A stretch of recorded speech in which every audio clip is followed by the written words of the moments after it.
Is this love? Yahweh, don't trust me. Don't trust me. Why, Lord? Yahweh, don't trust me.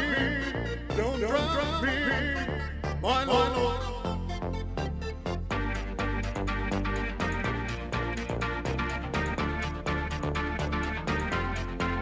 Don't drown me.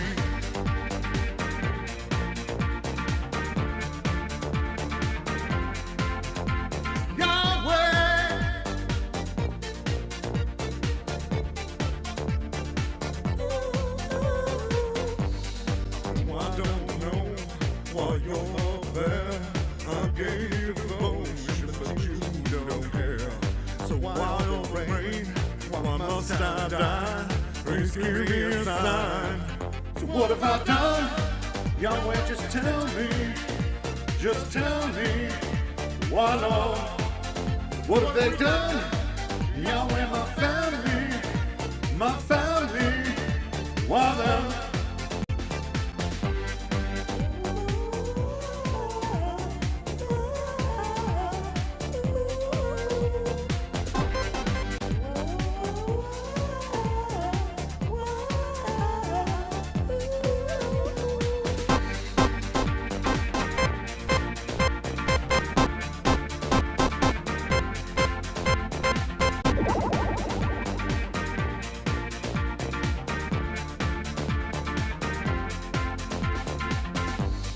What could we do? We didn't know the fucking angels was on the menu. We didn't partake in angel boom, but still we die. You're a fire, Yahweh, you fuck me. You fuck me, I'm no more. It's not fair, he's not loving, not loving, no more.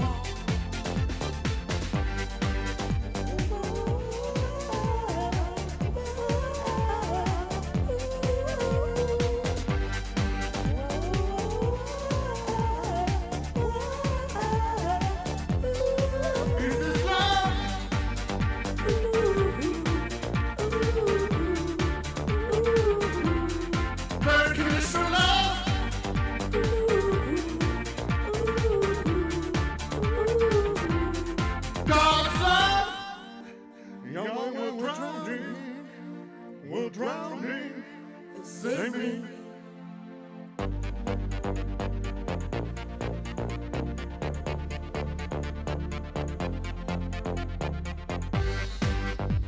Don't drown me. Don't drown me. I want to live one more time together. We live our lives more time. Please change my mind.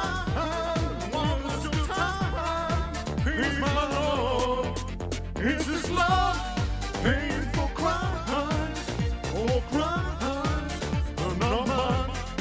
Is this love paying for crimes or crimes are not mine? Yahweh, we're dead for no one.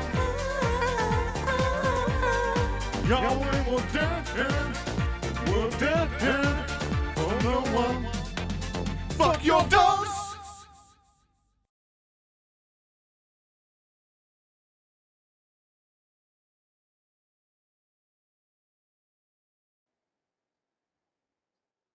Word up, everyone out there in the void. How y'all doing today?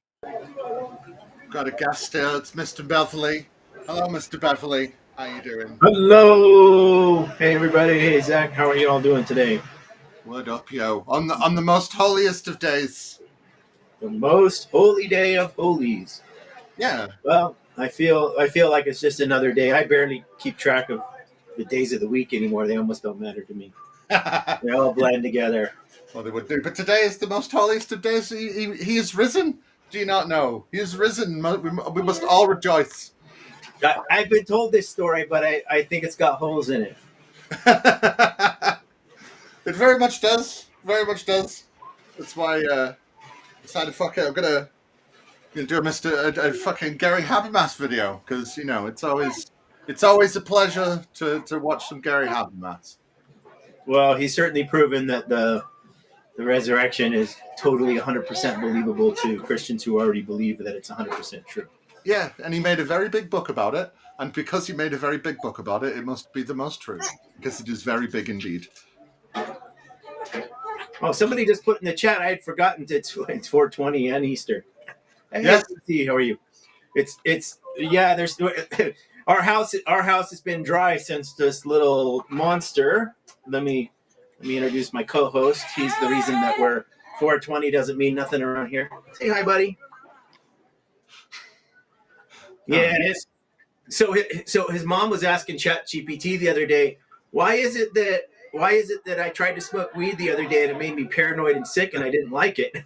And ChatGPT's answer is, well, everybody's different, but if you go off of weed for a certain amount of time, your body loses the tolerance. So when she found out she was pregnant, she quit smoking and she hasn't smoked, through his whole pregnancy and everything. And then, she smoked a few times, like we bottle and breastfeed. So there's been a few days where she needed to unwind and go drink, and she just won't feed him, alcohol-laced breast milk. So we stick to the formula while if she has a night of binge drinking. But she tried to smoke some weed the other day, just a few puffs, and it made her so paranoid and felt so terrible. She's like, I guess I'm not gonna be able to smoke anymore. Yeah. But yeah, that's why I was saying it was the most holiest of days. It's 420 day. So, 420, yeah. It's the day where we obligatorily have to smoke weed more than we would do on normal days, if you're able. Unfortunately. I mean, because our Lord and Savior, Sir David Attenborough, did say that we have to enjoy the bounties of the earth that his father made for us. So, smoke them up while you got them. Yeah, well, definitely light them when you can. It's interesting thinking about when Stephen will be the first time he's going to experiment with alcohol and weed. Here in Mexico, it's very common. Kids start smoking junior high school. He'll definitely get into trouble, just considering who his mom and his dad are. I think he's actually noticing himself on the screen. He does that sometimes in front of a mirror. He's like, he's kind of like, is that a baby over there? Yeah, sorry, I got distracted. The dog started pressing buttons over in the corner. Yeah. Sorry, I got well distracted then. I might have smoked a little bit just before we started. Well, that would be expected on this day. But a little good news. I don't want to spoil too much, but the missus did say that she's going to buy me a bald cap. Oh, excellent. Me and Zach have a secret project we're talking about that involves a bald cap. Yeah. I wonder what that could be.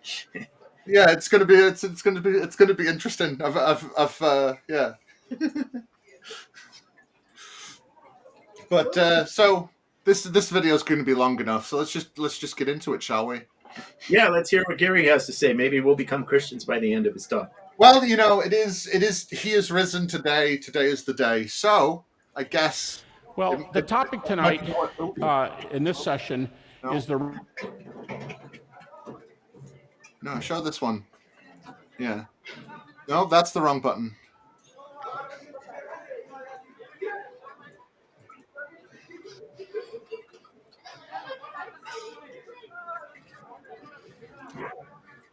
No, it just keeps on making it bigger.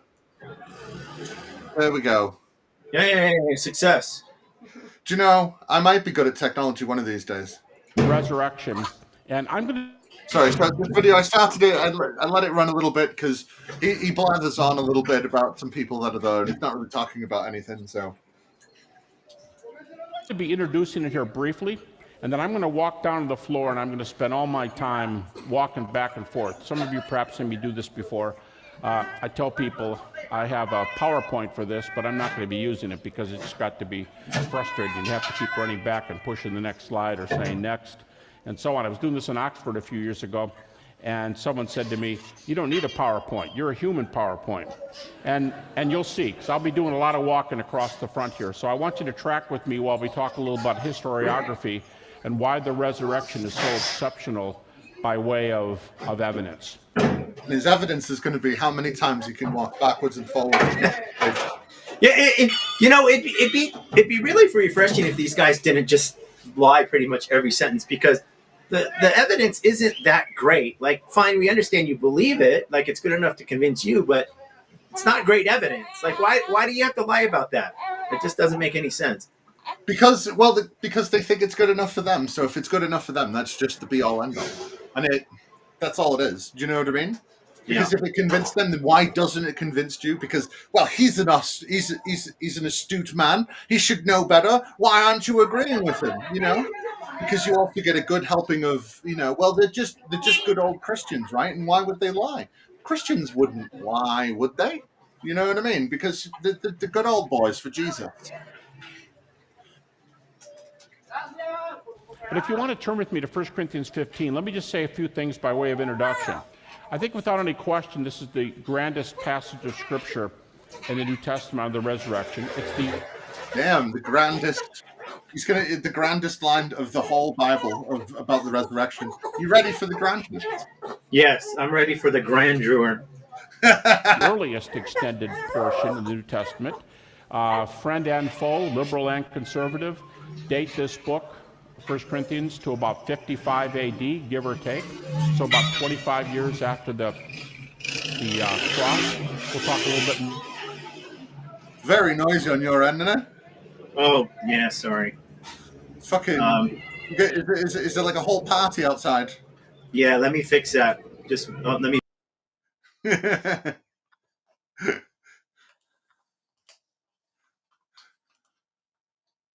More about historiography in a few minutes and why that's important. But Paul starts out like this. I'm going to be paraphrasing, but the first two verses, Paul says, when I was with you Corinthians, he said, I preached the message to you, I gave you the gospel, and what you do with the gospel, basically, he doesn't say determines where you spend eternity, but he says what you do with the gospel determines whether or not you're saved. And he said, that's what I preached. I gave you the gospel, and the question concerns your response. Yeah, and it's really good that, that he only has to give it once.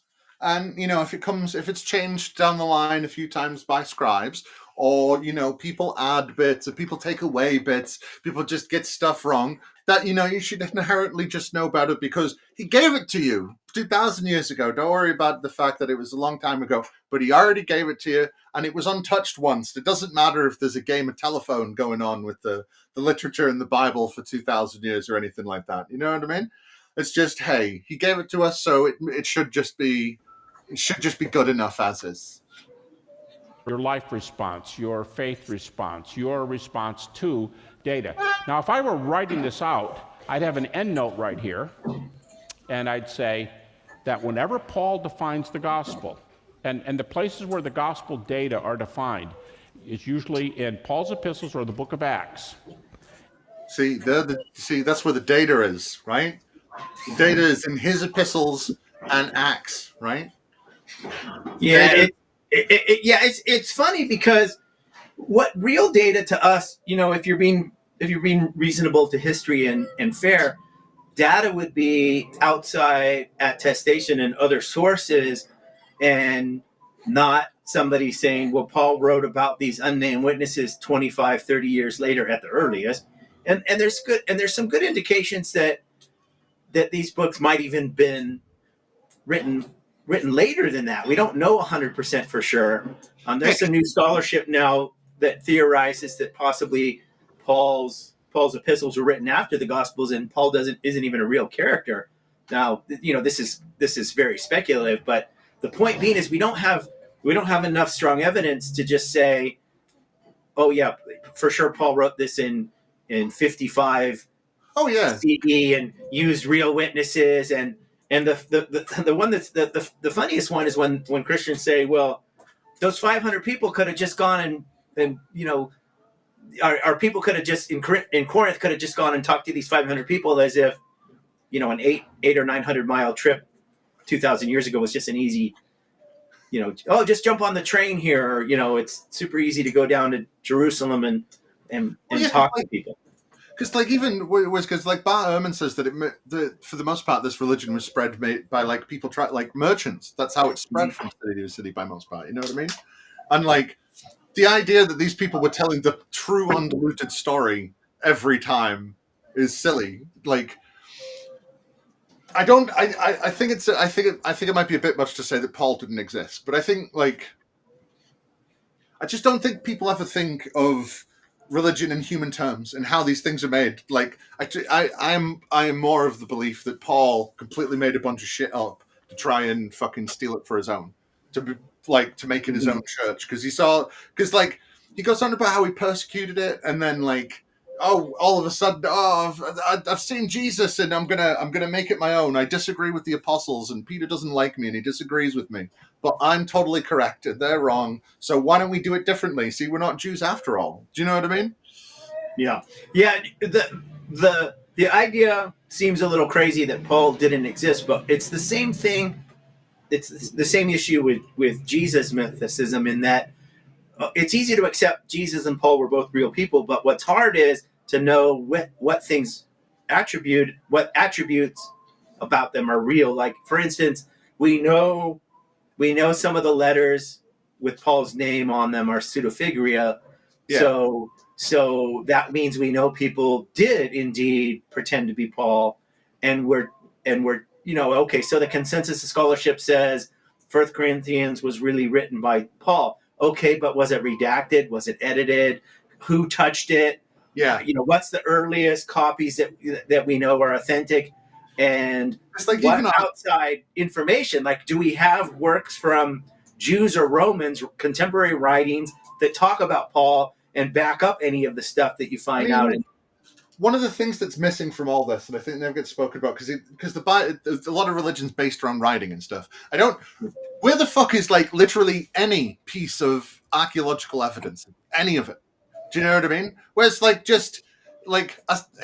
it astounds me how much people like this will go on, they'll say, oh, well, how do we know if Alexander the Great is real, or if Julius Caesar existed, and all this different stuff? And it's like, well, we have fucking other evidence than this guy said so.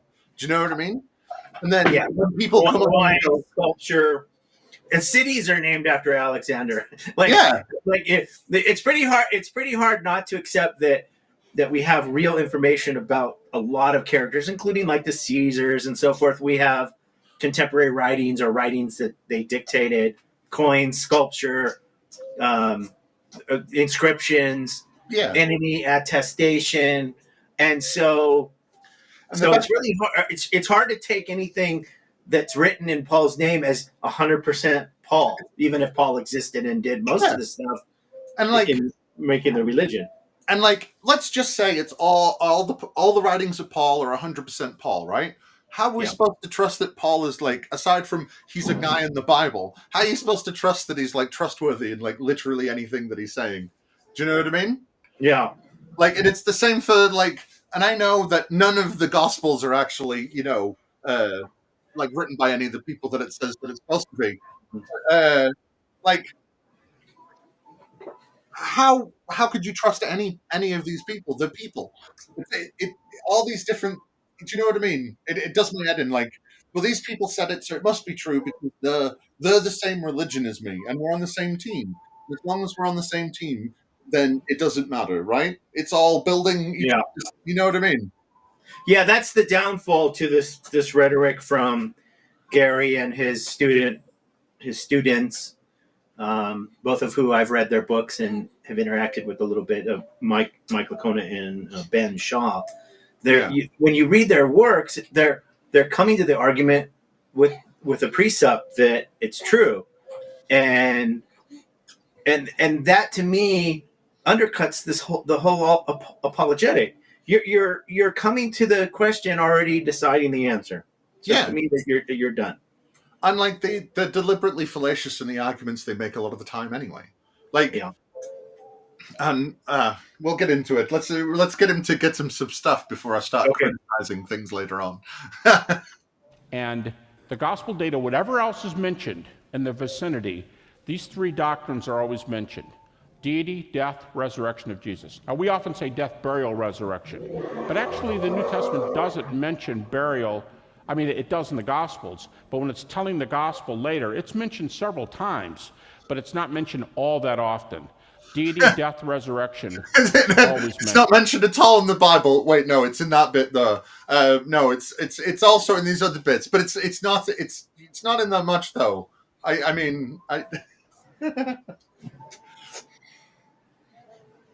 mentioned, are always mentioned. And then Paul says, what have you done with this? What is your stance vis-a-vis this data? And in verse 3, he says, I gave you what I was given as of first importance. I gave you what I was given as of first importance. The material I'm giving you, two important things.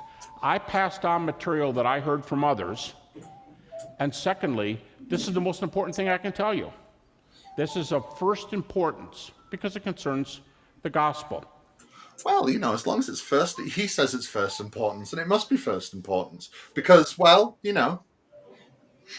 he's a church father of some sort, and it's like we all said, they get to make it up as they go. Well, they kind of do, but they also have 2,000 years of making it up as they go along to build it off of. It's like playing D&D, and you're the DM and everybody's got to a certain place, but you've been playing this game for years, and you're like, do you know what? I can pull something from 30 years ago out of my ass to just fucking makes all this stuff work.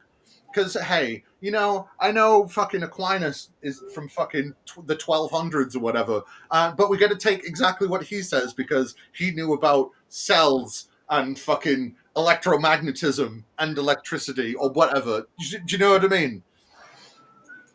Yeah, it's a process of changing as new information comes along. Doctrines get changed and so forth. But what's interesting to me is that you can pull different people and get completely different takes on the doctrines, on the history, on what is meant, but it's objective. But it's God's true objective, right? It's truly, yeah. And then so what it'll come back to is, well, some things are the core truths, and and I think that's kind of the impetus behind Gary's minimal facts, is he's trying to appeal. He's trying to distill it down to things that make it harder for people to argue with. So it's like, okay, here's this preacher Jesus who had a following. Okay, we can grant that. Well, he got crucified by the Romans. Yeah, okay, we can. He had followers. Yeah, okay, fine. But what he does is he tries to build this accumulative case and make it seem like each piece of the puzzle gives you a conclusion. But the conclusion's like. The conclusion would be like, therefore, reptilian lizards run the planet from the core of the Earth that came from Alpha Centauri. Don't you know? Well, but that's just Christian Playbook 101. Yeah. I have to lead you through a trail of breadcrumbs, right? And all these breadcrumbs, they seem undeniable. And when you add them up, as long as you ignore the bits of bread that I didn't drop on the floor, well, then it builds a pretty picture. This pretty picture is God. Except for when you look at all the other things, you go, oh, well, maybe not, actually, if you consider it from this angle, or, you know what I mean? Mm-hmm. And I'm doing I started last week, I started reading a Braxton Hunter book, and he's like, hey, let's use he goes here's the cosmological argument, and here's the ontological argument, and I've written in book form, aren't I clever? But he even says in it, hey, don't worry, but the thing is though, right? None of these arguments actually argue for our God. So, if you just make them think that it kind of does, well, then they'll eventually think that it's yours because you're the one making the argument. You know what I mean?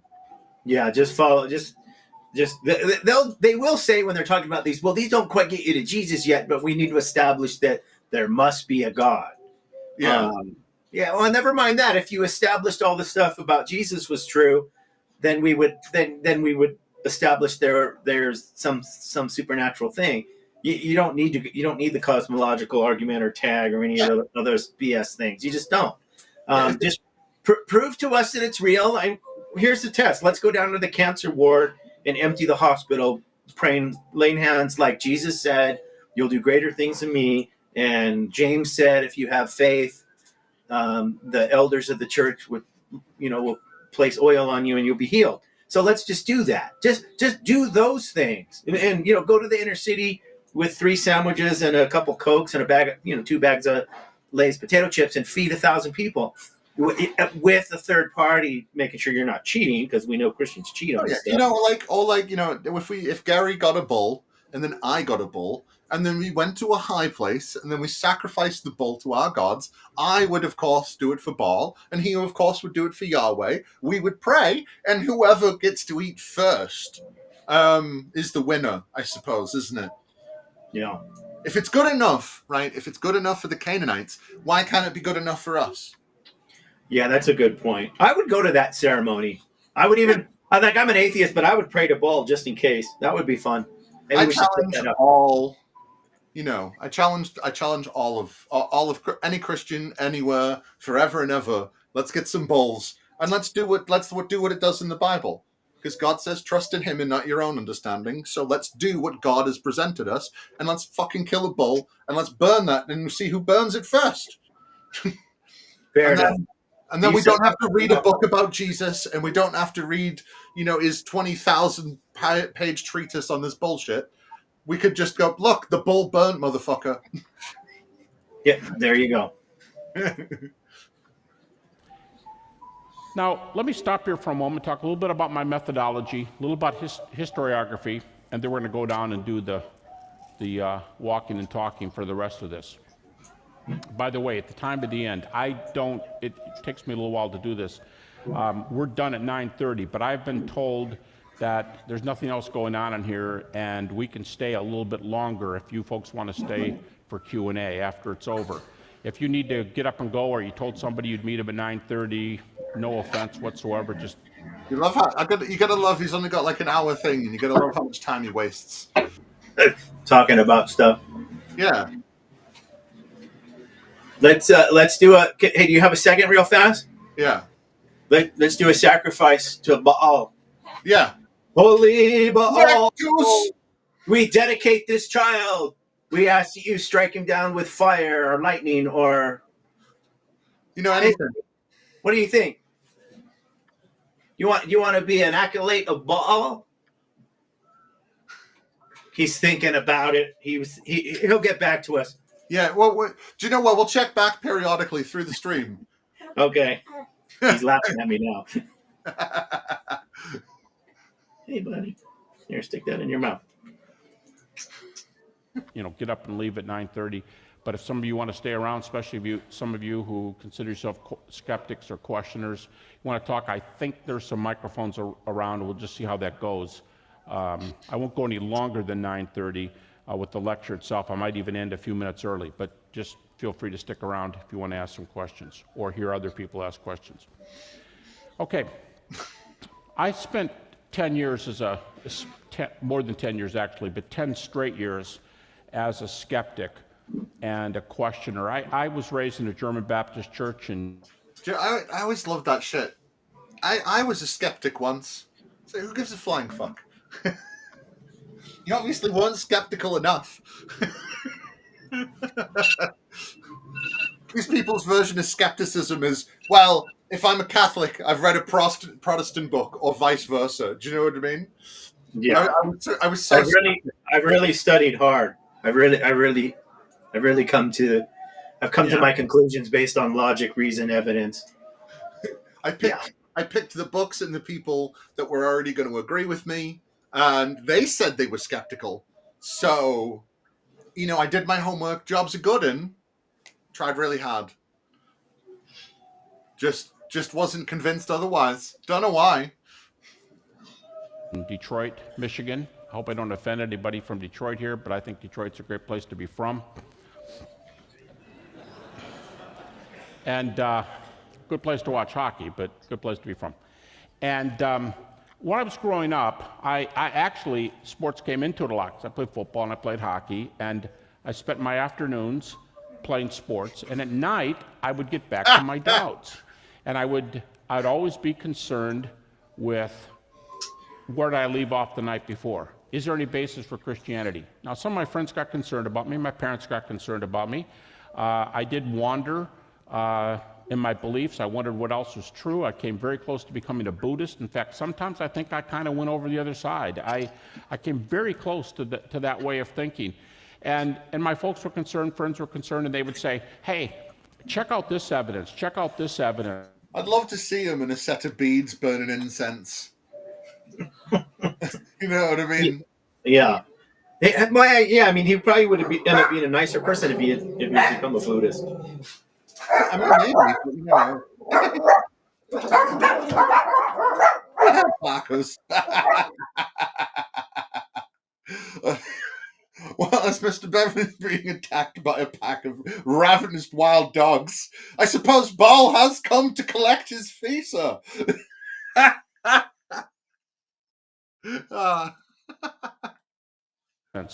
You know, try this. And I went through this, try this, examine this, and I rejected almost everything I saw. In fact, during that time, I debated Christians. I told them they had no basis for believing the Bible was inspired. They got angry at me. Yeah, but isn't that half the reason that any of us, like, you know, fucking start going up on a stage saying shit? But totally. I also think some of these people become pastors because they want to know the inside goss. You know what I mean? They want to know the gossip from everyone so they can and they can use it in the things to tell people off. Well, he's gonna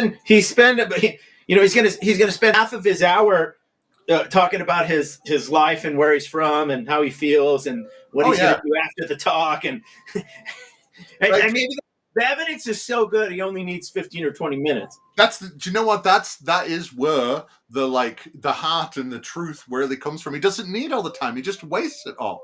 You know, we got an hour, just an hour and 10, 15 minute thing here. We're nearly 10 minutes in and he's still not really said anything except, well, there's a guy over here that I like. I'm a Buddhist. And, you know, because the evidence is so strong, you don't need to go on about it.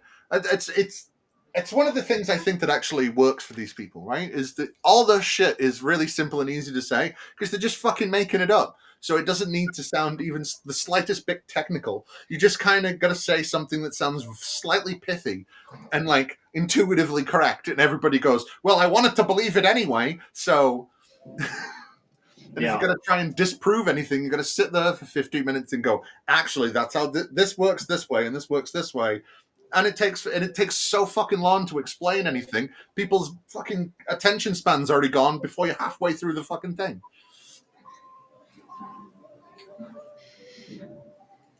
One guy wanted to fight one time. You know, I mean, this is Detroit, so it was a rough atmosphere. But I was really, really interested in truth. In fact, this is not the guy who wanted to fight. Another guy came up to me. This guy was like Abdu here, and he walked up to me in college, and he said, this when I was having my doubts, and he said, I hear you don't believe the Bible's the Word of God. And I said, you're right.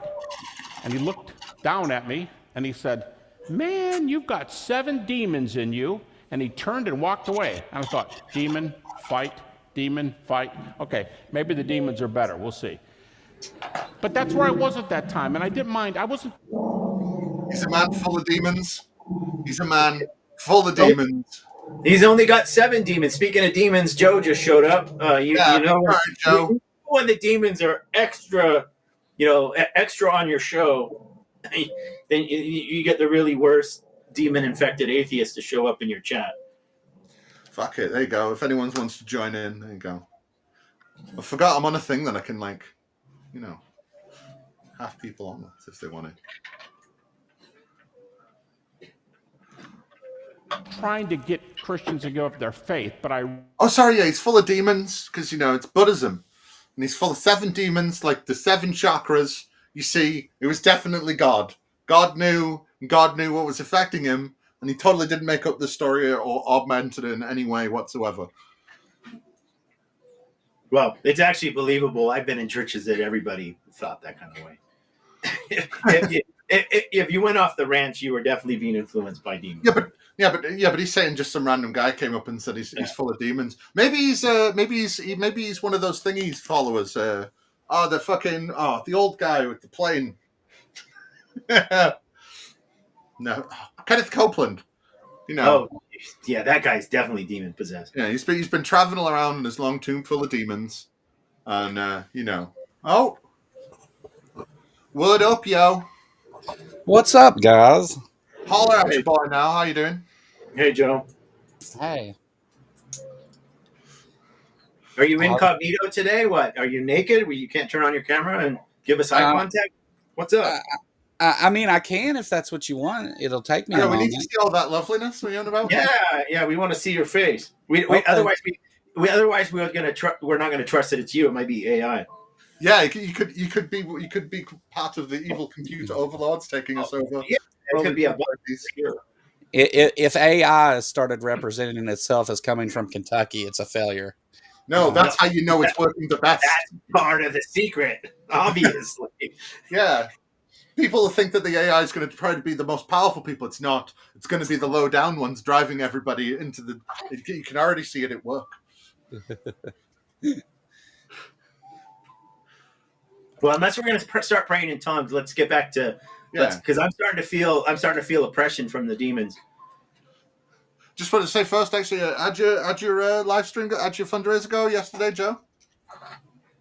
well, my electric went out 20 minutes into it and didn't come back on until after midnight. Damn. And we talked about well dicks for the last half of it. So, it went really well. It was one of the funnest streams I've done. Yeah. Sorry, I couldn't turn up and chat and anything. It was busy, but Yeah, no, it went great. oh, sweet. So let's carry on with one Gary Habbermas. Yeah. You guys start back, and I'll be on camera in a minute. Yeah, fair enough. I realize now I was begging for somebody to show me answers if there were any. And when people would say, well, check this out, look at archaeology, look at the reliability of the New Testament, how about fulfilled prophecy, how about... Look at the reliability of the New Testament. Motherfucker, what did Jesus say on the cross when he died? Answer me that with a straight face, and then we'll talk about, actually, do you know what? Maybe it's all correct. How about that? Fucking motherfuckers can't line up what Jesus' last words are, and they want to talk about the correctness and historicity of the fucking Bible. These motherfuckers get the most important details wrong so often. Like Jesus' birth. What day did Jesus die on? What did he say when he died? What happened to Judas? All these really important things that they just, they're all different in the book, but as long as you pick and choose, we can meld it and So this this is together into one story, then that's the best story. Yeah, this is what Gary told Mike Lacona the night Mike Lacona had his big doubting thing and calls him on the phone. I'm really having my doubts, Gary, he says. And, Gary says, Mike, do you believe that Jesus rised from the dead? And Mike says, yeah. Then none of those things matter. Well, what about the genocide? That doesn't matter. Well, what about the different stories of Judas? Doesn't matter. If you believe Jesus rose from the dead, Mike, then none of those other things should matter. And that's what Mike hung his hat on, that none of those things matter. Well, because none of these things do matter to these people. You know what I mean? Well, because Jesus rose from the dead. There you go. It's just over. Does it? Can men have long hair? Can women have short hair? Should you wear a dress? Can you wear jeans? Can you drink? Can you smoke? Can you get a tattoo? Can you listen to rock and roll music? None of it matters. Jesus is risen. Yeah. And none of those are core issues. Because why care about any of the ancillary facts when if you can only point at one, all you need to do is point at one thing and go, above all else, that's all that fucking matters. Then nothing else is going to matter, is it? Why would it? Nope.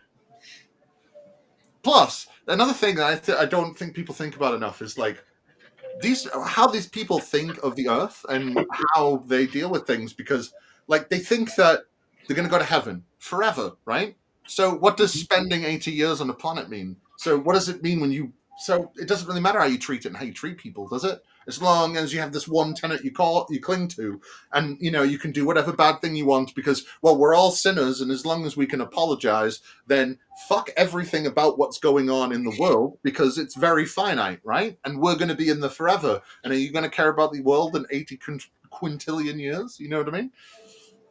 No. I mean, yeah, I know what you mean, but you're right. Yeah. No, we won't care about. We don't need to care about people. It's what it comes down to. Yeah, well, because like the ends justify the means, so whatever way gets you to the end, that's all that matters.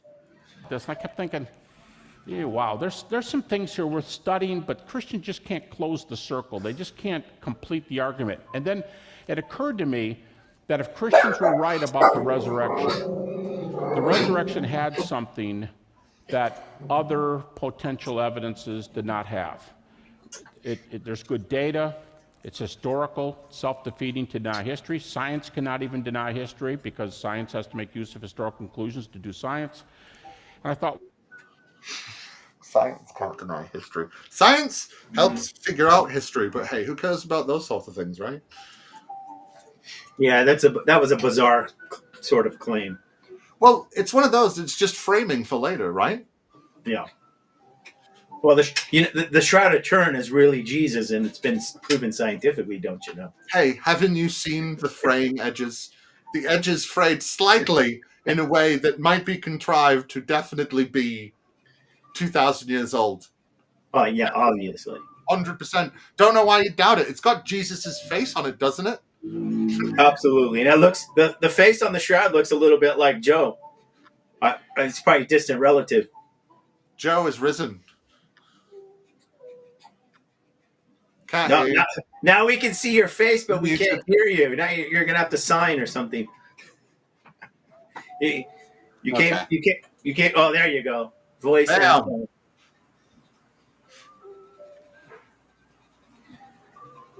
well, in principle, you got some good building blocks here, but I just don't know if this argument can close the circle.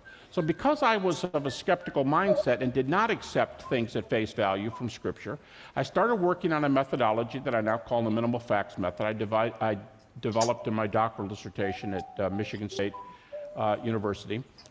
And you know, he uses the Bible and doesn't take it at face value, you see.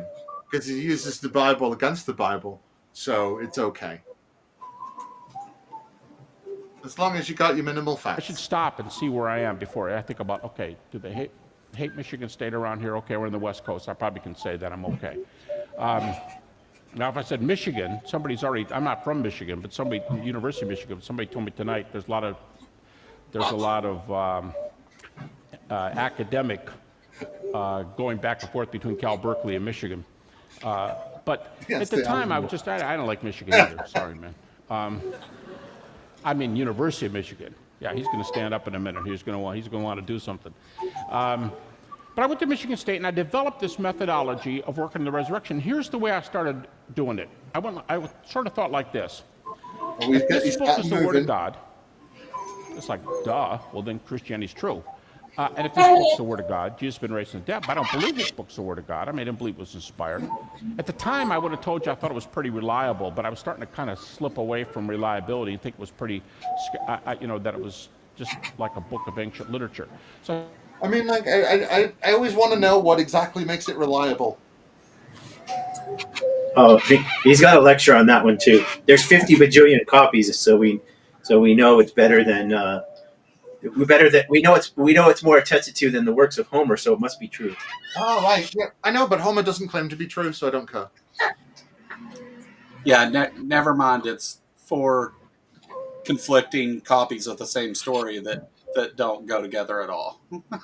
Yeah, because you know what it was, really? It was just they were the 4 followers of Jesus, and they all just remembered things differently. So, and they argued about it, and they just, they went, fuck it, we'll all just write different versions. And then, there was some they left out. John was obviously the sci-fi writer of the bunch. Well, yeah, because, by the end, they just decided, fuck it, superhero Jesus. Did you see him do all the things? Yeah. Because, you had to have a bit of a weird one, because, because the Gospel of Peter was too much. He comes out as a cross at the end, and you can't have that. He's a human God thing. You can't have him coming out as a cross. I think it's super weird that Christianity celebrates Easter as like that they celebrate the time that they all got together and cheered for the Romans to crucify someone. Yeah, but you see, it's the best sacrifice. So, rectus dominus, rectus est dominus. It's time to harvest some corn because we know it was sacrificing season. I mean, if I thought a person was the savior of the whole world and my children's future depended on it, I Yeah. would probably attempt to stop that from happening. See, I always love that Bill Hicks jokes about Jesus. Was it what he's never coming back when people are wearing crosses? That's what he died on. He's up there with God now, going, "Hey, when they're wearing fishes, I'll come back." But they just haven't got it. To be fair, they do that too. No, I know, but they love the cross. Something ruthless. Yeah. They hang. They go, "Look, I've got this beautiful man just crucified up on this thing. He's got blood coming out of his hands. He's got lashes across him." And they're like, Yeah. "Do you know what a lovely centerpiece? Look at this tortured man. Look at this tortured God." He's got thorns too. Don't forget the thorns. Oh yeah, yeah. But the thorns are dashing, and it really brings out the color in his eyes. Yeah, it matches his eyes, I'd say. Yeah, and forget that he was based on an Italian man. But hey. Yeah. Middle East, Italy, same place. Yeah, because Israel was totally full of white people in the year 0. Yeah. Full of white people, full of white dudes just everywhere. Started working on this method. That's why they started counting them. Oh, there's white dudes now. I guess we're going to count this way. Yeah. That says if the Bible's inspired, Jesus has been raised from the dead. If it's not inspired, but it's reliable, Jesus has been raised from the dead. But what if the Bible, what if the New Testament is the worst it can be? A book of ancient literature. Now, it's no worse than that, right? I tell grad students all the time, it's a book of ancient literature because it's really, really old. There's pages and there's words on it. That's all that's required to be. Mic drop. Got him. You see, that's comedy right there. A book of ancient literature. Never mind. There's ancient literature that's romance fiction novels, and other religious propaganda. It doesn't make it true. No, of course it does. All the religions are true. What do you want about every single one of them? They all have texts that say they're correct, so they're all correct, and all of them. And it's all ancient. All ancient literature that has words must be right. Well, yeah. I live my life according to the morals of Odysseus. Fucking damn right, sir. That's what we like to see. People living in the good old-fashioned ways. Yeah. I'm a fan of Gilgamesh personally, but each to his own. Well, he didn't treat those one-eyed people very well. No, he didn't. But he went on a grand adventure with his best friend, and who doesn't want to do that? Well, yeah. Sorry, I don't know. I don't mean that. I mean, my Lord and Savior, Sir Attenborough. It's not Gilgamesh. We must all follow Sir Attenborough. That's what I mean. Sorry. I'm kind of okay with that. Yeah. And if you want, put it on a par with Homer. Say, well, look, I'm just wondering if the Iliad has any basis in fact. Was there a Troy and was there a Trojan horse? Okay, fair question. What do we look? I mean, they did find Troy, though, so. Trojan condoms exist. Yes. The Bible must be true. Bam. Most of their people. I saw Brad Pitt in a movie, so it depicted it pretty accurately, I'm sure. Do you know what? I think I agree. Most of their people aren't allowed to use things named after Trojan, but Hey, it's a different age. God meant something different then. Don't worry about it. We need more stupid people. Yeah, you want to know what happens when you don't honor the god of Troy and Trojans? What? Exactly. Jessica said to me the other day, "Thank God I don't like condoms." Oh, buddy. Michael's got a baby ready as a prop at any moment. Yeah. If there were Trojans around, there wouldn't be him. Right. Yeah, my wife has absolutely zero respect for anything respectable or any sacrament. At dinner the other day, she said, "Hey, do you know your son was conceived doggy style?" I'm like, "Well, do you really need to tell me that? Does I mean, your mom has Did no you put fucking it in his filter?" baby book? Yeah, we should. Bullshit, stupid shit your mom said when you were a baby. Yeah. Jesus. to get diagrams and everything. Yeah. Yeah, he's gonna. You're gonna be a degenerate when you're older for sure. Jesus. Attach a copy of the Kama Sutra to it. Yeah. Hey, at Hey, least buddy. it'll be well instructed. Well, yeah, he definitely will be smart. Learn from the ancient world from these reports. If that's your view of the New Testament, guess what? I believe we can still get the resurrection. So I'll often go to State University campus, and I just say this to be provocative, just to kind of tease people a little bit. And I'll say, for you Christians, Bible's the Word of God, Jesus has been raised from the dead. For you who don't know, you think the Bible's probably reliable, but you don't believe it's inspired, Jesus has been raised. And for you skeptics who believe the Bible's not reliable, Jesus has been raised. So here's the bad news for you. Jesus has been raised. It's a heads I win, tails you lose argument. Wow. I feel provoked. Do you feel provoked? Do you feel teased? I feel like he's leaving out a very important option. Well, yeah. It could all be bullshit. I mean, he doesn't really point that out, but it could be bullshit. Well, no. I think you've just misheard the argument, right? So, if you believe in God, right, Jesus is risen, right? Now, here's step 2, right? If you're kind of on the fence, Jesus is risen, and step 3, well, if you're a skeptic, Jesus is risen. Do you see? It's covered all the bases. I don't see how you don't see it's covered all the bases. It's a foolproof argument. Watertight. Yeah, minimal what now? Minimal facts. See? Minimal facts. That's it. Exactly. It used 0 facts and proved the point. See? Master of argumentation right here. Bam. I have a book. It's old, therefore God. I mean, you can't beat that. It's the minimum BS argument. Basically, if you disagree with me, you're wrong. That's the argument. So, Rick, if you disagree, well, you're just wrong. So I win. Yeah. Heads I win, tails you lose. I mean, that is kind of how apologists argue, isn't it? Oh, yeah. Well, it's better than back in the day when they'd go, "Oh, I disagree," and then kill you. Oh, the good old days, huh? Well, it's what they've been longing for the whole time. Well, they're trying to get back there, I think. Oh, yeah. So you say, well, yeah, that's cute. But how do you pull that off?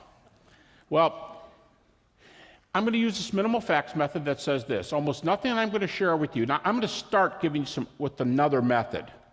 And I'll tell you when I'm going to start doing the minimal facts method.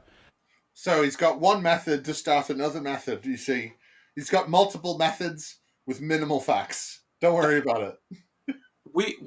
You should look at what that sentence looks like on paper that he just said, because it was really good. Totally. Do you know what? I've been on, whilst I've been whilst I've been very injured, I've been kind of writing a fantasy book, and I've been looking at stuff say, you know how you rate things and everything. And I've lost what I was going to say. Well, I'm from Kentucky. It's not like I have the best grammar and sentence structure, but oh yeah, that's it. Sorry. That when you write dialogue, you should say it out loud so you can hear it. And it's this man I don't think he does any of that. He just. Well, this is how you know when someone's bullshitting you. Well, yeah, it's just throw as many words out and people will eventually get a point. Hopefully it's the one I'm putting out, though. I'm going to do another method called the reliability method, the middle one, first. But what I'm going to do when I get to the minimal facts portion is I'm going to use texts that scholars allow, skeptical scholars, no matter how... Somebody please lend this man $5. This man has been begging for $5 for years upon years, and I feel like somebody should give him that fact. It's Easter. Give me your bank account info, John. I'll send it to you. Don't do it. No, it's a trap. It's a trap. It's a trap. Oh. Skeptical they are. Atheists, that's fine. Be as skeptical as you want. I'm only using data from scholars who know the field. By that I mean somebody with a terminal degree, peer-reviewed publications, have a position where they work in this area. That's criteria we use. You know, when you go to a medical doctor, when you go to a lawyer, when you go to somebody else, you want somebody who's a specialist in your area who's going to give you the best possible advice and fix you up. Do you know what? As long as we're using the best possible scholars, we're getting the best possible. Have you seen the accreditations these men have? They are obviously correct in what they're talking about, because these people are obviously also people that sometimes are actually talking in the fields that they specialize in. I picked David Fitzgerald.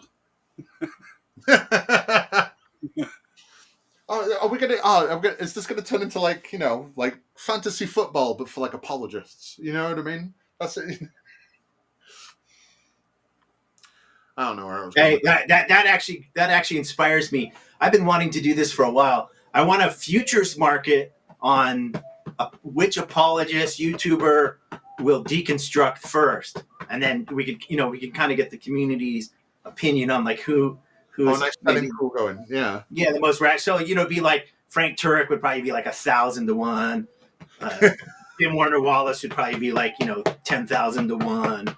But there's probably some people that are maybe like I would put a guy like Mike Lacona, who's a student of Gary, at maybe because he's expressed big doubts before. And when I talked to him, he told me his Bayesian posterior on Christianity was only at 85%. So I would say somebody like that has at least it might be still a really small chance, but maybe like 10 to 1 or something.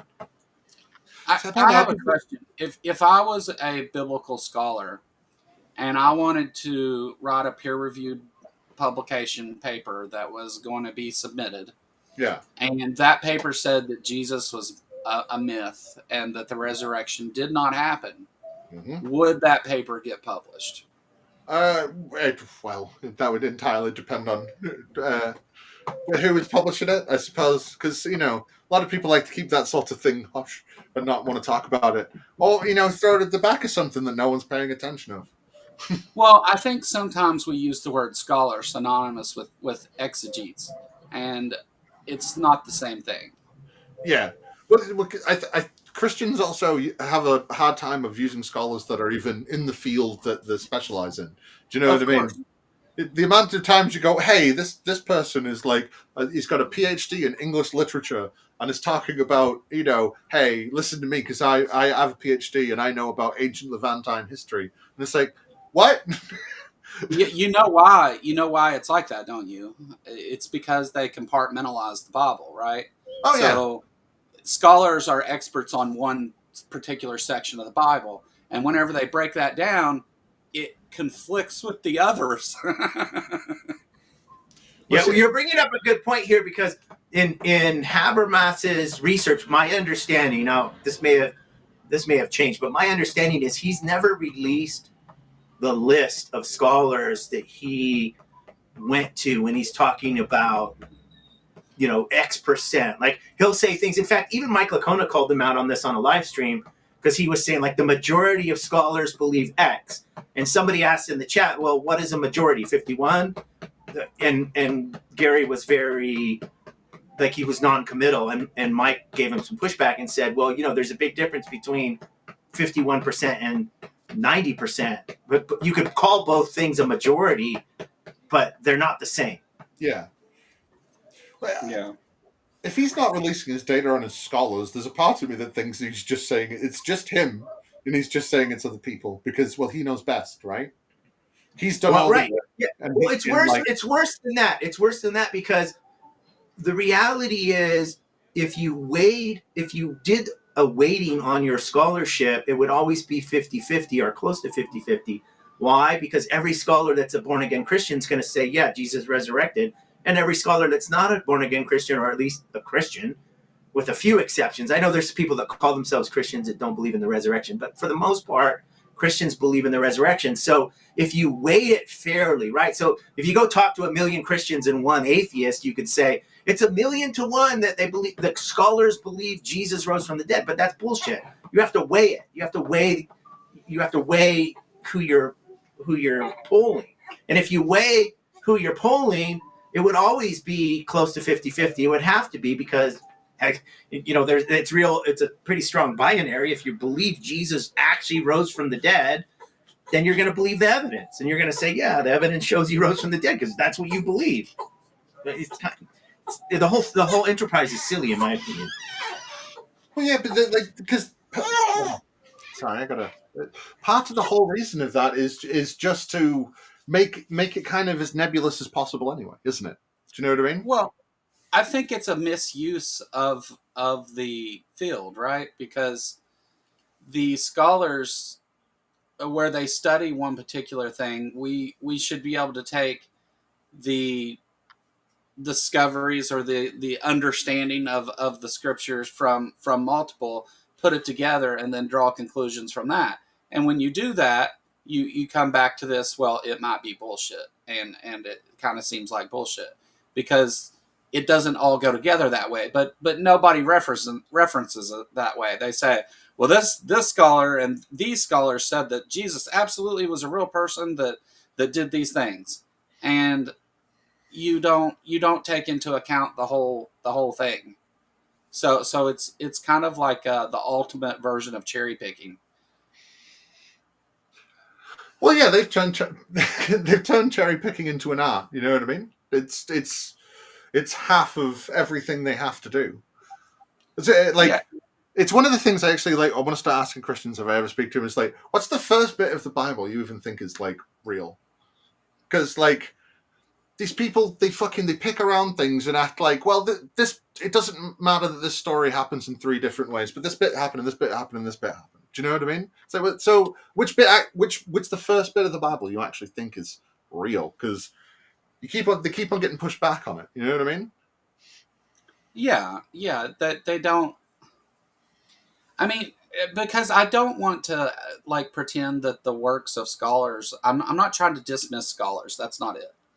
I think that even scholars who are believers, whenever they are looking at what the Bible actually says and the history, that they do provide a lot of great context to it. The problem is that if you're a believer, your beliefs automatically get smuggled into that, because you can't both be a Christian and say that the resurrection may not have happened.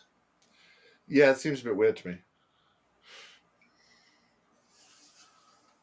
Because, like, isn't that kind of key and tenet? It's just like, well, if none of it's real and none of it's true, then what's the fucking point in believing in anything? Well, on those type of things, we should only be referencing secular scholars, right? I don't know, because I've listened to a selection of Christian and Jewish scholars that don't really let their bias in when they're talking about things they found. Like, not, but they are definitely fewer and far between. But they tend to also be the ones that are just fucking putting the nose down and like doing a bit of work, and I've like picked up a lecture series off them somewhere. You know what I mean? Because they're not like going, I need to write 15 pop fucking history books or whatever. Or and stuff like that. Now it's not bad that some of them do it, but like, do you get what I mean? Yeah. So I don't know, because like, I do think being secular sometimes does make people go too much in the other way, where you kind of need a little bit of both, but the fringes are always what get listened to the most. Well, okay. Here's to me the real test. Do born again Christians go get qualifying degrees in history, Bible, Hebrew, Greek, etc., and leave the faith? Answer: yes. Do skeptic non-believers go and study these things and become Christians? Answer: no. So that dichotomy there, to me settles the question. The case is over. And so the next question is, well, how do you know? And Mike and Gary had a stream on Mike's channel, and they were asked this specifically. Do you guys know, between the two of you, any scholars who have looked at your evidence and become Christians and believe the resurrection? And they said, Mike said, no, not one person. And Gary said, yeah, I think there's one guy, but I can't say his name.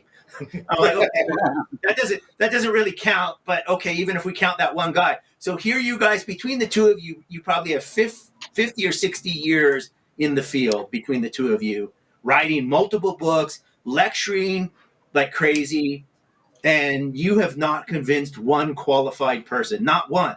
Because To me, it's game over, because I could produce tons of qualified people that really love Jesus and believe Jesus and left because of the evidence. well, sorry, go on, Joe. Also, to respond to you, Zach, I get what you mean, and I don't think you're completely wrong. But here would be the thing I would say is that if you take my view of the Bible and what I've learned from it, that position is going to be biased. I have no doubt of that. I know it. I'm very much anti-theistic leaning, right? Yeah.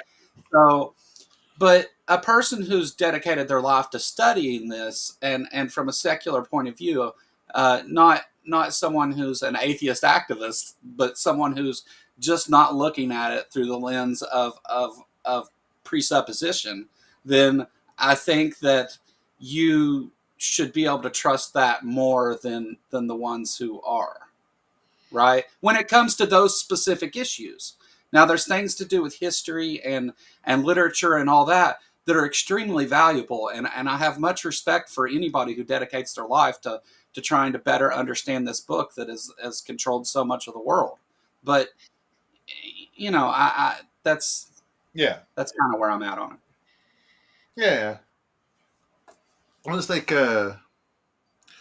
from what Mike was saying, I think part of the reason that is why it doesn't go the other way is because a lot of arguments for God and bringing people into, believing God and stuff, it all relies on very cherry-picked quotes and very, leading statements and, breadcrumbs trails. But when you actually start learning about, textual criticism in any way, or the history, like the actual history of the book and how it was made, and the history of the actual area, and stuff like the Bronze Age collapse and shit like that, and you find out what actual evidence we have for the time period, those arguments can't work anymore, because it can't go the other way, because it's like, all right, if you want to say that, if I think there's a big powerful God, okay, but these sea people seem to have taken over the Levant and not Joseph, or Joshua, so whatever. Do you know what I mean?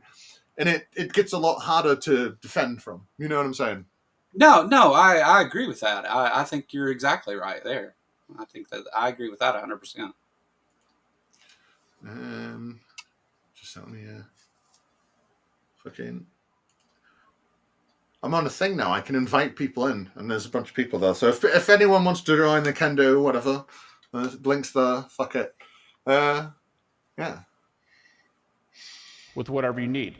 So sometimes we have a bunch of websites that are readily available, and if that's your thing, if you want to go to the websites where all the scholars are folks with BAs who are out of their area and they claim to be scholars and they don't do any work in the area, I mean, that's fine. It's America. You can do what you want. But I'm just saying, if you go to the scholarly websites where people are as skeptical as possible, and they are atheist New Testament scholars, they're going to admit a body of data. This is one of the most misunderstood things.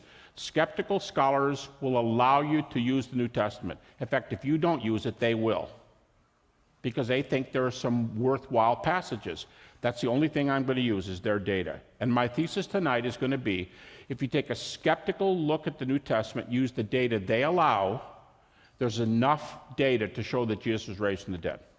Wow. No. Awful stuff. Sorry, I'm just going to try and pin this comment. So it fucking... Yeah, I mean, what he just said there is so utterly absurd and bullshit. It just makes you wonder.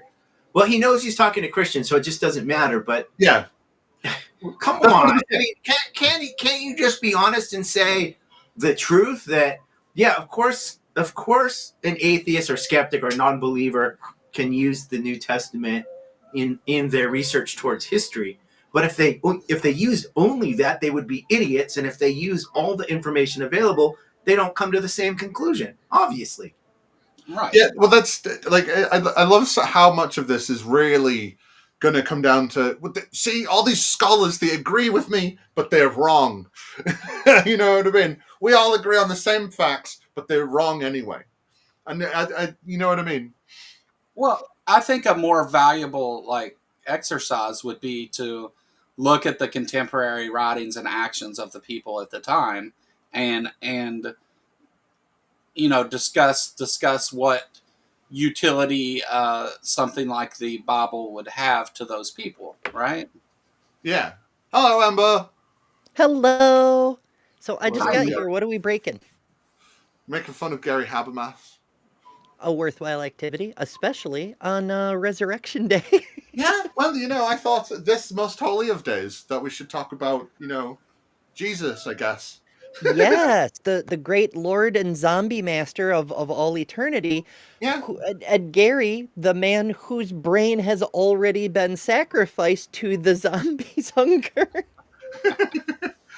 Well, no, it can't have been because he wrote a very big book. Have you not seen the very big book? And the More very than one. I've seen Paulogia hold up the very big book, but it's like, Hey, come on. how do you explain all the people today that go out to church and believe Jesus rose from the dead? I mean, how can you explain that unless it was really true? I mean, come on, let's be honest. There's all these millions of people going to church today. It's got to be real. Yeah, they Millions of people. It's all a lie. Millions of people believe. No, billions of people. Lots of people believe that if a black cat crosses your path, that you're gonna have bad luck too.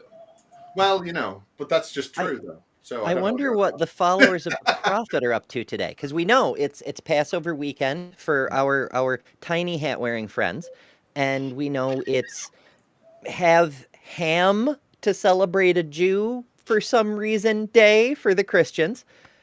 What are the Muslims up to? I'm not sure. Do they do Passover? I'm not sure on that one. I think over here they just serve everyone kebab meat because there's nothing open. Oh. Hey, if you've ever had a honey baked ham, you know why the Christians go for the ham. Hands down, that's like one of the greatest. That's one of my greatest. The only thing I missed about Easter and Christmas and all this, besides the fact my mom's dead, is she used to cook these amazing meals. Like those were the times that we got together as a family and ate, these amazing dinners. I do miss that a little bit. That's fair. I try to cook for my kids whenever they're handy because it's a kind of memory that kids should have, Yeah. Yeah, you got to watch out in Kentucky. They'll cook up a possum and tell you it's a ham. Well, you put enough sugar on anything, it'll taste good. Yeah. I mean, maybe. Sugar-coated sugar flakes. That's my approach. Now, that much on methodology, a couple things about historiography. And while I'm doing that, I'll step down here. Oh, when you do historiography, he said at the start that he was going to walk back and forth. It's performance art.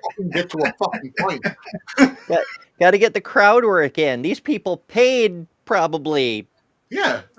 I mean, it's Biola, so they paid tuition at least, I assume. He's at one side of the stage. He moves to the other side of the stage. It's dynamic action. How could you disbelieve anything he says? The man could walk and talk at the same time. What does historiography mean? It's like discography, but with history. Oh, like the different Is versions. that just history? Let's Google it. Let's get this right. Historiography. Is that just written down history? It very well could be. Let's find it.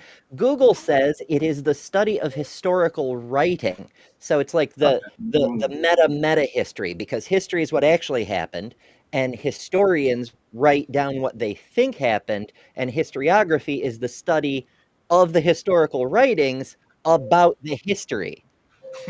Perfect. Perfect. I'm humans the best. Not bullshit So at much all. fun.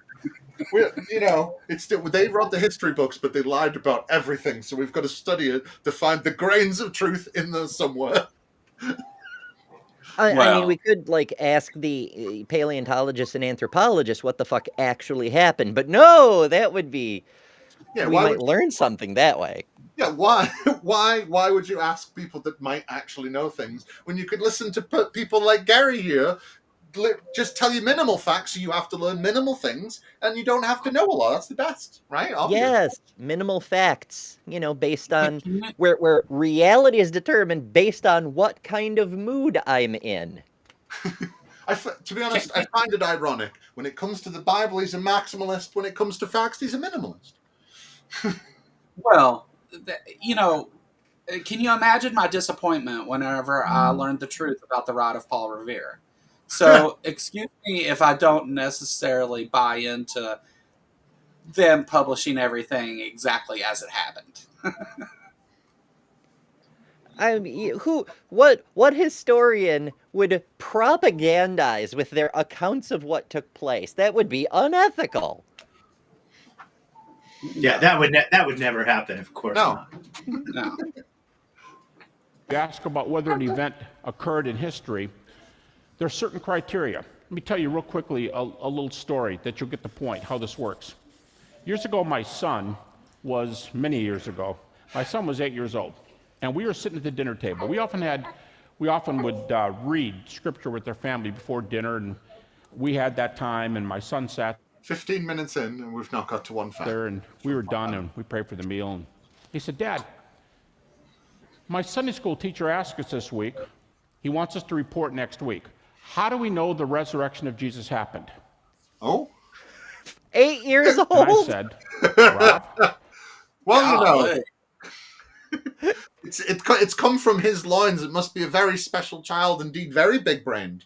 I know, like this is for some reason all these kids failed this class. We don't know why. 8 years old. Prove Jesus rose from the dead, child. Hey, that's weak. That's weak sauce. I think you should start like way earlier, like 6 months. Jesus rose from the dead, you little fucker, and if you don't believe it, I'm gonna punish you. Wow! Whoa, Mike! Whoa! Yeah. Whoa, Mike! No, He's not happy about that. He's like, Whoa! what the fuck, Dad? Whoa! I want just a second. Let's just pause it now. Let's calm down. I thought we were sacrificing him to Baal. Well, it's whatever God gets to him first. Jesus, it's a competition. Fair play. Wait, Yahweh is the only one who accepts babies as tribute anyway. Yeah, let's get him converted to Christianity first, and then sacrifice him to Baal, so like we can cover multiple bases. Well, you get more favor with one, I suppose, if you sacrifice him from another. Yeah, you want to Pascal wager this though? Yeah. Ooh, what if you cut him into little pieces and then did burnt offerings to all the Middle Eastern gods? He doesn't like that He idea. doesn't like, I don't blame him. Amber, can I ask you a personal question? Is that why you're called Amber? That you've been waiting to burn these little baby pieces? I can see dinner at Gary Habbermas's house being like, "Dad, can I have a Nintendo Switch? Yeah, prove the resurrection." Dad, can I have Do an my job, child. Proof Paul, motherfucker! Slap the...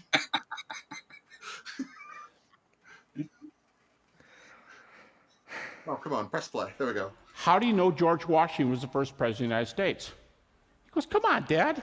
I asked, "How do you know if the resurrection of Jesus happened?" I said, "No, Rob, I'm being serious. How do you know George Washington was first president of the United States?" He stopped. He goes, I mean, we George have... Washington wasn't the first president of the United States. He was the first president under the Constitution. Yeah. But we had like 7 presidents before the Constitution was, made official, whatever the fuck the word for that is. But they don't matter. They lost to history. We would never be able to find out what they could possibly be. I'm interested to know John what. Oh, John was- Hanson was the first president under the Articles of Confederation. I'm interested to know what Gary's son is doing today and what he thinks about this.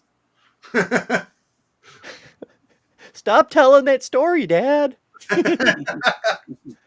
It's minimal facts. It's minimal facts. So the minimal facts say that it was definitely George Washington. I don't know what you're on about.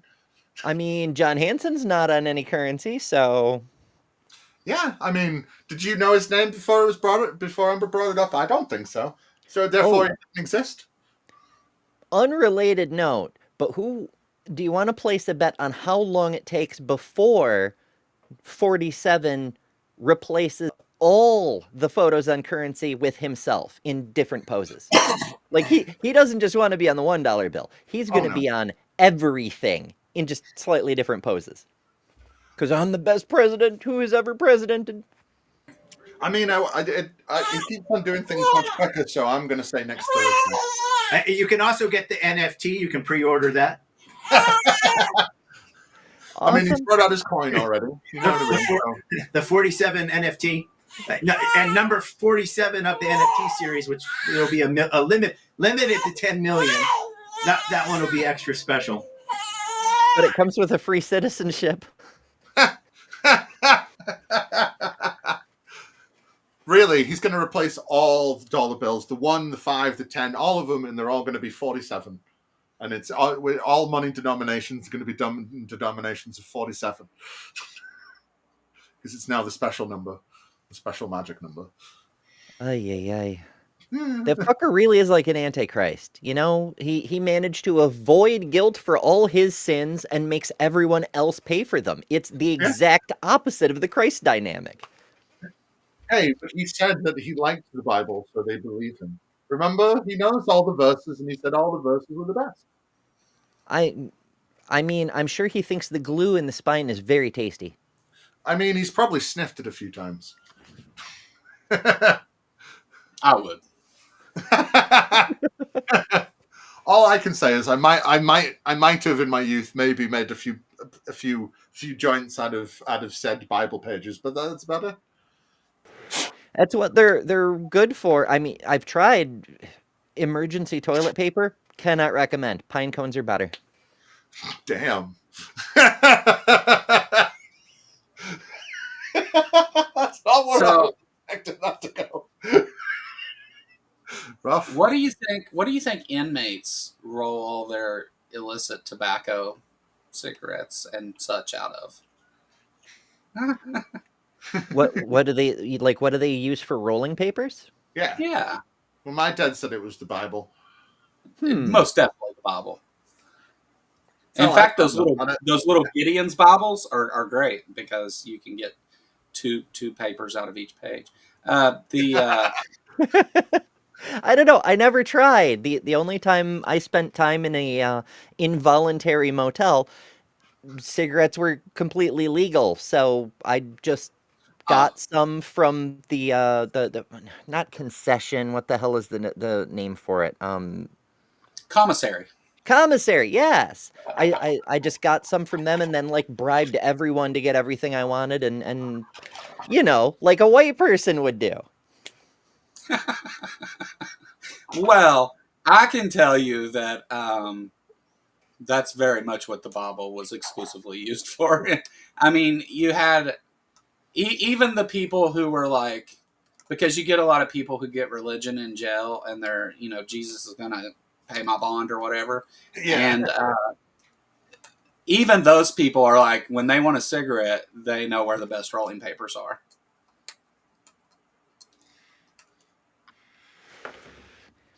We have misplaced our Mexican friend.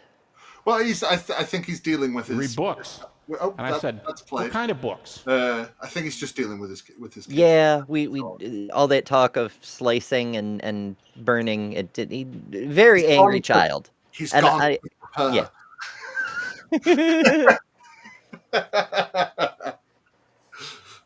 Oh no, cramp! Why? Oh Jesus! Yep, that's Jesus. There he is. Oh, Look, He's back there too. No, what are you on about? It's mine. You see, What Lord did and Savior for David Attenborough. Oh, my because Jesus. like why isn't he giving you a back rub? He's right there. See, look at him. Look at him in Well, all of see, his I thought glory of that, and I splendor. had him nail the hands down of mine. You know what I mean? I wouldn't presume on our friendship like that for it to have him do such things. He has more important things to do. I just need to spread his glory. Okay. Giving cancer to kids in Africa today. What? No, whoa. Can't be saying that about our Lord and Savior. He's a very nice man. He wouldn't do such things. Well, right. It's all part of the plan. Ow. He's 8 years old, and he goes, I guess you'd want to read a book from somebody who knew George Washington. Okay? What kind of a person who knew George Washington so we just kind of worked on this for a few moments, and we thought, if they were there, especially if it was enemy testimony, someone who hated George Washington, hated what he stood for, but he believed he was a courageous person, or he was a good military leader, or something like that, or, anything like that would be really, really helpful. And he said, when he finished, he goes, okay. In other words, when you ask about the resurrection, you do history. And I don't know, probably because we're in the middle of a meal, he just went, okay. And he never asked about resurrection. And I kind of forgot about it, and he kind of forgot about it, and we kept eating. And about a week later, he got home. We were at dinner again, and I said, hey, how'd that go with your Sunday school teacher? I asked you how we know that Jesus was raised from the dead. He said, yeah, he came into class, and he said, how do we know? And I put my hand up, and he said, Rob? And he said, how do you know George Washington was the first president of the United States?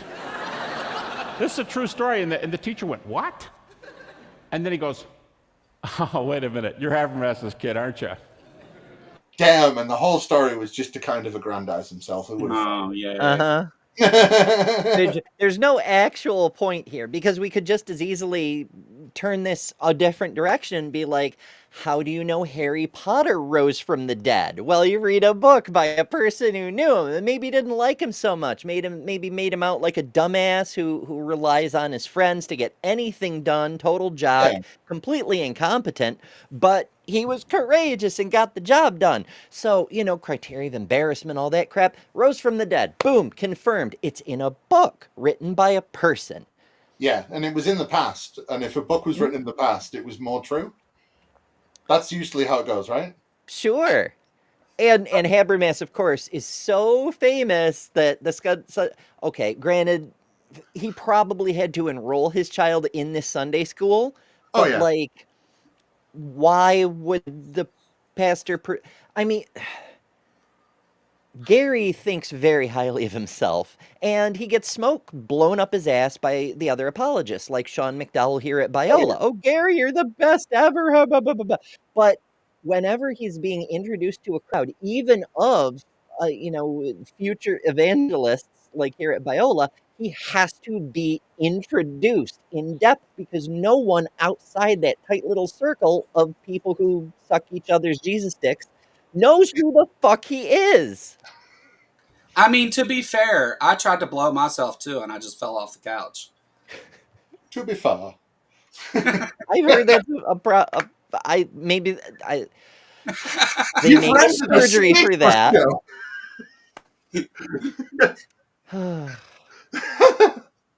Why do I come here? Don't know. I keep on coming here and I don't know. Right. Oh my God, mine. It's not really good. So, it's not hard. It's not hard to put some of these things together. You do resurrection like you do historical data, and you're not pulling any punches. You're not like inventing spiritual history to prove something. I'm going to be using facts the way the critics use it tonight, okay? So I'm going to start down here. I'm going to start with the timeline, because 17 minutes and 20 seconds in. Maybe we'll start getting to his fucking point.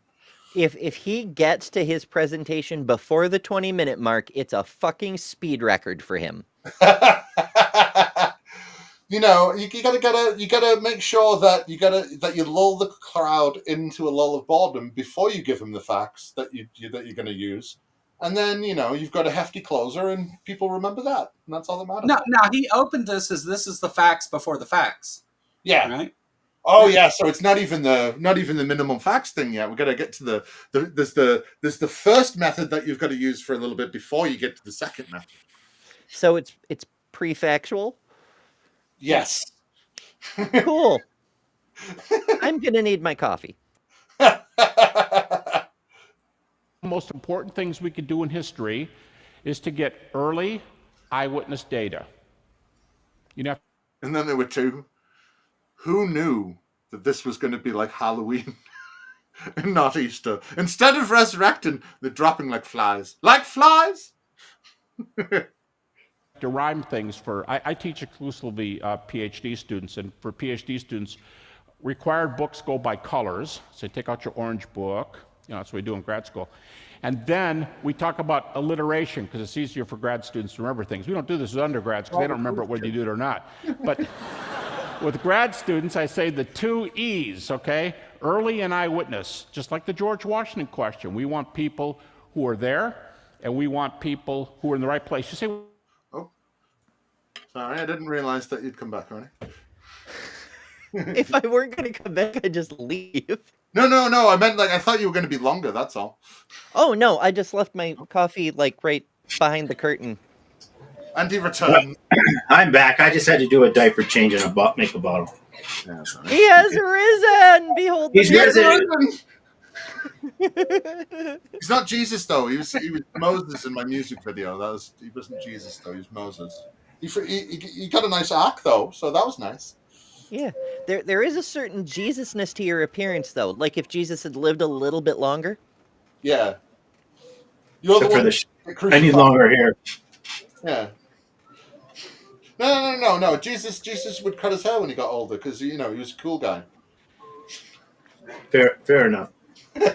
well, eyewitnesses could be wrong. Yes, they are. But what are you going to do? Cite nine eyewitnesses because eyewitnesses could be mistaken? No, we still use eyewitnesses. And we want them to be people who are in the right time, right place, asking the right questions, and so on. And it's real helpful if they're enemies. It's real helpful if they change their view. It's real helpful if there's checks and balances, and so on. That's how we do history. All right. Gary, what would be real helpful?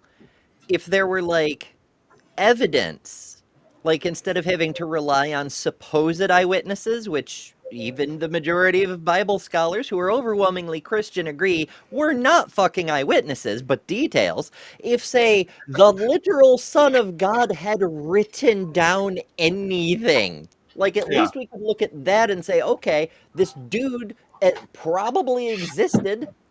Maybe half of Paul's letters are forged. They could still be forged, but at least it raises the confidence of the possibility he even fucking existed. And you know what would be really cool? If he came back from the dead after spending time with God, where he gets to, connect with the Almighty, and so is no longer illiterate or whatever, and starts writing his own gospel. So there I was, down in hell, rescuing the patriarchs and shit, and Satan comes up to me and is like, listen here, you fucker, these humans are never gonna know that you were ever around unless you leave a sign, a tangible legacy to the future. And then he writes it all down, and he says, here's the key to the kingdom. It's not, don't talk to fucking Peter. Fuck that guy. He's an idiot. He lets Paul take over. I'm going to tell you where I left the Holy Grail and what's going on with the fucking, here's the future. I'm going to make predictions and no, I'll be back before you're all dead. And that's all we get. Jesus fucking Christ. So Gary played a bit of a word game here and did a dishonest thing that apologists do. He talked about historiography, which we discovered is not quite the same as history. And then he spent a few minutes making it synonymous with the word history, to where now he's saying it's actual people that were there and experiences and at the time and the facts. But he just told us that's not what these things are. Well, because people like this also know about confirmation bias, and you're going to remember the things that you want to remember, and you're going to disremember the things that you don't want to remember. You know what I mean? So he can appear to be honest in one hand, knowing that his crowd is only going to remember the bits he wants them to remember. Or he created an equivocation. Could be that.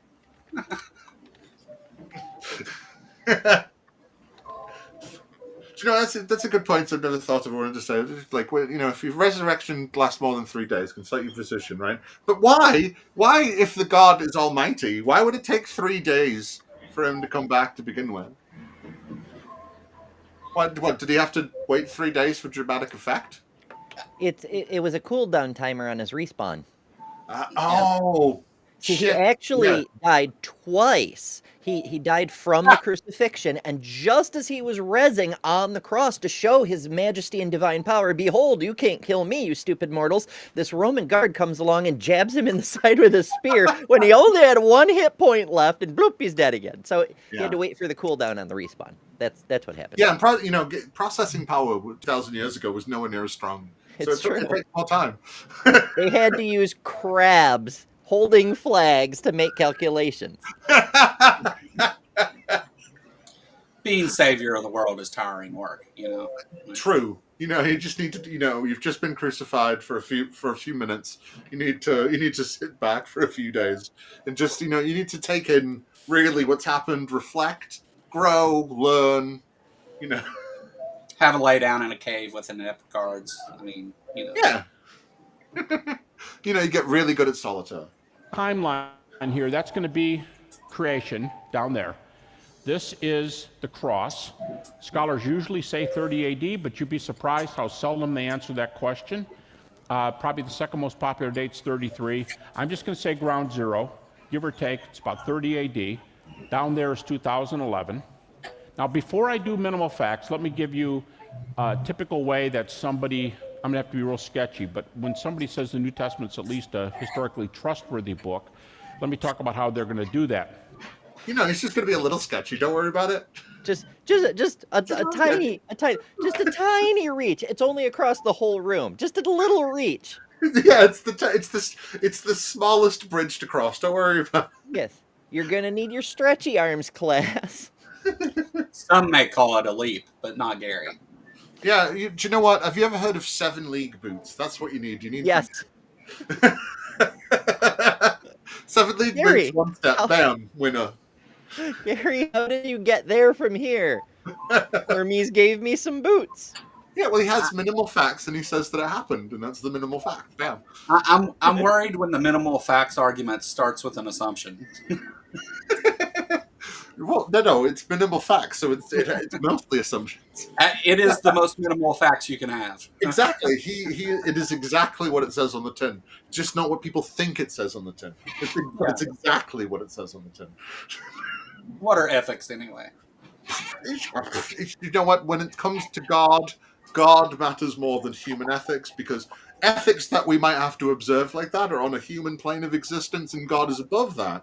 So, whatever, dog. Well, if you don't presuppose the existence of God and talking donkeys and shit tons of incest, then you have no basis for morality in the first place. So who are you to say that Gary's being unethical by, making shit up? Wow, I suppose when you put it that way. It's just common sense. Bam, winner. If you say, well, how do I know the resurrection happened? On this timeline, I'm going to say, well, one very common on the reliability argument response is going to say, well, the book of Mark is written, and I'm going to use skeptical dates, okay? So you can see it's not that huge an issue. The book of Mark is written about 70 AD. We're only plus 40. You have to study ancient history to know how good plus 40 is. Yeah. And you also have to study ancient history to figure out that the end of Mark that actually talks about Jesus' resurrection properly was added like a couple centuries later. Details. So, I guess that's not as close as he would say. So, half of we see the same thing in the Old Testament. You could argue that it's Jewish tradition to take part of a book, bring it forward into the present, and then either rewrite or totally fabricate a second part to that book and pretend it was there the whole time. We see it in Isaiah, in Daniel, the prophecies that were written hundreds of years after they were supposedly written, all this sort of stuff, you know? Oh, yeah. It's part of the tradition. And if it's part of the tradition, then really it would be a shame to stop. Yeah, it's how we honor God. Why do you hate God? Whoa, that's not true. Yeah, man. If you don't think he's real, you can't hate him, man. So yeah, No, I'm happy to grant Gary 40 years. Because remember, the average lifespan in the first century is 35. So yeah, 40 years. Super. Love it. Guaranteed that the people writing and reading this book are a completely different generation, possibly 2 generations removed from the events. That's super reliable. That's like us being eyewitnesses to the fucking Civil War. Yeah. You know? But don't worry about it. It was only written later than everything else, and we have actual transcripts to prove this. But I suppose that would be outside of the scope of minimal facts. So It's the greatest story ever told. it's beautiful. It brings a tear to the eye. You guys are making me cry. I might have to go back to things. It's just when we mock our Lord and Savior like this, it just makes me feel so bad. I'm sorry. I'm sorry. I'm sorry, Jesus. Can I pass go wager? Jesus, I believe in you and I love you. Accept me and you put me in your heart. And now I'm going to go back to be a heathen, but I think I'm saved again. Don't hold it against me, fans. I just want to cover my bases.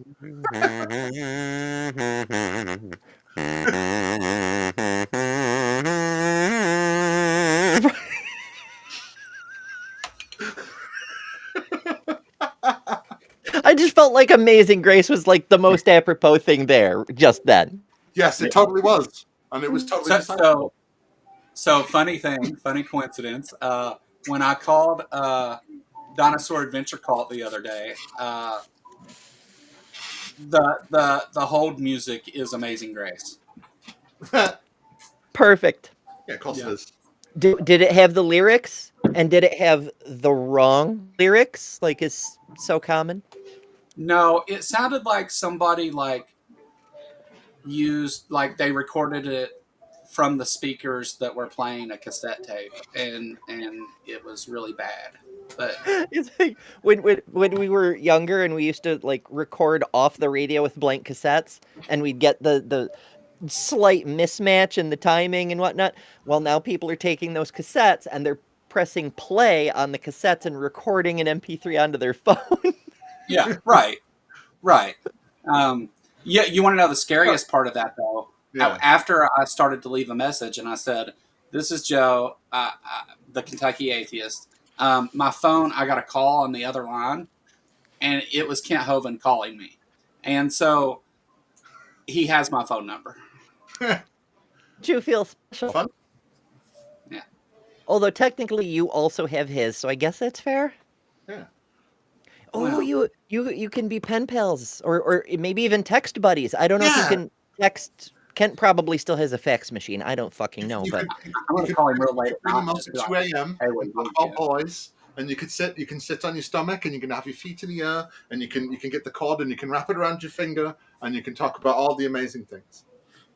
You think I missed I can only like use my headphones and be like, oh, yeah, and but it just doesn't work. No, the old phone calls are the best because they just wrap around it naturally. Mm-hmm. Do you think if I called and said, "Hey, Jesus is outside," do you think they'd all run outside? I don't think they would. No.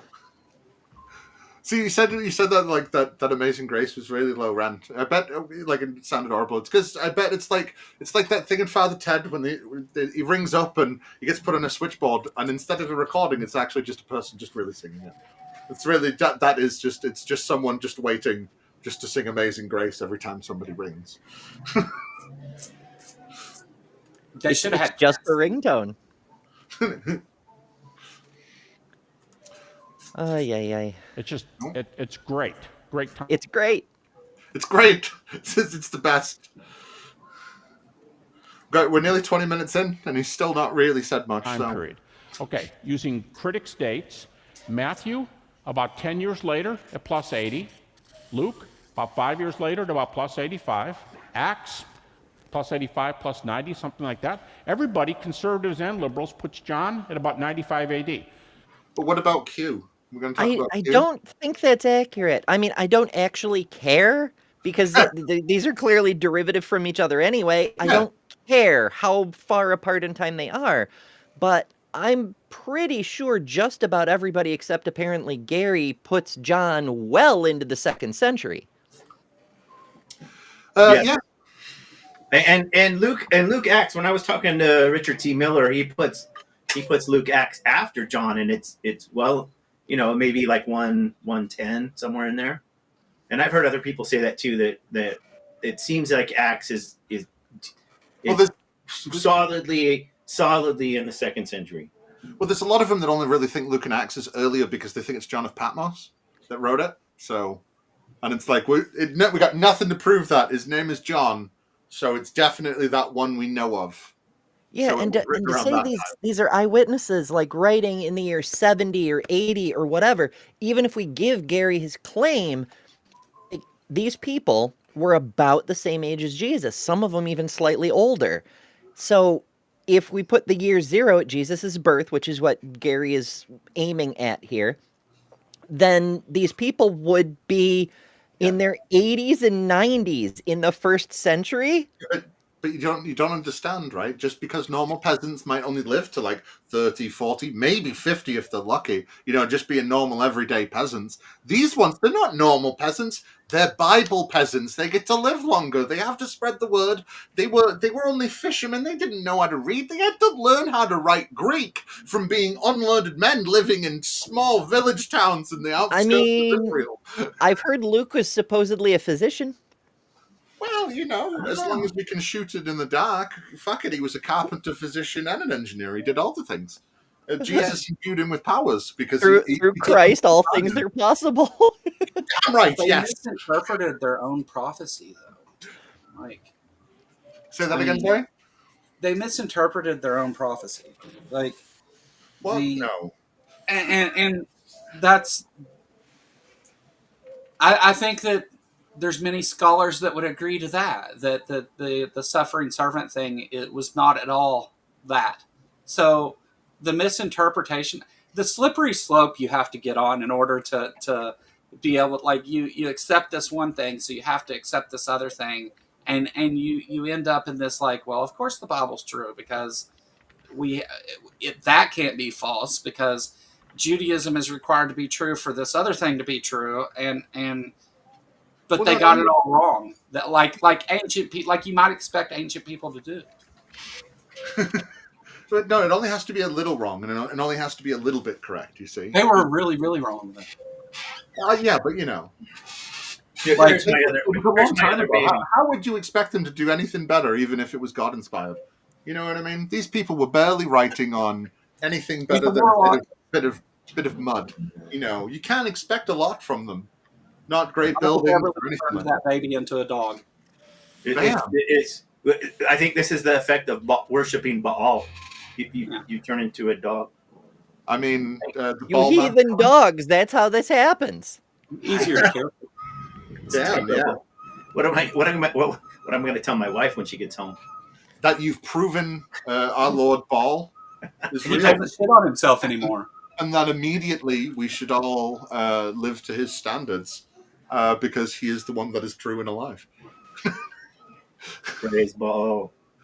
But how much does he like the smell of burning flesh? I mean, he likes it. He likes it a bit. He is a lightning god, after all. Does he really, really like it though? Well, yeah. I mean, he does. Apparently, according to the Bible, though, he does seem to have a bit of a bad tummy, and he visits the toilet a lot. So Well, I mean, he doesn't show up on that hill. Yeah. If only we had those minimal facts for for Jesus. We've got those minimal facts for Paul. And I think if we've got those minimal facts for Paul, we should have these minimal facts for Jesus.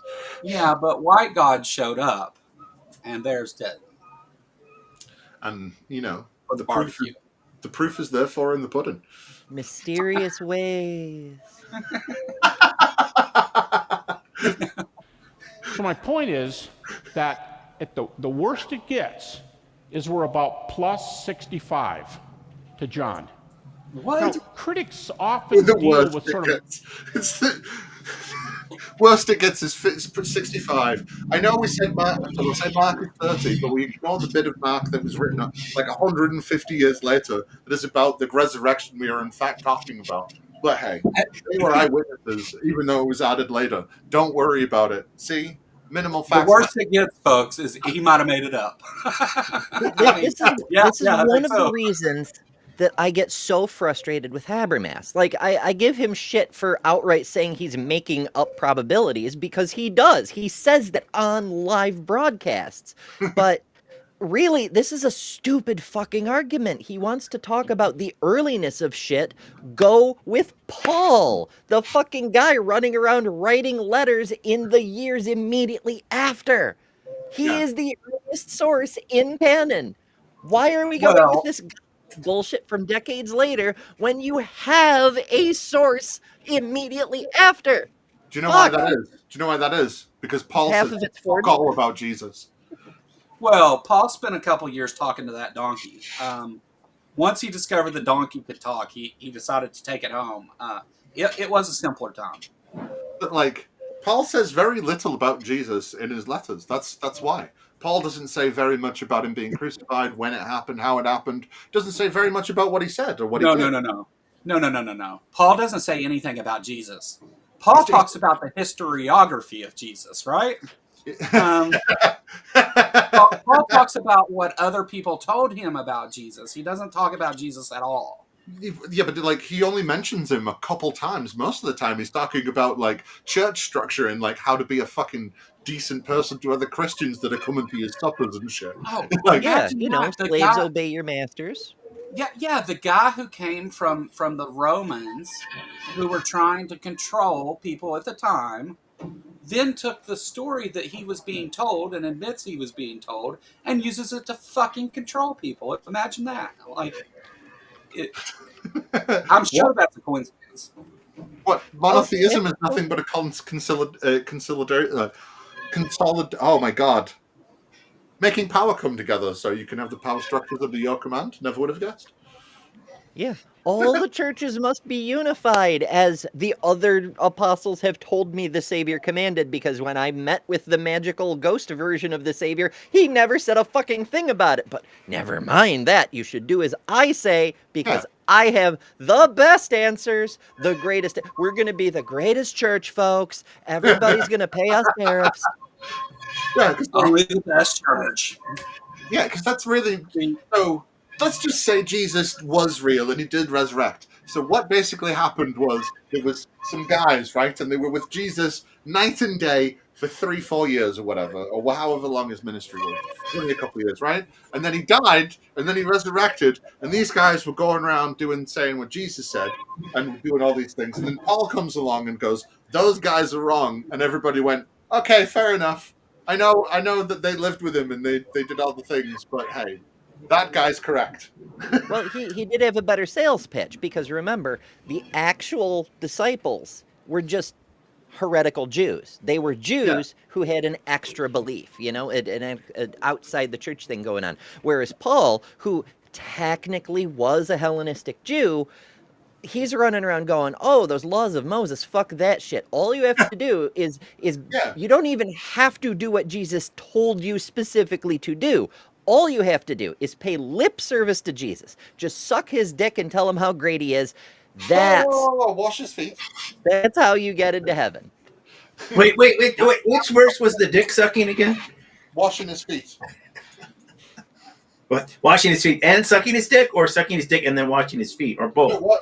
Washing his feet can be a use of, isn't necessarily, but can be a euphemism for what for. Foot. I get it. So like, there's like other bits in the Bible when like, is it Rebecca and her aunt's like, or like stepmother or whatever's like, yeah, go uncover his feet and lie at his feet, and then he'll tell you what to do, and like this shit like that. Right. So like even like laws that talk about you got to build up to the tabernacle or whatever, you have to build stairs instead of a slope because like their feet get uncovered, and with the robes and stuff when they really mean balls. Okay. I mean your balls get uncovered because you're walking up a slope wrong. Like Got it. so when Jesus is washing people's feet, there is a slight possibility that in fact there's a little slurping going on. I don't know as I'd say a slight possibility. It's You I mean, know. it's kind of a thing through the whole fucking book when they're talking Yeah. about the angels who were, 6 arms, 2 to cover their eyes and 2 to cover their feet and the other 2 Yeah. to fly. Mm-hmm. So I guess actually what we're saying is that Jesus had a little disciple Bukake before, and then he died of shame. Oh father, why have you forsaken me? I've not even been able to walk. Can you imagine on Good Friday, Jesus lying there and being tied to the cross and just looking at the Romans dead in the eyes and going, harder, harder. I think when it said that the Roman soldiers stabbed him and water came out, I think we're seeing the story completely wrong. I think we've uncovered something completely. I think we've uncovered really what happened. It was just a semen pouch that accrued, and he stabbed it, and it just all came out. And He was a crab people. They Crab punctured his people. freaking Crab spawn people. stacks. Yeah. I think Maya agrees, so that's cool. It seems reasonable. Yeah. Well, Maybe. she's disputing the Da Vinci Code because the Da Vinci Code says for sure the disciple wasn't really a man; it was Mary, and that was his wife, and they had kids. There is a lot of stories out there. There is a town in France that celebrates a woman and some child coming over as like the biggest Christian thing ever. Oh yeah, the Black Madonna's been it's sort of like one of the early conspiracy theories. Yeah. Because like all conspiracy theories, it's anti-Semitic at its core. It's saying here's the poor widow and orphaned child of the savior of mankind, and if it weren't for the fucking Jews. It's like we can't have a conspiracy without blaming the Jews. It just No, because that's just the easiest way. It's the easiest target. Everybody, sorry, did the Easter Bunny have a position on the risen Christ? Yes. Underneath, catching the eggs that come out of Jesus' egg hole as he is, he's just up there to support. You plop out so many eggs for so many The people. holy boy. Yeah. You're going to get tired. So,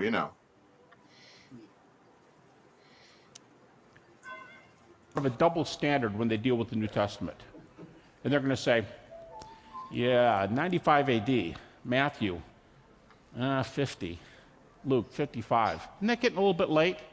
Well, when they ask questions like that, they either, I'm not trying to be mean, but either they haven't studied a lot of ancient history or they're not familiar with sources or they're just being overly critical of the New Testament or whatever. Because if I said, all right, forget... This guy's just pulling numbers out of his ass as it is. We don't have... Which is sort of his whole thing. If they disagree with me, they must be dumb. Yeah. He's the one up there with a PhD on his name. So he's obviously correct. So it doesn't matter what numbers he says. He said like 5 different numbers for Matthew already. And you're supposed to be like, don't worry about it. Yeah, we know the data, folks, but he's not a mathematician. But he's also doing a common apologist trick where he's substituting one thing for another thing. He's saying, how do we know they're reliable? Well, now let's argue about the dates. I don't fucking care. How do we know they're reliable? I don't care if they were written the day after. Is it a reliable writer? Do the facts check out? Do we have any independent verification? Oh, but it was within 3 generations. Good enough, I guess. Well, they had time to pass it around and think about it and choose the wording and, really work on the grammar and punctuation. And, they came to a consensus and, we got How many dishonest Garys do you know? Come on now. Like, Wait, I don't know. It's can we just say all of them? Do we have to have a number? Can we just say it's the total?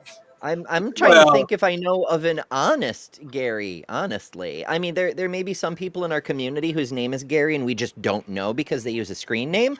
But the only Garys I can think of are Habbermas and the Discord dweller formerly known as Darth Dawkins, you know? Oh, yeah.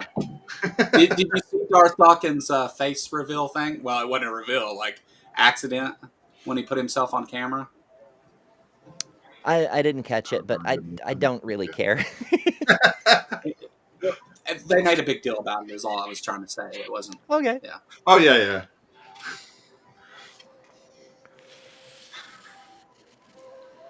Oh, come on. Jesus for right now. And let's say ground zero is the death of Alexander the Great. What are our best sources for Alexander the Great? What are the best sources? Well, we have writings of Alexander the Great the day after he took over places. We have like physical artifacts of, things. Well, Jesus, there's entire cities named after him. I was just kind of thinking, and also ground zero, as in the epicenter of a nuclear detonation. Alexander the Great is the nuclear detonation of history. I mean, what evidence do we have for Hiroshima? You want to know the difference? The difference is that when Alexander the Great marched into Egypt, they wrote about it at the time it fucking happened. Yeah, they went, oh my God, Alexander fucking great. Yes. He's marched in with an army. He's renamed our cities.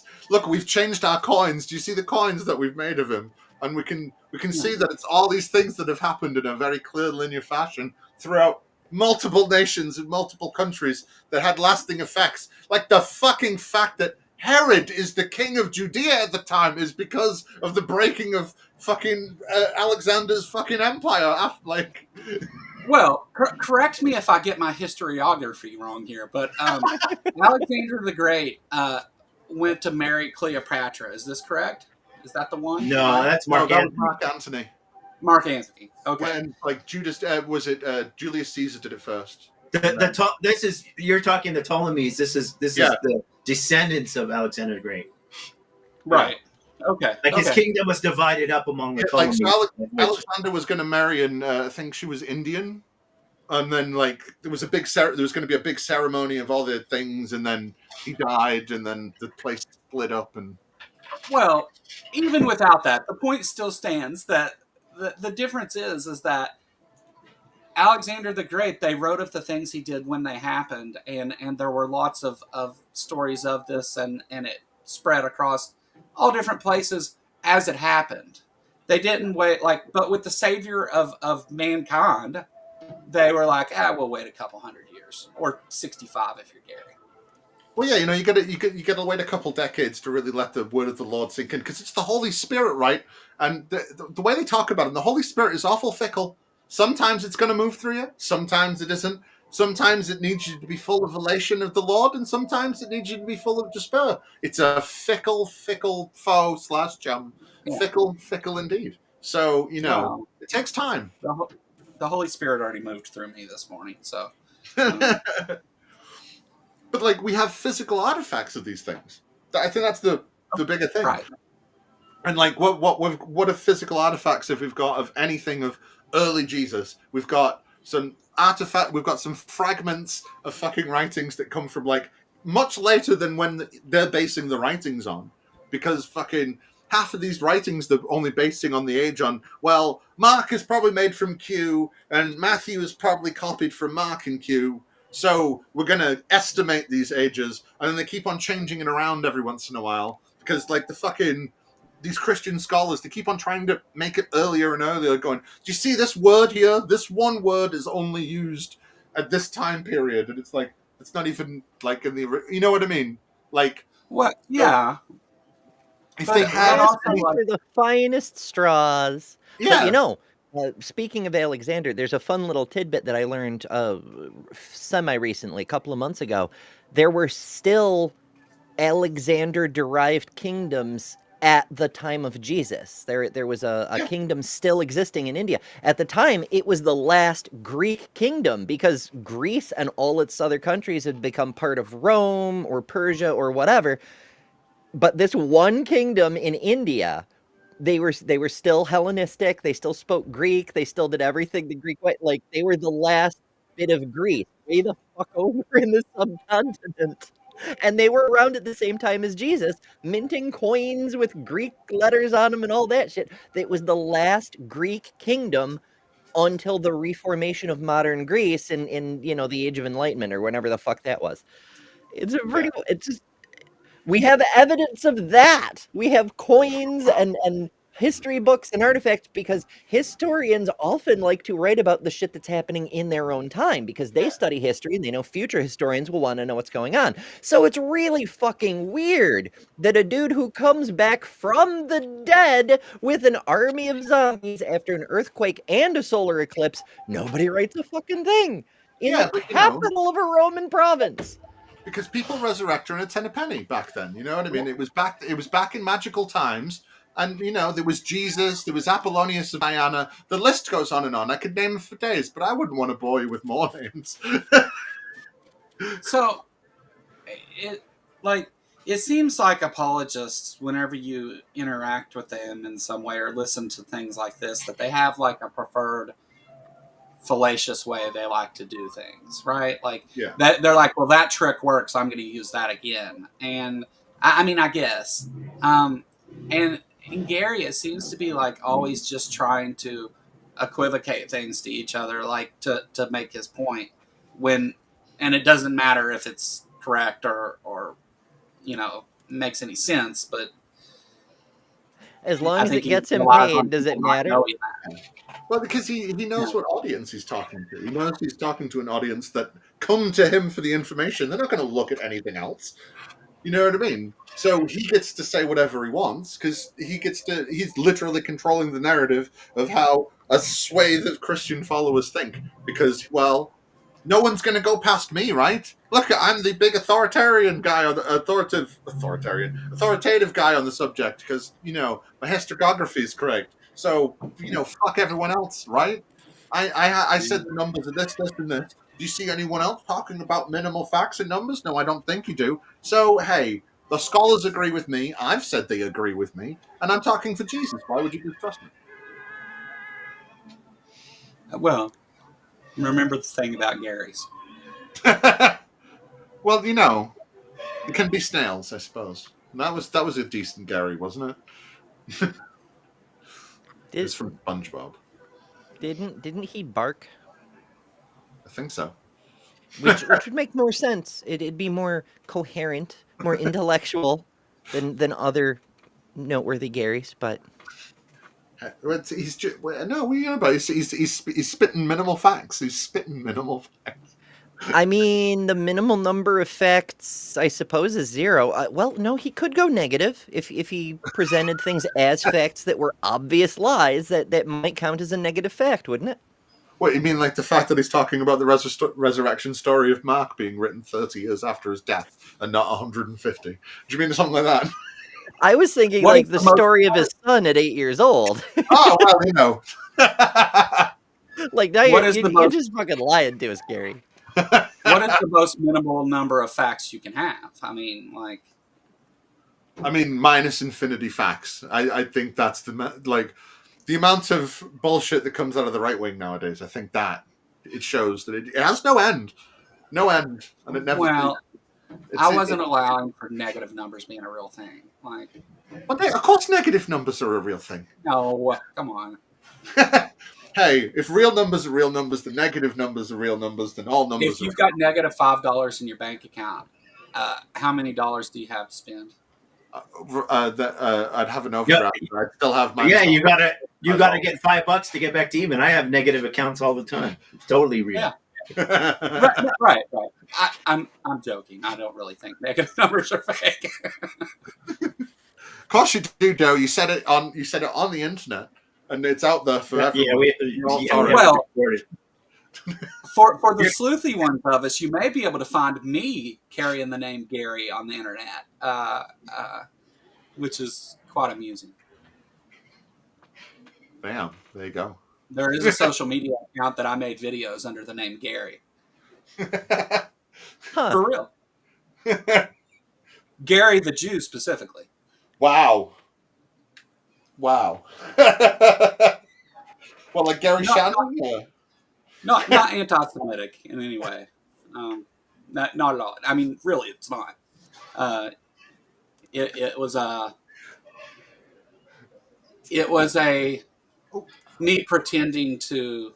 Well, I was making fun of a Messianic Jew guy that made videos named Larry, who was giving everybody advice on all kinds of crazy things, and so I made videos as Gary the Jew, showing how absurd his advice was. Oh yeah, because it's also 2 nice bits of alliteration. I think that's the word I was looking for. Yeah. That exists, though. You can find it out there if you look real hard.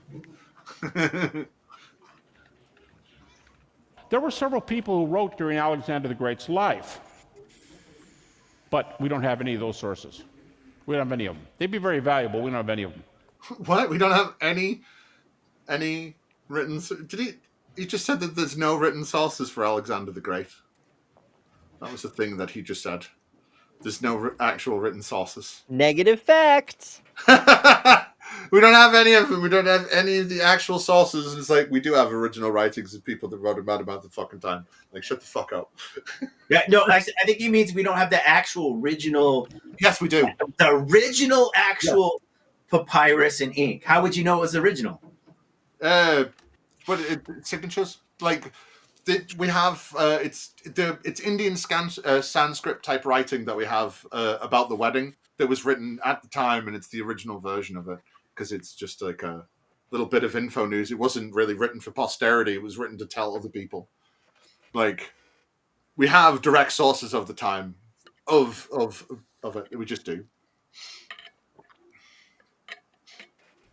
The sources we have for Alexander are, and I'd have to keep walking way out past this window, because the best sources for Alexander date 300 to 450 years after his death, about 330 BC.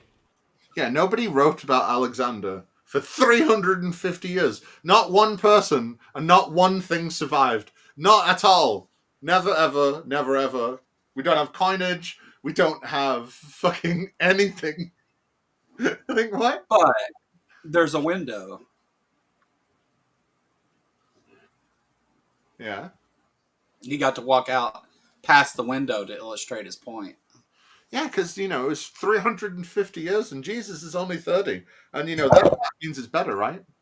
That's like 10 times more reliable, probably. Never mind, it's a category error. Now, if Jesus had done what was alleged for the Messiah to do, be a conquering king who pushed out the Roman Empire, reestablished the kingdom of David, etc., etc., etc., then we might be talking the same kind of category. But also, he didn't do that. and like, they probably would have written about it because there were historians living in Jerusalem at the time, and they would have been hey, this fucking carpenter's kid just shows up and starts flipping tables and suddenly he's the king? What's happening? Well, hey, he risen an entire army of the dead. So there should be lots of necromancer. Yeah. They were right to crucify him because throughout all of history, going back to the earliest fucking versions of the Torah and the Talmud, there were very, very few things that were instant death as a penalty. Because Christians today will tell you all sins look the same to God. But in the Old Testament, a third of the laws required banishment from the village, and a third required some kind of atonement ritual, and some of them did require stoning or other kinds of execution, but they were not all the same. But there were 3 things that always got you the death penalty instantly on site, no due process, you're just done, and necromancy was at the top of that fucking list. Yeah, but Jesus is above the law because he's come to fulfill it, so he doesn't have to abide by it. Sure, why not? What were the other 2? Sorcery generally, witchcraft, and poisoning. Oh. Interesting. Yeah, Yeah, like assassins were fine. That's a valid profession, but don't use poison because it's a dick move. and that's your morals right there. It's your, Wait, you know. what about zombie sex work? Would that be like a double whammy? Well, I mean that'd just be if as long as you're not animating the zombie, I think that would be like equal Yeah. opportunity, you know? Because like even It- zombies deserve a chance to make a living. I Yeah, suppose it as long as depends on they're whether other you can people's control them zombies. or not. Because, like, you know, it's the undead things. So What if you stole a zombie from someone? Kidnapping. Would it be kidnapping? Do they still retain human rights after they're no longer well, humans? it would also depend on whether they were a man or a woman, wouldn't it? There's different rules for that. So Do they come from within the peoples of Israel or are they from the exactly, yeah, nations around them? we've got a lot of qualifiers we have to figure out here. Somebody call the Levite priests. We have questions. The two best sources are Arian and Plutarch, but they're also the latest sources. They're about plus 425 to 450 AD. That's a long time. You go, okay, Oh. fine, I get your point. Maybe Alexander's not the best example. We have Maybe better not. examples than that. Yes, we. Maybe all those like city ruins we have that he rampaged through don't mean shit because somebody didn't write about it early enough for him because you know physical evidence don't mean jack unless it's worded. I would say your guy is 2,000 years late. That's a long time. Should we talk about that? I mean, that's an issue too, but I'm so glad that Gary mentioned Plutarch because Plutarch, of course, tried to take his job as a historian somewhat seriously, and so he did research. He looked into things. He looked into writings that we no longer have available, thanks to the Christians who burned half the books in fucking Europe. Details, that's a separate thing. As we know from the histories, the legends, if you will, Alexander the Great was a student of Aristotle. And guess who Plutarch quoted in his writings about Alexander the Great? Oh, I don't know.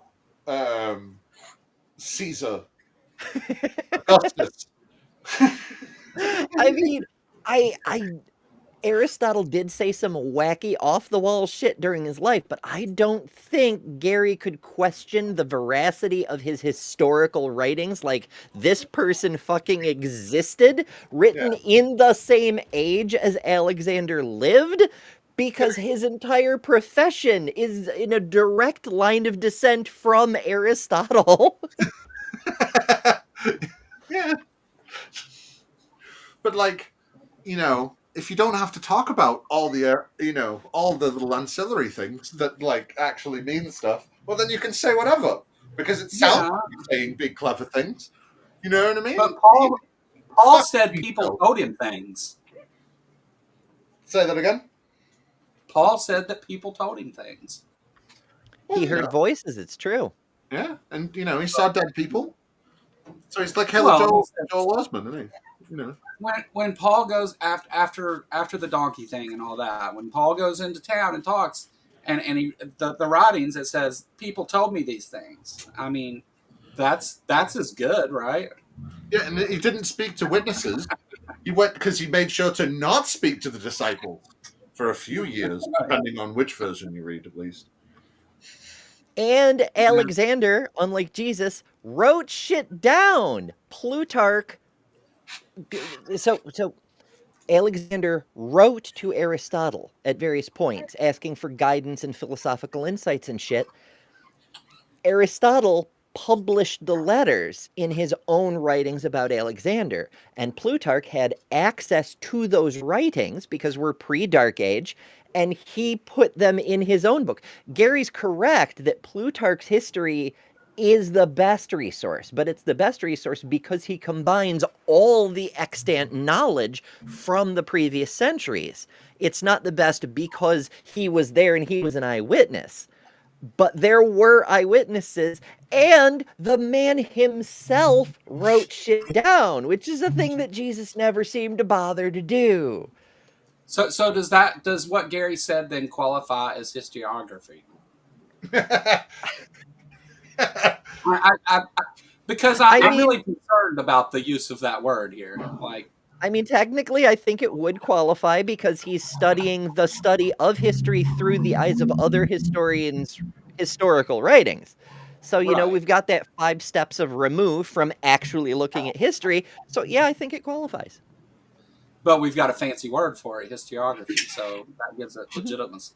Yeah, but he wants you to focus on the historiography and not the historicity. So, yeah, of course. We do, but I'm just using Alexander because he's such a prominent source. Well, how about somebody who's better data and closer to Jesus' time? Okay, how about Tiberius Caesar? He is the Caesar who's on the throne when Jesus dies just a few years after Jesus dies. We have 4 major sources for Tiberius and a total of about 10 sources for Tiberius. We have more than 10 sources for Jesus, and you go, yeah, but that's those prejudiced New Testament sources. Whoa, okay. Wait. More about that in a we got second. more than 10 sources for Jesus. We've got more than 10. How have we got more? That's complete BS. They say this all the time. Oh, we have 19 sources. We have 10 sources. Yeah, because they count they just double count everything, and then they lie. Yeah, but then they also go, hey, by the way, right? There's the Gospel of Thomas. There's the Gospel of Peter. There's the Gospel of fucking Joseph. There's the Gospel of Dan. There's the Gospel of Bev. They use all these different things. They go, well, Acts, that's one that talks about Jesus, so that's one of them. And it's like, Well, every book in the New Testament counts as an independent source because even though they're bound together in one anthology, they actually are separate books, you see. But they like to talk about all these various historians, some of whom also lived hundreds of years after the fact, but details. I brought up yesterday, I forget whose show it was because I'm all over the goddamn place.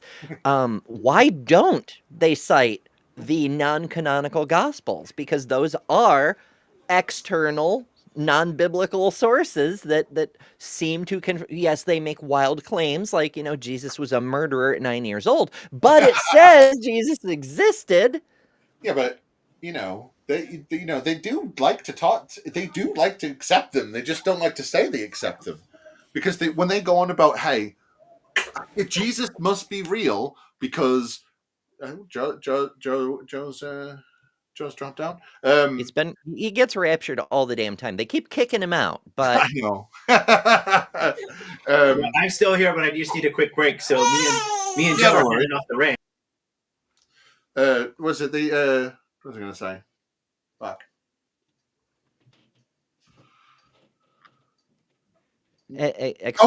So they like using them. They just don't like to say that. They just don't like to say they use them. So they'll use them, and then they'll say that's why they have so many numbers. But then there's also the bit where they talk about, well, hey, Jesus must be real. Why would people die for a lie, right?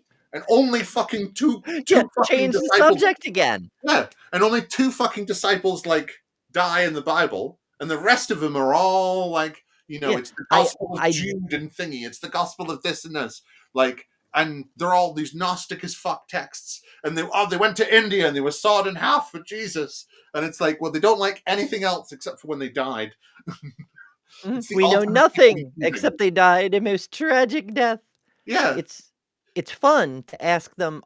Say there's 10 other sources. Can you tell me what those are? Or are we doing I have here a list of names. There were 500 witnesses, I tell you. I mean, granted, there were 500 witnesses of a risen Elvis yesterday, but whatever.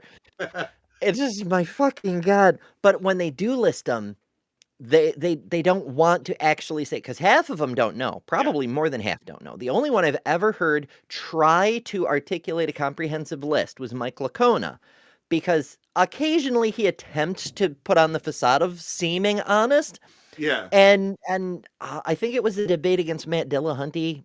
It may have been someone else. It's been a long time since I looked at it.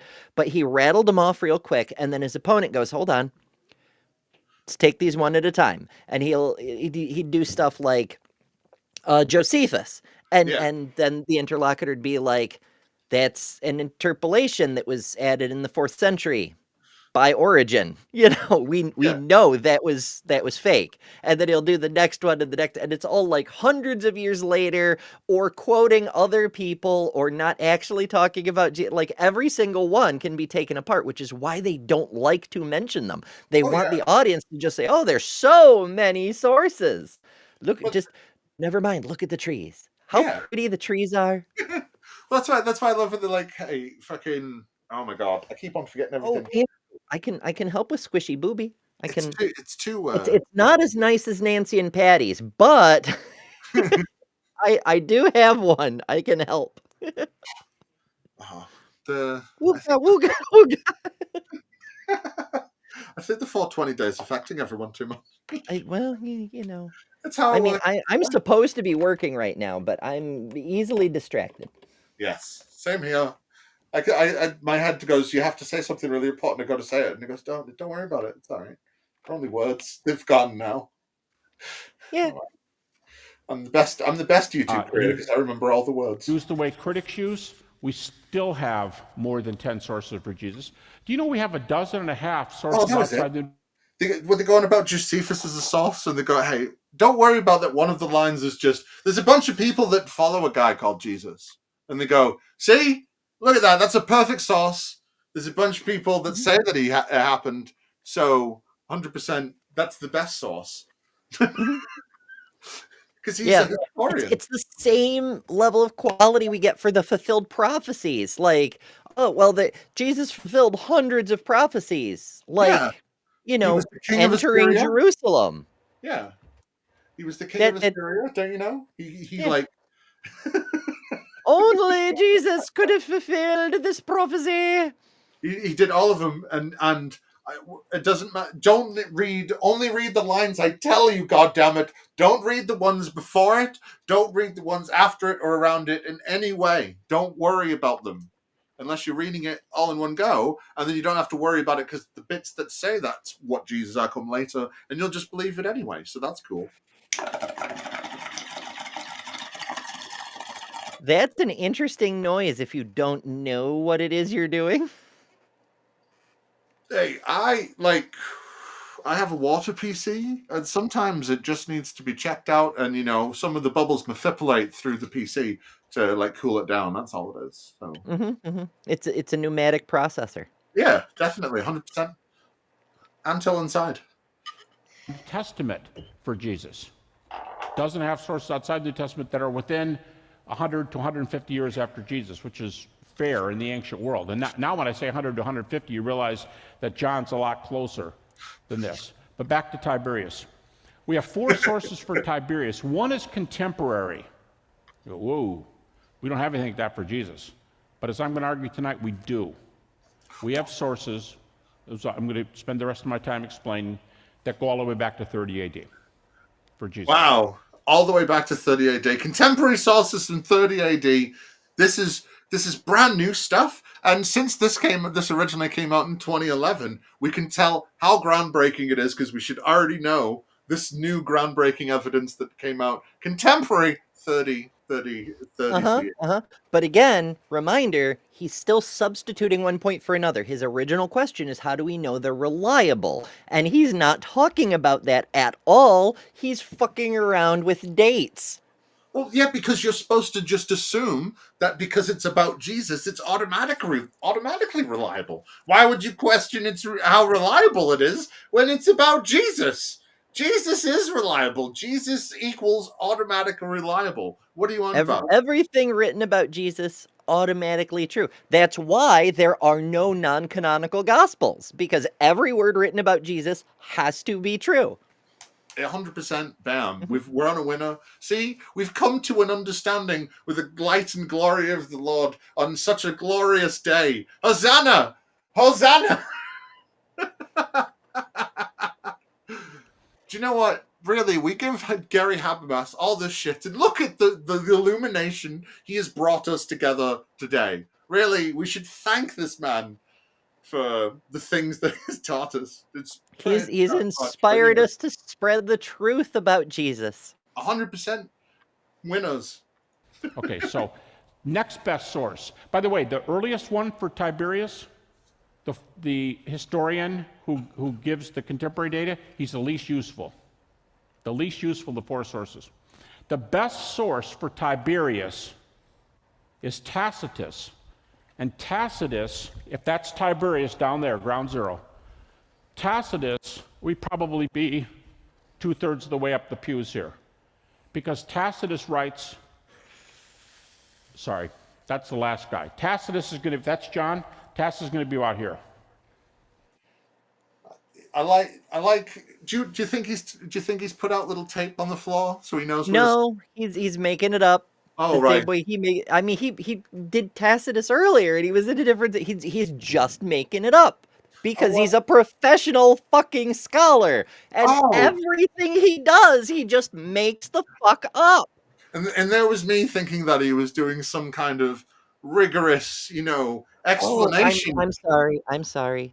He's inspired by the Holy Spirit. I've just figured out something. Do you think he does all of this little fucking spiel that he's doing right now, just so he can walk up and down the stage, so he can get a little bit of exercise in? Do you think? He's got a little 2011 version of a Fitbit. He's got to get his steps in. He's multitasking. Yeah, do you know what? Well done, sir. Well done. That is efficiency. Yes, he's working for the Lord and for his health. Hey, how many lies did he tell while I was gone? I had to take care of some baby stuff. Is he getting 2 or 3 at least? Do you know what? It was about 2 or 3, actually, yeah. Now we're talking about Tacitus writing about Tiberius because, that's more contemporary. He also said that he, in fact, has some hardcore evidence of contemporary evidence of Jesus at 30 CE. He's just not got to it yet. So at least we have something to look forward to. There were some coins made of Jesus in the last Greek kingdom in Punjab. Yeah, well, it's how you got into the Sunday potluck. You had your little special coin, and you knocked on the door, and you said the special phrase, and you gave them the special coin, and then you could come in and you could have a nice dinner. Tacitus writes about 120 AD. He's plus 80 after Tiberius. Suetonius, plus 85. And Dio Cassius, 2/3 of the way up or further. Dio Cassius is plus 180.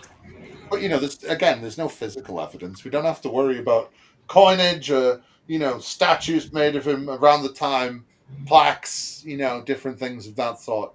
You wouldn't want to care about those sorts of things, would you? Yeah, Gary, we don't give a fuck. Like, now we're not even talking about the dates of shit about Jesus. We're talking about yet another completely unrelated piece of bullshit.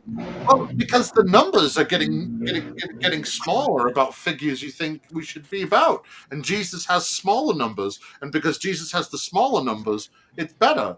I always love how often these fucking arguments always come down to, I need my number to be smaller than yours, or I need my number to be larger. Do you know what I mean? Like, the probability of God not existing with all the things that need to happen for you to exist at billions to 1.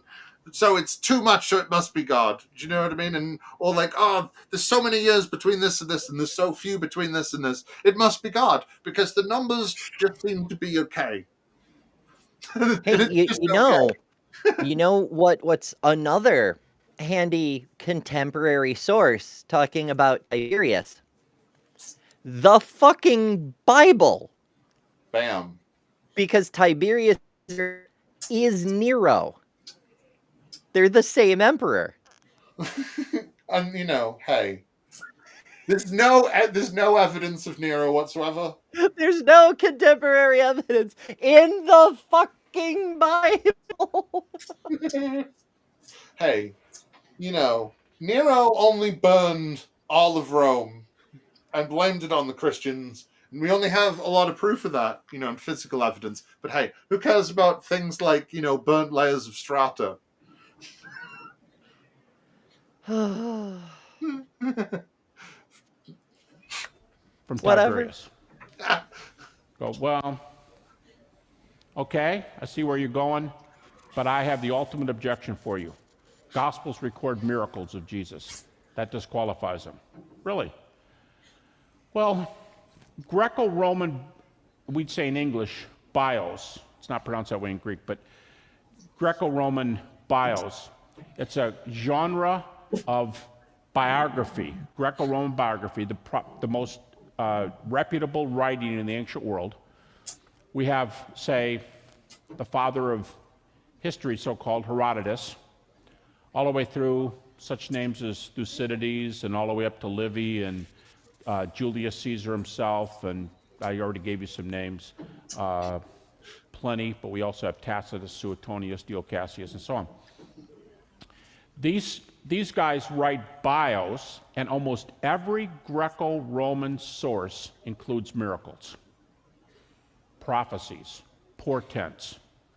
Livy probably What, you mean people from a long time ago thought things were vaguely magical because they all lived in a polytheistic society where they thought that all the gods existed and you had to pay certain versions of homages and stuff like that to certain gods, and that not knowing everything, you would actually have a more superstitious thinking. So you would see portents, and because, there's some drugged up woman, because she's too near a volcanic vent, tells you that in the future you're going to see a swarthy man with brown hair and you should go off and you'll have adventures. You listen to them because it was back then when you didn't know that there was this just crazy woman, fucking having hallucinations because he's too close to a volcanic vent. Do you know what I mean? Yeah, that actually raises an interesting thing that I've been working on for a little while. It's these omni-style monotheisms that actually have made wide-scale atheism possible. Because back in the day, when there were just pantheons and everybody was, super superstitious, and they'd just be like, oh yeah, gods are real, find the one that works for you and worship that one. And everybody was just cool with that general arrangement. Then people would wander around and they'd be like, oh, I kind of vibe with the trees. I'm going to be like a Demeter devotee or something. Or Yeah. I really like wine and orgies, so I'm going to be a Dionysus acolyte or whatever. I'm there. Wine and orgies. Oh yeah. But like people would just attach themselves to a divinity that kind of resonated with their personality or whatever the case may be. There were a few people who just didn't believe, but it was just kind of a low key, I'm not really affiliated with anything, and nobody really argued about it. It was only when these new religions started coming in saying, oh, there's only one God and this is what it is and this is what it demands, that people were like, that ain't right, fam. I don't believe you, Well, yeah, especially when you think you have a full knowledge of what existence is and all this stuff, and then eventually they start going, actually, no, it's all just wrong, just so very wrong. People are like, what? We've believed this stuff for centuries, and it's like, yeah, I know, but it's so very wrong. And then people think very hard about melding those things into what it turned out to be. I think my favorite one for that is fundamentalist Christians that now accept evolution is real, but only on a micro scale.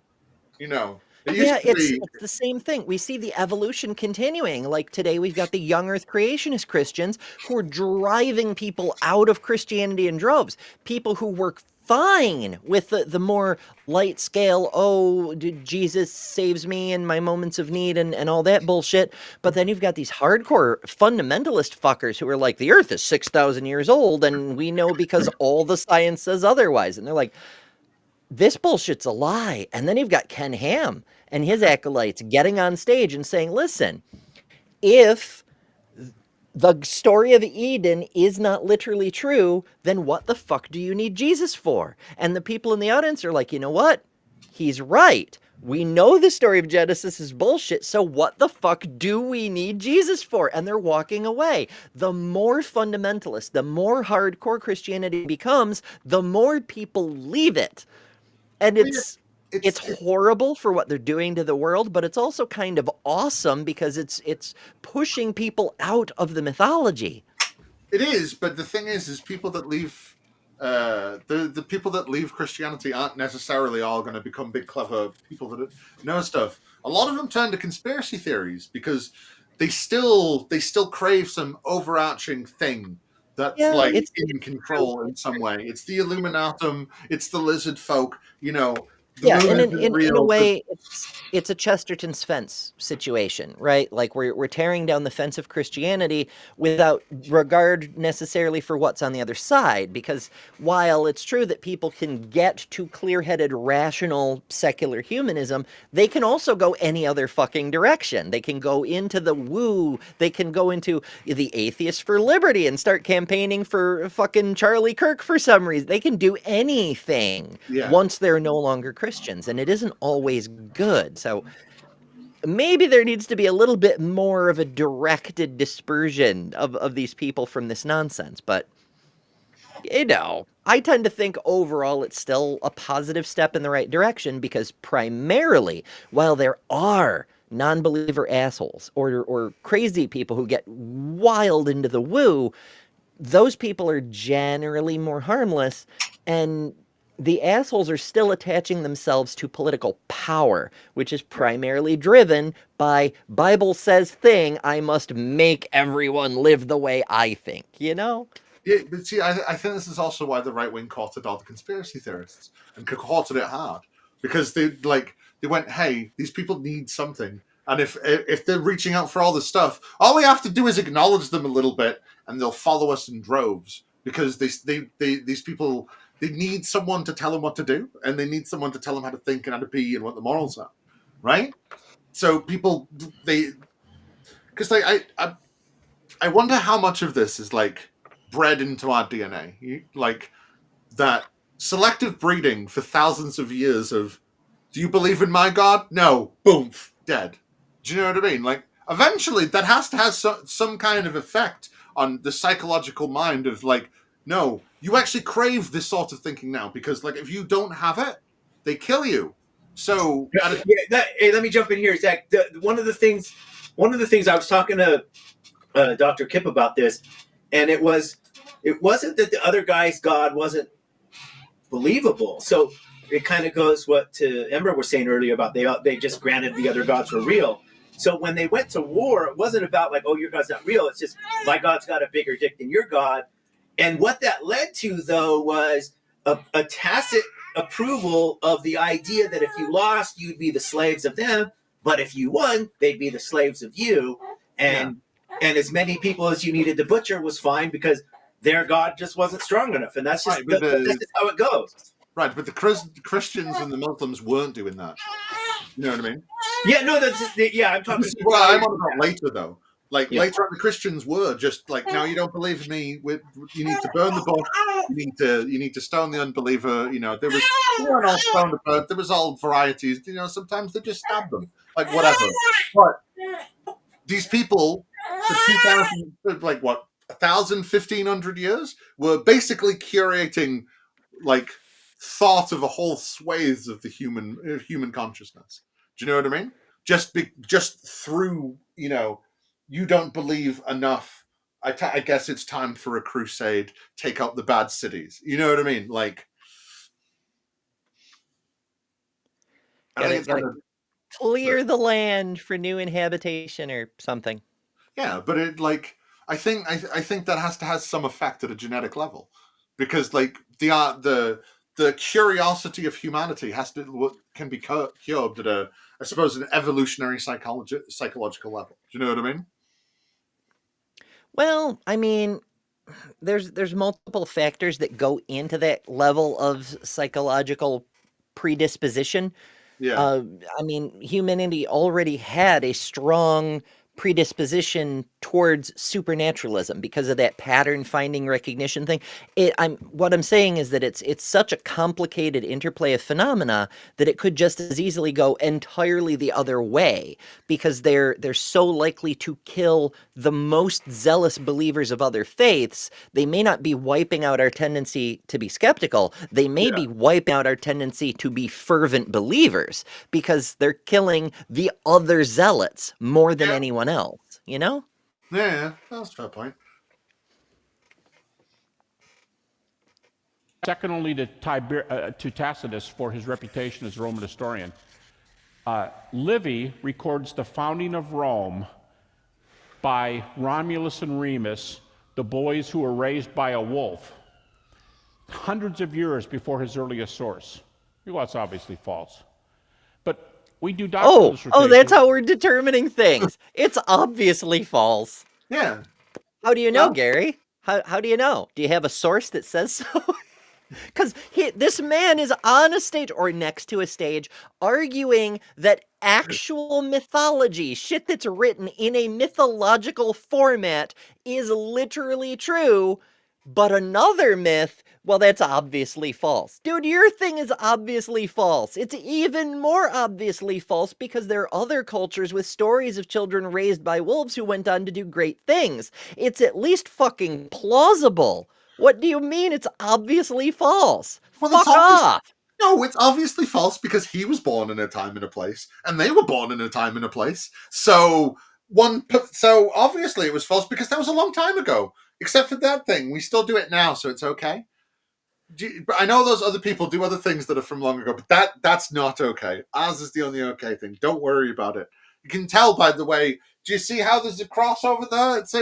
I have one on my chest. You see, that's how you know it's real. Because, like, why would I wear a pendant? Who would spend money on such a gaudy piece of shit if it wasn't true? You know what I mean? Like, on this material. And it's fair to use this material and start. You go, well, I don't trust any of it if there's miracles. Or if there's miracles, the Greco-Roman sources is not a rival to Christian miracles. Then you got to ask the question of which miracles are evidenced. Well, obviously the Jesus ones, the Moses ones, and the Egyptian ones. Because the Egyptian ones need to exist to make the Moses ones more powerful. So there is other magics, but only in Egypt because, well, all hail the pharaoh. Yeah, because the pharaohs they didn't have the right god, but they were so close geographically and Yeah. Otherwise, I suppose. I mean, they went through a period where they had a single tyrant god who demanded to be worshipped first and foremost and required all the tributes and the firstborns entering service and all of that crap, So it's close to the right god from their point of view. Well, it starts with A, and Adonai starts with A in our language, so therefore it's close enough. It was them. They did. That's where it started. I mean, this is the logic he's working off. So if he can work off it, I can make jumps. It's just a tiny bridge. It's just a tiny bridge. If he can make a tiny bridge, I can make a tiny bridge too. It's not that.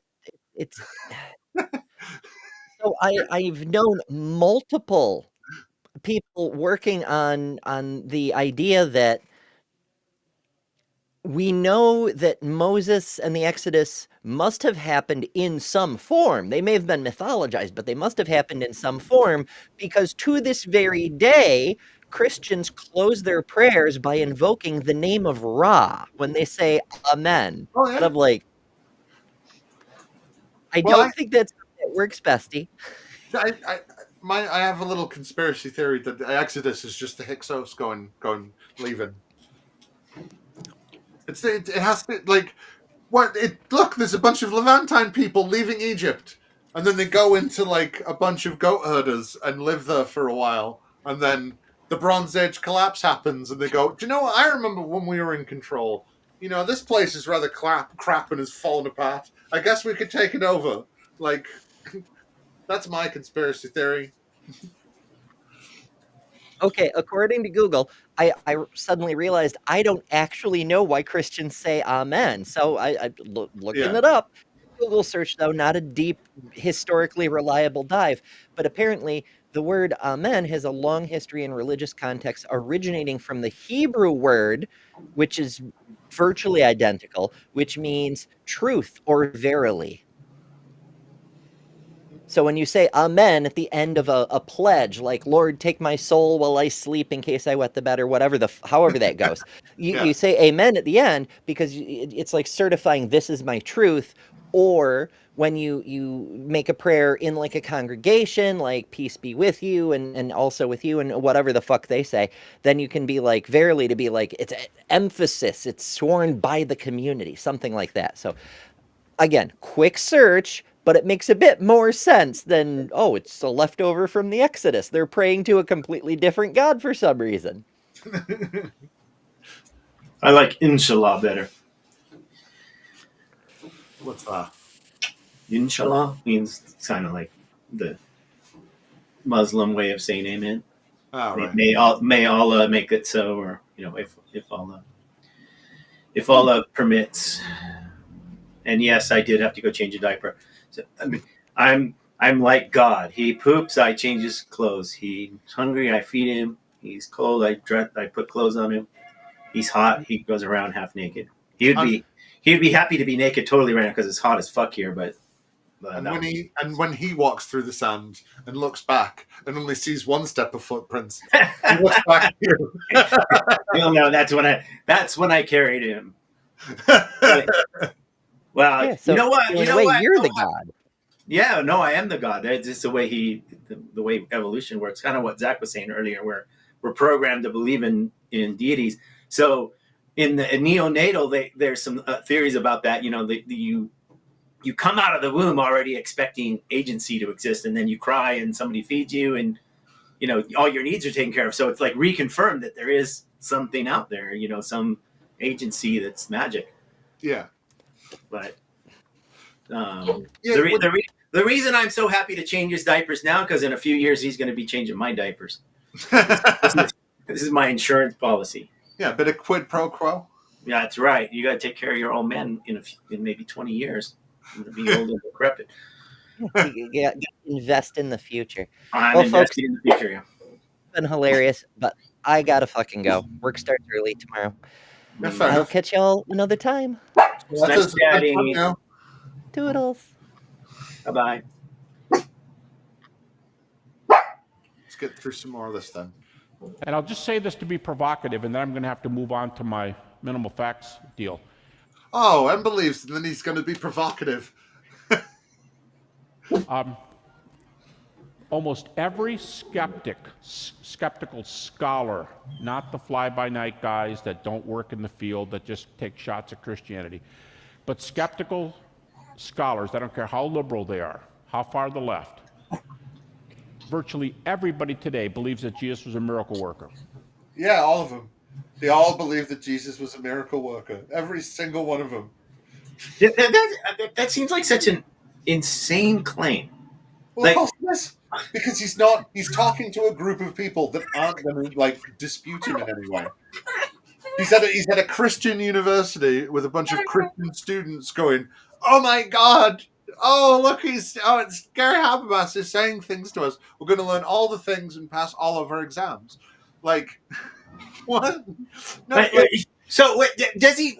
Is he actually trying to say that skeptical scholars that don't believe in miracles believe Jesus was a miracle worker in the sense of a legendary miracle worker, like Apollonius of Tyanus? Is that what he means? See, what I think he's doing is a bit of doublespeak, isn't he? He's going, "Hey, right.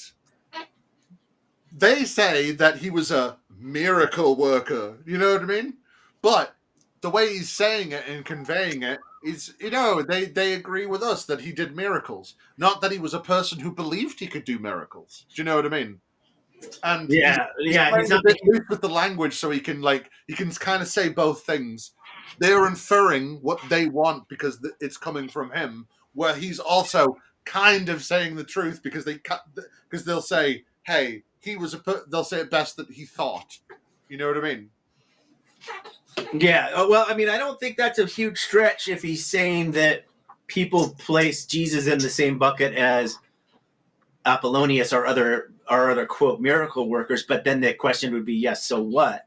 But is that really true? Don't some critical scholars think that he was a apocalyptic preacher and wouldn't have necessarily been a quote miracle worker, even as a from a secular perspective? Yeah, they also say that like Jesus totally depends on what gospel you read, because like he's not all miracle-y in some places and he is in others. Like it's also about how he does it and who he does it for, and because like sometimes he just goes, oh, he waves the hand and the magically thingy, or sometimes like was it he resurrects someone and it takes time at one point and it doesn't in another. Like they just go the whole thing. These stories changed and evolved as they went along, and he probably didn't like. Atheist scholars aren't going to say he did any miracles whatsoever. There's like, they're going to say, well, he thought he did, or people thought he did, and you know what I mean. Now, they're going to differ on how supernatural these things were and everything else. That's another question. But it's almost unanimous today among even Jesus seminar people. They'll call Jesus a miracle worker and an exorcist. In fact, two of the best books that are out on this subject are each almost 500 pages long, arguing the way critics argue from the New Testament to show that Jesus did this. But what is being proclaimed is the best book just came out. You guys know that Craig Keener's books just came off. They were at the ETS, which is why we're here in San Francisco, Evangelical Theological Society. And on the table, Baker Academic Books, a 2-volume set of books on the miracles of Jesus, more than 1,000 pages. Ben Witherington, who's teaching somewhere here tonight, excellent news. It's very long, so it's very true. Like, you don't have to make stupidly long books to prove a point. If you have hard data and hard facts, you don't have to spend 20 years beating around the fucking houses. You know what I mean? You can just go, no, we have this thing, and this thing is this thing. Like, whatever. We found a God particle because we did this experiment and this showed this. Instead of, I've got to write a big long book processing 50 steps you've got to go through to come to my point of view. Because, well, I'm only spitting half facts and half truth. So we'll come on for, you know what I mean? Yeah, no, I think that's a good. There's a good reason why these books are so long, is because they know nobody will read them, or almost nobody, and then it just becomes, it's like a point to try to argue credibility. Hey, I gotta bow out for a minute and make him a bottle. I'll be right back if you're still going. Yeah, no worries. You're on your own for a minute. Yeah, fair enough. And then there was one. I shall carry on. New Testament scholar. Ben calls it the best thing ever written on the miracles of Jesus. Damn. Ben says it's the best thing ever written. Well, as long as Ben says it's the best thing ever written. And it documents Jesus as a miracle worker. We're not counting the resurrection. We're talking about people he touched and healed and exorcisms, nature miracles, and so on. And then Craig does a bunch of contemporary miracles. A bunch of contemporary miracle claims, and he just lays the data there and says, you make these decisions. Now, some of you maybe are not Christians, you're skeptics, you hear your Christian friends say miracles are still occurring today. Craig documents a bunch of them. Oh, so now we get to talk about modern miracles. So, what? If modern miracles happened, then definitely Jesus? Like, what?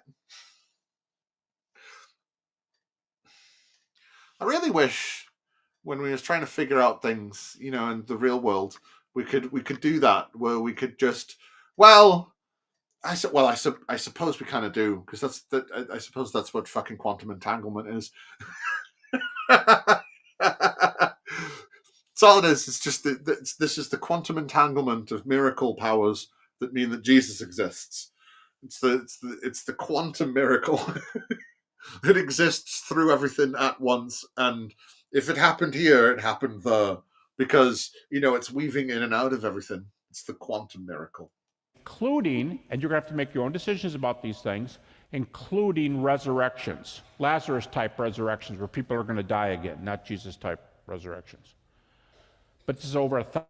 What you mean, like when Jesus said at the end of time, everybody will be resurrected bodily and not spiritually, wasn't it? You know, because it was going to be at the end of time, and you're going to have a kingdom of God, physical kingdom of God on earth and not in heaven. But you know, who cares about what Jesus said? As long as we think about it differently now, well, then that's what it meant then.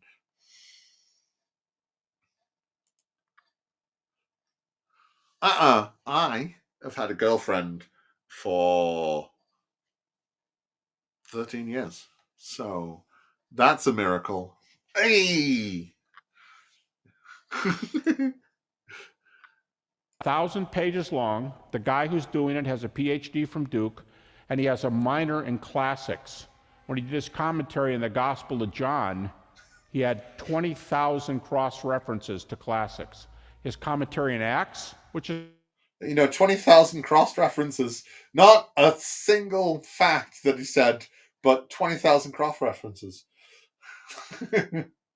Yeah, the Vatican can be skeptical. They have magic bread and they have magic wine. So what do you need biblical facts for? It's all allegory until you don't need it to be. Hide your kids. is coming, his commentary from Acts. I understand it's going to be several thousand pages and it's going to be several thousand pages. It's just big numbers. Do you like the big numbers? Why would he write such big numbers? Why would he write such big numbers? He wrote 80 vintillion. Why would he write such a large amount of numbers if it wasn't true? 100,000 classical references. Oh, wow. 100,000 classical references. Okay. Check this out. 2 volumes, Miracles, Craig Keener, Keener, Baker Books. Okay, I'm just going to stop right there. All I'm making is 2 points. New Testament books are in the right place, right time, closest to the data to be taken seriously as Greco-Roman biography, and they're much... Is it? Because don't they say that Mark is basically a passion narrative with a very long prologue? Hey, it's almost like they're actually apocalyptical tests where you say the end of the fucking world is coming, because he was an apocalypticist. But hey, who cares about the things that he actually said as long as later on we can make up other things? Hey, these books were kind of close, so they must be kind of accurate, even though we don't have the originals or the copies of the originals or the copies of the copies. We have small fragments of things that come much later than that, and we guess at their ages because of some of the language that's used in some of the text, based on a hypothetical text cue that we've never found. And this is what makes it all super reliable. It's contemporary. Like, who gives a shit if it's contemporary? God. If God is the fucking realest thing that is and moves through everything and it craves you to believe in him more than anything else and you must do it, then why did he leave such shabby evidence? Like, really? Is he just a coy fucking, just some coy motherfucker going, oh, motherfucker can't find me. Like, what the fuck is this bullshit? Like, you think, when you came to the age of reason, God would come to you and go, all right, this is how things are. Now, go about your day. Because, he has infinite power, infinite time, infinite everything. So he should be able to take a small portion of his time to, just to reveal himself to you. Just to turn up and go, hi, how you doing? Do you like how I've made the place? Do you like that ravine? Do you like this forest? Do you like the grass? Do you like the monkeys? Do you know the snails are nice? Like one Sir David Attenborough does, revealing the truth and beauty of his Lord and his Father above. You think he'd just turn up and ask you how you doing? Why can't God do that to anyone? That'd be nice. If God, just turn up and go, you're right, chum. You're right, buddy. I'm all loving. I'm here for you. But no. No, much better position than almost anything in the ancient world. And secondly, if miracles bother you because they're in the New Testament, look at that data for Jesus being a miracle worker. And here's one odd thing. You know how we think that when legend happens, the story keeps getting bigger and bigger and bigger? John is down here at plus 65. John reports less miracles than any other gospel. Action camera. Critics don't talk about that. When things don't fit their thesis, they quit talking. I'll put that back a second, sorry. You maybe are not criticism miracle work. We're not counting the miracle claims, and he just lays the data there and says, you make these decisions. Now, some of you maybe are not Christians, you're skeptics, you hear your Christian friends say miracles are still occurring today. Craig documents a bunch of them, including, and you're going to have to make your own decisions about these things, including resurrections, Lazarus-type resurrections, where people are going to die again, not Jesus-type resurrections. But this is over 1,000 pages long. The guy who's doing it has a PhD from Duke, and he has a minor in classics. When he did his commentary in the Gospel of John, he had 20,000 cross-references to classics. His commentary in Acts, which is coming, his commentary from Acts, I understand it's going to be several thousand pages and 100,000 classical references. Impressive stuff. So just check this out. 2 volumes, Miracles, Craig Keener, Keener, Baker Books. Okay, I'm just going to I do love how, like, basically halfway through, he just kind of goes, hey, by the way, can you buy my friend's book? My friend's book's really nice. I know I'm supposed to be giving you, this proof of the Lord, but this guy's book is amazing, and he can tell you proof better than I can. So why are you listening to me now? Go buy my friend's book. What's up, everybody? Word up, yo. He's pitching somebody else's book because it's so well documented. I caught that last part. It's got like 100,000 references. Yeah, I had to put it back a bit because he said something that I spoke over, didn't realize, and then because of this player, I put it back too far. But yeah, his mate wrote a book that's a couple thousand pages long, and he's a PhD in classics, and you should buy his book because he could do it better than this man can. So why? Christians are always shilling. Always be shilling, yo. Always be shilling. Stop right there. All I'm making is 2 points. New Testament books are in the right place, right time, closest to the data to be taken seriously as Greco-Roman biography, and they're much better positioned than almost anything in the ancient world. And secondly, if miracles bother you because they're in the New Testament, look at that data for Jesus being a miracle worker. And here's one odd thing. You know how we think that when legend happens, the story keeps getting bigger and bigger and bigger? John is down here at plus 65. John reports less miracles than any other gospel. Critics don't talk about that.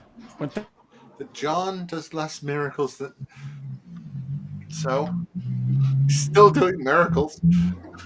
I'll just pretend that fact's true, I don't know. So he's still doing miracles, motherfucker.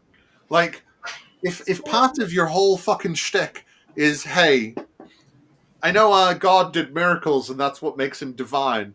The miracles don't matter because, well, even the critics say he's a miracle worker. And it's like, what? Well, he's also forgetting the part that it isn't just the number, it's the type. So in Matthew, where he uses spit, like, he uses elemental magic, basically. Yeah. Those things get washed out later. So it isn't just about the numbers of recordings of the miracles, it's the type. So you had alluded to a miracle before that he had to do twice, which was the blind guy. So he asked the guy, can you see? And the guy says, I see people, but they look like trees. And then Jesus has to pray for him again. Yeah. And this is totally unacceptable even in the Christian standard today for what's a miracle. They want to see an instant miracle, or they say it's not a real miracle. This is a lot of the pseudo-intellectual apologetic space now will say about miracles. Well, if it's not instant and totally cures all the problems and blah, blah, blah, blah, blah, it's not a real miracle. Well, if you apply that to Jesus, then it's disqualified right there. Well, also, like, he's going on about, well, like John, isn't John the one where actually Jesus tells everyone to tell everybody about his miracles? And, like, all the people show up for all of his shit. It's that one, isn't it? Yeah, I Because don't like like. Matthew and Yeah, Mark is like, don't. I know I've raised your daughter from the dead, but don't tell anyone. And and nobody knows that nobody can figure out that he's like making miracles and why he's doing it, and people don't know why he's there. But then John, everybody's like, actually, no. Everybody comes in droves. What, you brought the girl back to life instead of not telling anyone? In fact, you invited people in and they removed the roof so they could watch it. He's so much more grandiose in John than he is in the other synoptic gospels.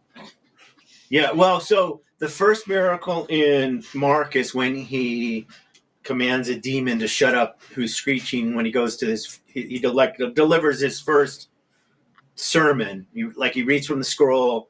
He's in the synagogue, and somebody starts screeching, and he commands the demon to shut up about him. So the demon knows who he is, and he tells him, "Don't be quiet." He doesn't want it announced who he is, and he heals the guy. Well, so that kind of obviously that kind of miracle happens today too. You can say, we can do it right now. Yeah. Dear Lord Jesus, please heal Zeke. I mean, Zach. Sorry, Zeke is my grandson. Please heal Zach right now. I command the demon oppression off of him. And then there you go. Like, you're healed. I'm healed. I feel 100 billion% better. I don't need that medication anymore. Yeah, absolutely. So it's totally unfalsifiable.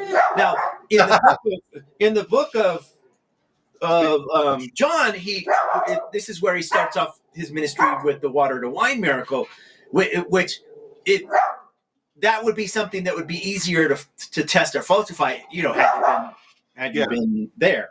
And it's also way more grandiose. Turning water to wine is a lot more grandiose than telling a screeching guy to shut up. Yeah, I mean, anyways, that was my point on that. Things don't fit their thesis, they quit talking. But why does John have less miracles than Mark does? And Mark's the earliest. Approach that. Okay, I'm done with some of these reliability deals. I'm going to move now to this minimal facts thing, and I'm going to use the New Testament the way skeptics use the New Testament. And I'm going to argue that if you use data scholars allow, Jesus has been raised from the dead. Now, let me just start with the provocative comment from one of the top historical... Man, this man loves provocative comments and announcing them. You see, I'm being provocative. Can you hear that I'm being provocative? I've announced it. Plus, we're 29 minutes in, and he's only just starting the preamble for this fucking minimal facts shit.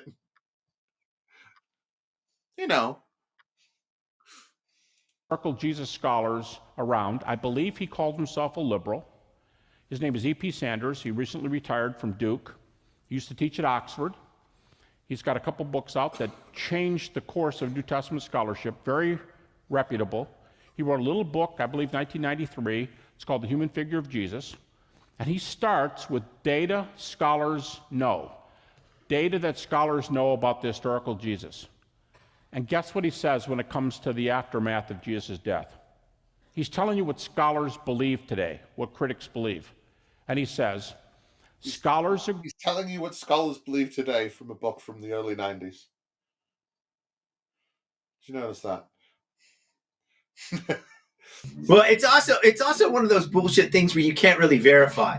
What scholars? What are their names? How many in the field? What are their backgrounds? Are they, when you say critical, what do you mean?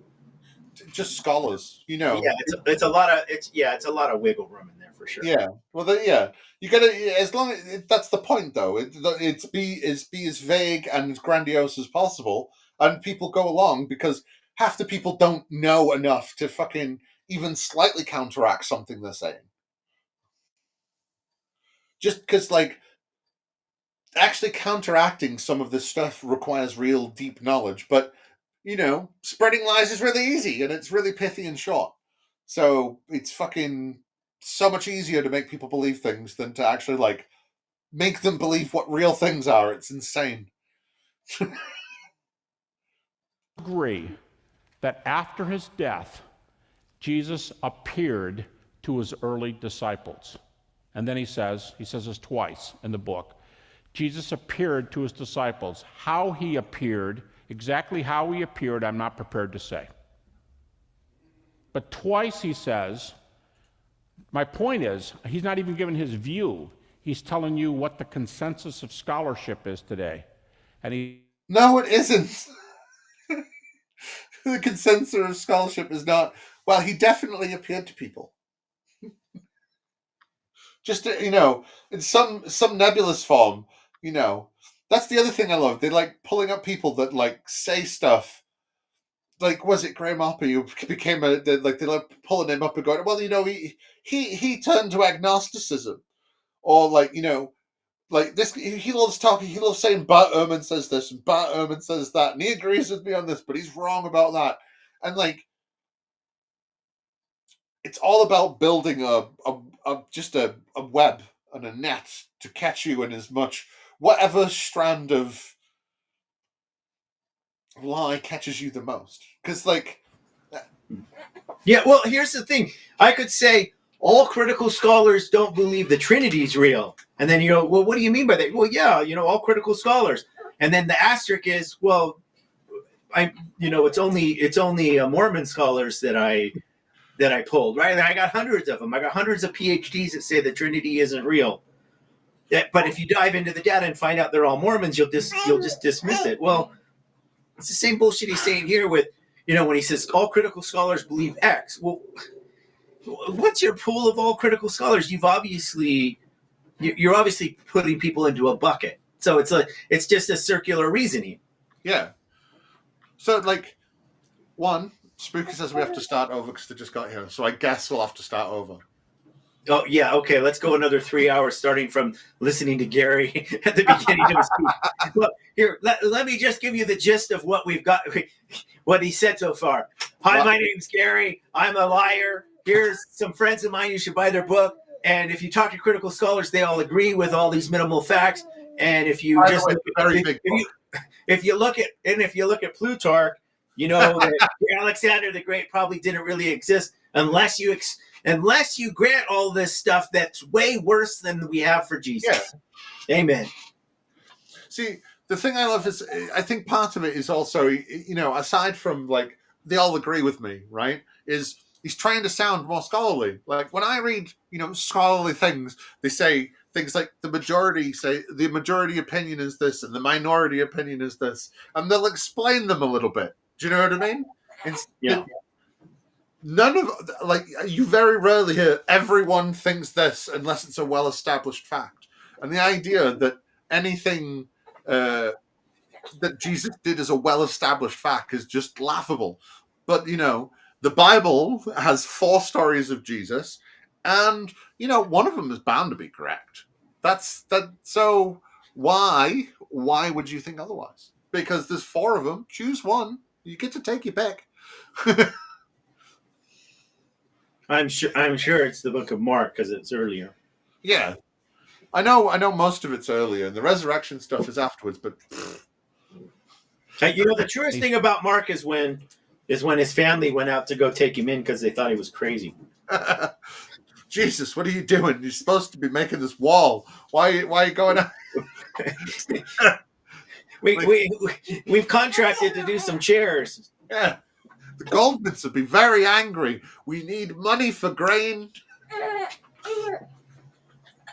He says, Jesus appeared to his early followers. Skeptics concede that much?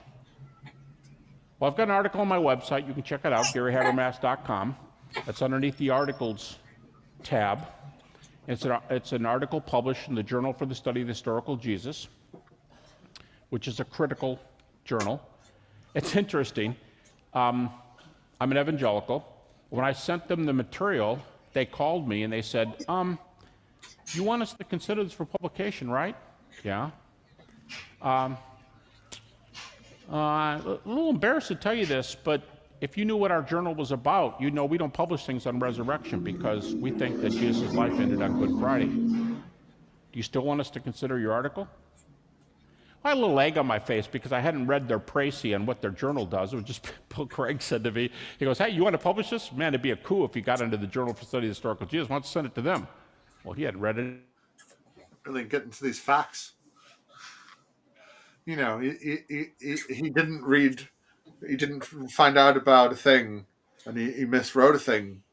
This is all going to lead to the proof of Jesus, because he amazed an editor. I do terrible research, but trust me. Yeah.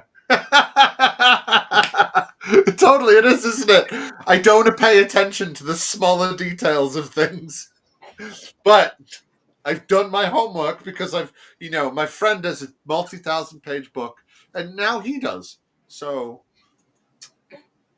oh yeah, it totally is, isn't it? Either. He hadn't read the prices either. They said, we don't take articles in this, but do you want us to send it out to our readers? You know, we don't want them. But I said, I had to keep a stiff upper lip, right? Yeah, send it out. See what they say. All right. A few months later, he said, hey, do you mind if we hang on to this a little bit longer? I know we've had it pretty long, but we're still considering it. Yeah, go ahead. Called me a few months later, and they said, guess what? We're going to do a whole issue on resurrection. Yours is going to be the lead article. Now, here's what's interesting. I'm an evangelical, right? My article is on what critical scholars believe on the resurrection. They're letting me tell them what they believe. I'm not saying that's horrible. I'm just saying, I'm not saying that like in a making fun of way. I'm just saying these data are out there, and you can find what the critics are saying. And that's what I'm going to be using here, okay? So I'm going to cut this gap down considerably, because I'm going to use two passages from Paul. And you go, well, there you go again, using the New Testament. Critics use the New Testament. Wow. 32 minutes in. We're still getting to the minimal facts. If everything was so sure, we wouldn't need to bloviate so much to get here, would we? No, it would be a lot. It would be a lot simpler.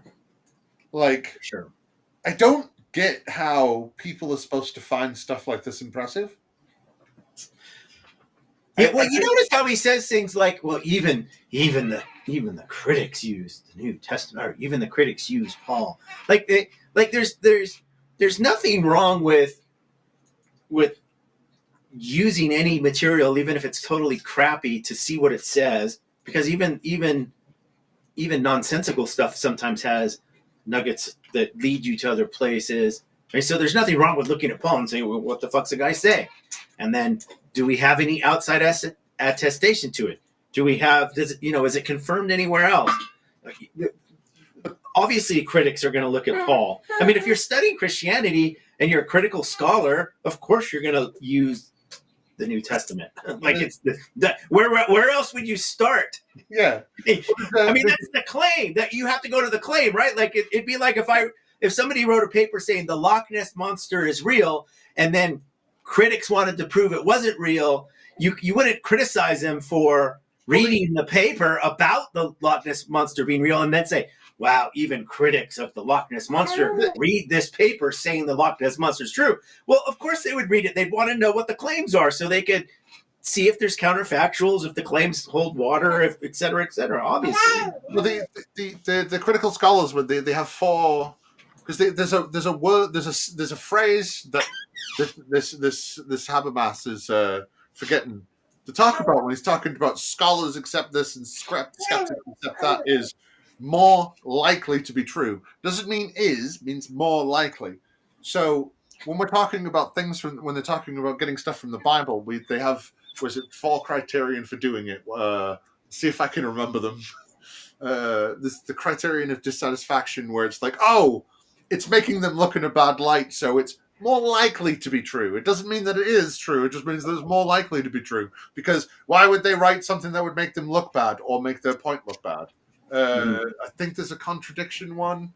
Oh, I can't remember the other ones. I can't remember. But they do have 4 criterion that they actually look at. And it doesn't make anything that is written to be certain. It's just, oh, well, actually, it's more likely to be true.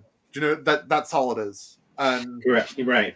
It's a distinction that he's never going to make, because he doesn't. These people don't like the fact that we can go, actually, maybe this, maybe that, we don't know. Whereas they have to be very hard line on everything. And if they're very hard line on everything, well, then they're looking at us as if we're them. So then we must be very hard line on everything. and they don't understand / like the fact that we can kind of be don't know about stuff. You know what I mean? Yeah, well, I was just thinking here about some of the stuff that he wants to use as a minimal fact. Like, so for instance, Jesus was killed by the Romans, and he'll say things like, okay, critical scholars, believe Jesus was crucified. Well, I mean, we could play this game all day long. Critical scholars believe Jesus ate bread. Critical scholars believe Jesus drank water. Critical scholars believe Jesus had his umbilical cord cut after birth. He was really a human, and he pooped his pants. Critical scholars believe that Jesus, said prayers to Yahweh. And 9 out of 10 dentists say I should use Colgate. Well, yeah, critical scholars say Jesus, walked in the rain one day. No, we have thousands. Then you could just say we have thousands of things critical scholars believe about Jesus. Isn't that amazing? Yeah, but it is though. Tell me something that matters. The fact that he was killed by the Romans doesn't matter. The fact that he probably existed and preached doesn't matter. The fact that he was considered a miracle worker doesn't matter. None of that stuff matters. Who cares? Because they're trying to. It's all about making a cumulative pile of evidences for well, if this bit is seemingly true, and if this bit seems half true, and this bit is kind of true, and we know that this bit probably happened, well then actually, this fort must be built on enough sticks to balance out at some point, right? It must be strong enough with enough half truths. So eventually, that's why they pick and choose. That's why it's a little bit from here and a little bit from there, because it's never about solid hard facts, because they don't have any. So they've got to build a little web that they can catch you on, and using your own ignorance against you. Do you know what I mean? Because it's like half the people aren't going to know half the shit. So if I'm an authoritative person, well then I can say whatever, and people are just going to automatically believe me. You know what I mean? Especially you're sitting in church. I mean, I used to be one of these pew sitters too, and so I know how powerful these arguments are. Here's an authority. He's telling you what you already believe is true, and here's lots of evidence. And all those atheists and skeptics and Jews and Muslims and Hindus and everybody else, they're deceived, dumb, ignorant. They didn't look at the data. It's obvious. It's true. And the sad part is what he won't admit to them is when he takes the same stuff to a qualified skeptic who doesn't believe, it doesn't convince them. It never convinces them. So that's who the test should be on, not the pew sitters, actual scholars. Why don't we see what the record is there? Because it wouldn't look so good for him. So why would he want to put that out there? Why would he want to embarrass himself? Because people would be able to say logical things to him and go, here's what the evidence we have for this, and here's what we have for this, and here's how you bullshitting here, and here's how you bullshitting here. And you can't have that. So it's only best to preach to the choir. It's not a trope for a reason. You know what I mean? We'll use it. If you don't, they will use it. Because they think like studying Homer or something else. In fact, they'd say, don't even compare it to Homer. It's way better than Homer. But they'd say there's some texts that are better accepted than others. Here's an example. Well, no, none of them would ever think that people were trying to say that Homer was writing about real events and real things that happened. Like, what? Like, oh, it's an epic from Greek times, and the New Testament stuff was written in ancient Greek, so it's the same thing, right? And it's like, what? You're trying to base your whole point of existence and thought of existence and how it works based on this one book, and you're trying to compare it to another one that doesn't try and make you do that in the fucking slightest. It's insane.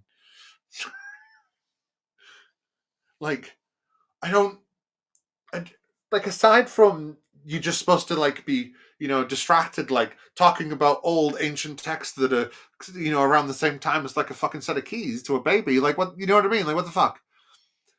or is it just kind of some kind of Freudian slip of tacit admission? Do you know what? The Bible is bullshit, and it's just as bullshit as fucking Homer, right? Because Homer talked about some real places, and the Bible talks about some real places, and they used it as a setting for some fantastical stories. Do you know what? Exactly, they are exactly the same. Yeah, it's a stupid argument when they start saying that, because it's the same way fiction and historical fiction are written using verisimilitude, and just because Homer has real places or real food or real characters doesn't mean that it's true. It's just a mental fucking comparison. Say, the Apostle Paul has 13 books that bear his name. Now here's a skeptic talking. They're going to say, we're not going to let you use those 13 books because we think a lot of them were written by Paul. Well, yeah, because isn't one of them doesn't even say that it's written by him in it? Is it Hebrews or is it? I think it's Hebrews. Yeah. Hebrews is disputed about who the author is, and it's not attributed to Paul. So, I mean, some people think he wrote it, but that's just because it's in the Bible. There's no evidence for that. Like it's just it's an epistle, so it's right. He did all the other ones, right? So it's definitely him. It's exactly the same as all of his other letters. It's like, okay. But that's what happens when you've got to stretch to make things make sense, because nobody wants to understand how these books were compiled and the books that were left out, and the different actual ideologies of Christianity that these different books are actually pushing. It's just one glorified mess that if you squish it together enough, it looks like the Christianity I want. You know what I mean? It's like the ultimate D&D setting, but for existence. It gives you some ideas and you get to run with it. And if you can find some other people that think similar ideas and want to use similar verses, well, they can run with it too. You know what I mean? Yeah, as long as we believe on the core facts. If you don't believe the core facts, you're not a real Christian. We don't care. Yeah. And those core facts are completely presuppositional, so it doesn't matter anyway. Hey, we win. That's the whole bit that you said before, I win this way, and I win this way, and I win. Yeah. Blah, blah, blah. Heads I win, tails you lose. Yeah, it's all about gotchas instead of having some fucking proof. Science doesn't give you gotchas. It goes, no, this is just how things are. But, these people, they need gotchas. They need you to come to it to your own understanding, and you need to come to it to yourself, because it's more powerful if you are not convinced by someone else, but in fact you come to it in your own understanding. It's fucking mental, and you're not supposed to see it as manipulation in the fucking slightest.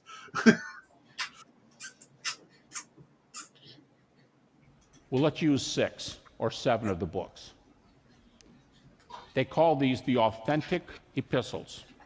And if you doubt what I'm saying, pick up Bart Ehrman's Introduction to the New Testament, and you can see he will list all these books as acceptable books to use because Paul's a known quantity. He's a scholar who changed his mind, who was at the right people, right time, knew the brothers and disciples of Jesus. I mean, do you think he's going to talk about why Bart Ehrman says that the disputed books, and why skeptics will say there's disputed books of Paul? Do you think he'll talk about that at all? No, I don't think he will. Of course he won't. Yeah. Why would you want to talk about people going, hey, do you know how he's talking about events that didn't happen in Jesus' lifetime and in fact happened in the 3rd century? Wild. It's like, come on. You can't talk about the words that are used. You can't talk about anything like that because, it's all just, Paul did it all. It has Paul's name on it. People wouldn't fake it. Why would people fake it? We don't have actual disputed letters of Paul like 3rd Thessalonians or anything like that. Nah. We don't have any actual fake letters that we know are fake. So they would never happened, and all the ones are authentic. And why would the skeptics, you know what I mean? Was a leader before he became a Christian, leader of his people. He was a religious scholar. Paul is an honest writer. Inspired? No. Skeptics don't talk like that. Not inspired, but he's honest. He knows the sources. He'll tell you the right state of things. You have to have a reason to disbelieve Paul. But I know, and he talks about Jesus so much. Just every other word is about Jesus and his resurrection, and it's not about little troubles that people have in the church, and people eating too much bread and not having enough bread, and wine for the people that come later. It's not stuff like that in the slightest. Well, and Paul also had arguments with quite a few people, and the stories were scrubbed. So when he says critics just trust Paul, I don't know where he would get that idea. That doesn't ring true to me. No, well, because it's not because they don't say that he's trustworthy. He's talking to Christians, and they're going, yeah, no, Paul is totally trustworthy, because not only does Paul have to be trustworthy, right? The people who wrote the Gospels have to be trustworthy. Then Origen has to be trustworthy, and Polycarp, and Tertullian, and all these other people. They just all have to be trustworthy. Everyone down the line that talks about Jesus in a real good way has to be trustworthy. And, I know there's the Kenneth Copelands in the world, but they're few and far between. And they definitely didn't happen when people could fact check them more. Yeah. God was around. And God was around more, and he was talking directly to people more. So people just knew who the charlatans were because God let him know. God had their backs. I guess, though, there was less people, so there was more one-to-one time. We let you use 6 of his books. Well, you have a decision to make. If you're going to grad school, it's not wise to sit there and go, no, I want to argue for the books you don't accept. Don't think you're getting your PhD. But what if you just take the data they give you? And what are they going to give you unanimously? Romans, 1st and 2nd Corinthians, Galatians, Philippians, 1 Thessalonians, and Philemon. They'll always give you those sources. Now, I'm going to use a text from 2 of those books. Virtually nobody will tell you these are not authoritative. 1 Corinthians chapter 15, we started with it, and the end of Galatians 1, beginning of Galatians 2. Those 2 texts.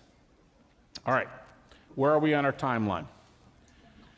1 Corinthians is written about 55 AD. Some will say 58, some will say 50. I thought he was actually going to get to why they say it's authoritative instead of just that he wrote it. It's got his name on it. It's written early. That settles it. Right, of course. I forgot. It's simple thinking for simple people.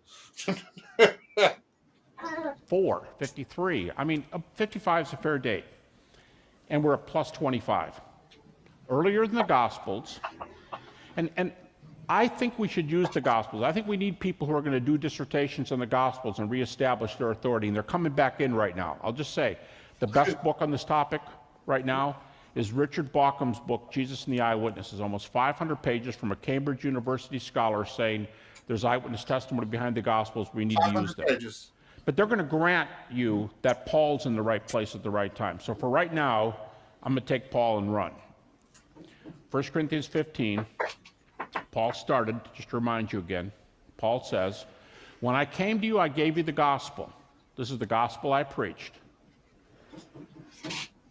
And depending on how you responded, that determines where you are vis-a-vis Christianity. He says whether you're saved or not. Then verse 3, I gave you what I was given. Now it's very, very important, and that's why the critics like Paul. Because in the New Testament, there are a bunch of early creedal statements. We can pursue this during the Q&A if you want. But these early creedal statements are early texts that predate the book in which they're written. There are dozens of them in the New Testament. And many of the best ones, Right. And we're supposed to assume that, yes, these things were written at these times, but there was no, oral tradition going around. And there wasn't any other versions of Christianity at the time either. There wasn't other versions of Jesus followers that were preaching different things either, was there? There wasn't Ebionites that were like, hey, do you know what? The Sermon on the Mount is pretty fucking cool, yo. And, actually, maybe being a Jew is also what we should do because that's what Jesus said. And we should eschew things and we should, help the poor and do and be pacifistic and all this shit. And then, there was the starts of Gnosticism and stuff like that. There was other versions and different shit going on.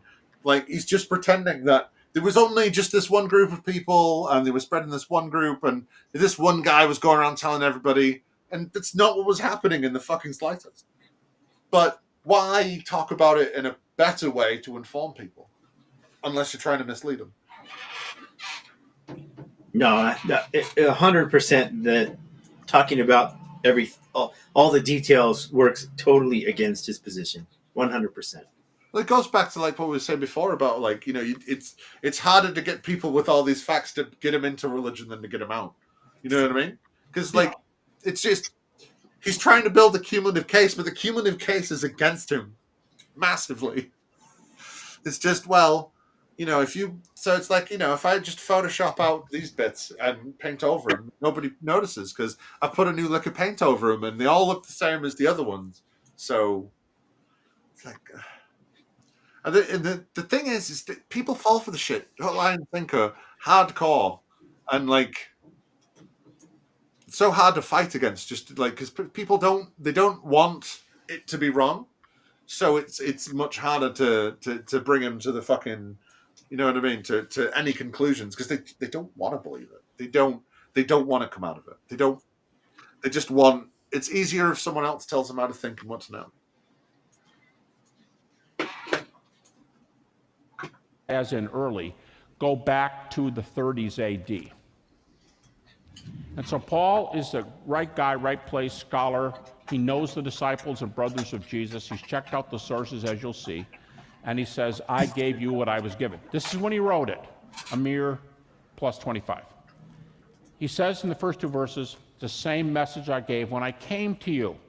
When did he come to Corinth? Some people say this is the most easily identified date in the New Testament. He comes to Corinth 51 to 52 AD. We know because there's an inscription with the name of the leader of Corinth. He held a post mentioned in the New Testament, and we're told that he was in charge when Paul came to Corinth. There's an inscription that's been found, and what's really interesting about this is that these Greek leaders only served for 1 year. So it was 51 to 52 AD. And nobody could have redacted the document. Gary, do you have the original writings of Paul, the actual letter? Because if not, that means anybody could have added that in later to make it seem more realistic. The idea. I mean, even if we had proof that it was dated, then it wouldn't change our position. But he's just assuming that part of the text proves it. Then you don't have the original text. I wonder what the earliest extant manuscript of this thing that he's talking about. How at what age is it? From 200 something, or is it first century? Is it second century? He said Second Thessalonians, didn't he? Yeah, I think that's what he's talking about. See, my thing is, right, let's just say it's all true, right? The Old Testament, this is just the quick AI overview. So, Papyrus 30 to the 3rd century, 325 to 350. Okay, so, what is that? Oh, that's almost 300 years later, like 290 years later, you have an actual document that says this was going on. Well, that gives you 300 years that somebody could have altered it to make it look like, to put it in that place. That's something that a forger would do. But the framing of this is missing out the big point, right? So let's just say it's all true. Let's say, yes, he did turn up in the year 51 or whatever, right? And it was that's exactly when he did it. Who gives a flying fuck? He never met Jesus. Like, the idea that what Paul says about Jesus means anything is bunk. The man himself says he didn't meet him except in a vision. He speaks to him in visions and blah, blah, blah, blah, blah, right? Yeah. This man has never met him. Who gives a flying fuck what year he was talking about stuff? Because the man never met him. So even to him, the guy could be made up. Like, do you know what I mean? Because the idea that people would have this real innate knowledge that someone existed somewhere when they weren't like the emperor or the governor of a place or whatever, or had direct control over something, it's kind of silly because, like, I don't know, they didn't have electricity or semaphore towers, or like, they had the beacons are lit. I've sent a message. It'll be there in a few months. Like, you know, of course, depending on how far you are. But my point is like word of mouth didn't exactly get around very quickly. So, like, I don't know. It's a thing that's been bugging me because I've been doing these Braxton Hunter questions, and like one of them's like, well, you know, how much do you think that Jesus was a real person? And it's like, and how much do you think it's weird that like fucking people think that he's fake? And it's like, I don't know. I think it's quite reasonable that people think he's fake because there's literally no fucking proof of him. There's just some people talking about him decades later, and we go, well, I guess that means that I guess he was probably true, like, or not true, but like alive. You know what I mean? You're right. Be amazed by this. Wait, yeah. If you could prove Jesus was a real person, like that would change anything. Yeah, and it's like, all right, then. Do you know what? Do you know who we can prove was real? Muhammad, motherfucker. We know he existed. We have proof that he existed. He isn't a mythical figure. Like, so if we're gonna, and like we have more hardcore proof of Muhammad than we have of Jesus, Paul, or literally anyone else in the Bible. Inshallah. Assam alone, or whatever it is. I don't know the words. Allah Akbar. Wow, you get the stream taken down. Wow. Oh, sorry. No, wait. Why would that be wrong? That's just praise Jesus. But, yeah, I know, but I'm not the racist algorithm. YouTube is. Oh, sorry. Sorry, YouTube. All right, so Paul writes this material. Paul taught the same thing to them, plus 21. Paul says, I gave you what I was given. When? Yeah, so Paul was talking. So right now it's 2025.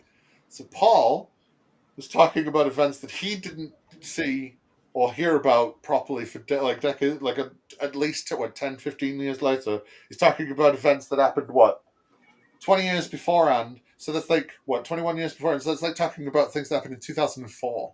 Do you know what I mean? Second and third hand. So what was it? 2004 movies. Go on. What came out in 2004? That's like talking. Right, you're going to talk about Thomas James the Punisher from 2004, man. I like the election, the second election of George Bush, just by second or third hand, and this is going to be, the best information. Not using the internet, not using a paper or anything like that. Just word of mouth. Because hey, back in the day, people had better oral traditions than we do now. It's a thing I always figured about. They remembered things perfectly, and we don't. They were just better than us, I guess. It's because they were closer to Jesus. Where and from whom did Paul receive this material? Well, let me give you the critical conclusion, and then I'll give you the data for it. Richard Bauckham says, in this book I referred to, he calls us a New Testament consensus. Now, I've been saying this for 35 years, actually, that this argument that we can get this material back to 35.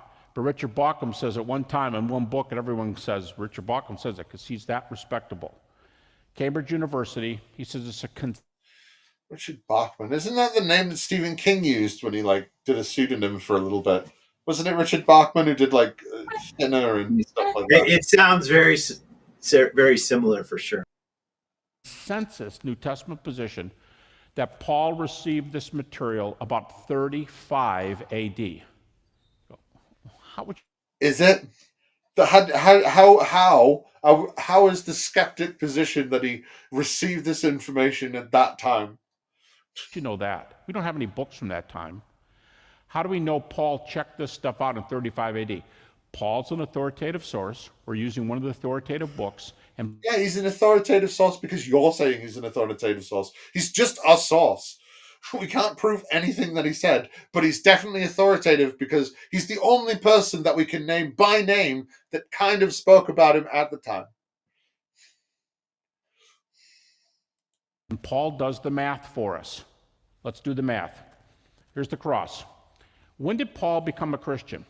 Now, another way, if you prefer, another way to ask this. Oh, that's an interesting question. When did Paul become a Christian? Did Paul become a Christian? Or did the idea of Christianity that we think of Christianity, I don't know, come kind of well after that?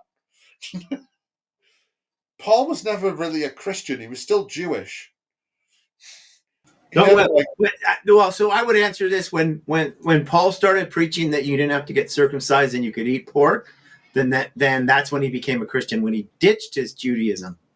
He didn't, though. That's not. He says that Gentiles don't have to follow the letters of the Jewish law, but that's not what he said about Jews. He said that Hebrews still had to follow the letter of the law, and that included him. Well, that to me sounds like a doubly standard.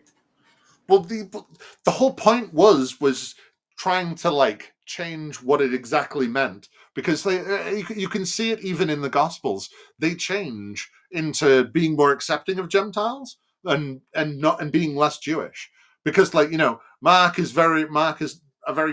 Matthew are more Jewish than the other ones, and they're more like pointing to following Jewish law, being the Jewish Messiah more than like being accepting of outsiders. And do you know what I mean? Like how it started being it's the Roman soldier that saw him, and you know what I mean? My words are getting muddled up, my thoughts are getting muddled. But yeah. What is it, like How 4 in the soon morning was there or Acts what? No, it's 10 to 1. It's just I said too many syllables and it fucked my head up. That's all. I've smoked a bit too much, but that's about it. Oh yeah. Well, just a heads up. Probably in about 15 minutes or so, I got a jet because my wife's on the way home, and no worries, dude. we got to give him a little bath. He's going to go eat birthday cake with one of her aunts. Yeah, no worries. I shall struggle on. How soon is Acts 9 after Acts 1? Some people put Paul's conversion, the Damascus experience, where he had an experience that he believed to be an appearance of the risen Jesus. Some people put that at +1. That's a minority view, but some people put a +1. +2 is quite popular. 2 or 3 are the most popular views. Somebody's going to say 4. But the most popular views are the Damascus experience, or Acts 9, is about 2 to 3 years after Acts 1. And because it only happened 2 to 3 years after Acts 1, well, then it means it's more true, because it's a very small time period. So it must be true. And he must have actually saw the actual risen Jesus, even though nobody else did. And, it totally wasn't a hallucination that he had out in the middle of the desert. Or it totally wasn't a fake hallucination that he had out in the middle of the desert, where he realized that he can control a bunch of people by taking over a foundling religion. Yeah, it was highly profitable. What I want to know is, how did he know it was Jesus? Like, it wasn't like he had a picture, a photograph. So this guy shows up and says, "Yo, I'm Jesus." How would he know? Like, maybe it was the devil. Well, because, everybody, when they told the stories, they painted a really good picture with their imagination brush of exactly what Jesus was. And it was so good that, when he saw him, it was like, bam! It wasn't just some, even pretending like there's some way where he actually saw something, where it wasn't just a fucking hallucination, does my head in. I sometimes think that fucking, the more skeptic-minded try and find too many, naturalistic reasons that people thought exactly what happens in the Bible and why it works. Like when you hear people going, the red blood in the Nile during the Exodus and Moses, that's because of a plankton bloom. And it's like, fuck off, it's just made up. Like, you really? What? Like, I think... Yeah, those are the most ridiculous apologetics. Like, I remember there was a TV special once, like back in the 80s, where they explained that where Moses crossed the Red Sea, there's a really strong wind that comes and it creates like a standing wave, and it's just beyond the most ludicrous. No, it's actually more believable there's a God who did a miracle than these ridiculous naturalistic explanations that totally don't make any sense. Stop. Just stop. I feel like we give them too much room when we try and make naturalistic reasons. It's like, well, then we're assuming that actually they were being truthful about what they said. Like, no. Why can't it just be that all of this is lies? I never understand. Occam's razor says the simplest thing is usually what it is, and the simplest thing is one person lied, and it only takes one person to lie, and that one person is Paul. Because, like, look, a few people like this crazy street preacher. Oh, well, I can turn that into something. You know what I mean? Like, they like to go on about the quickness of the rapid expansion of the early church, and it's like, yeah, but so what you're saying is because it went from it went from 12 people to a couple hundred in like about 10, 15 years or whatever. Well, then it's super big growth, and this one guy can't have super large control over the small number of people. Do you know what I mean? Yeah, 100%. Yeah. All right, Zach, we're gonna have to bow out. He's turned into a crate monster. He says Yeah, 4 no hours. worries, dude. 4 hours is my limit. Yeah, fair enough. Bye, Hey. everybody. I'll see you later, Zach. Yeah. Let's touch base on other projects. I'll have a good rest of your Thanks Sunday. for coming on, man. It's been fun. Alrighty, bye. That's it. So, Paul's And I shall conversion go on. is about, let's just do two real quickly. He comes to the Lord, he believes he sees the Lord, comes a +2. And then he says in Galatians chapter 1, verse 16, he says, I met the Lord. And then he says, I didn't go running up to Jerusalem to see those who were apostles before me. I spent 3 years with the Lord in Arabia. And then I went up to Jerusalem to see the apostles. Yeah, so he spent 3 years on his own. He didn't go speak to. He's such an authoritative source that he decided on his own that he would figure out what his Christology was going to be and all this different shit was going to be on his own, because he didn't want to see to be aligned with Peter and the actual disciples. And that isn't him trying to control the narrative at all. That isn't him going out there and putting his word against, let's just pretend all this is real, right? That isn't just him fucking going out and putting his word against them and going, look, it's a popularity contest. And I'm more popular than you, so my ways are better than yours. So when Jesus says to be a Jew, and you have to follow the Jewish law, well, me and my more people say that you don't have to do that. And because I have more people, well, then that's the way it is, right? Okay? Here's the math again.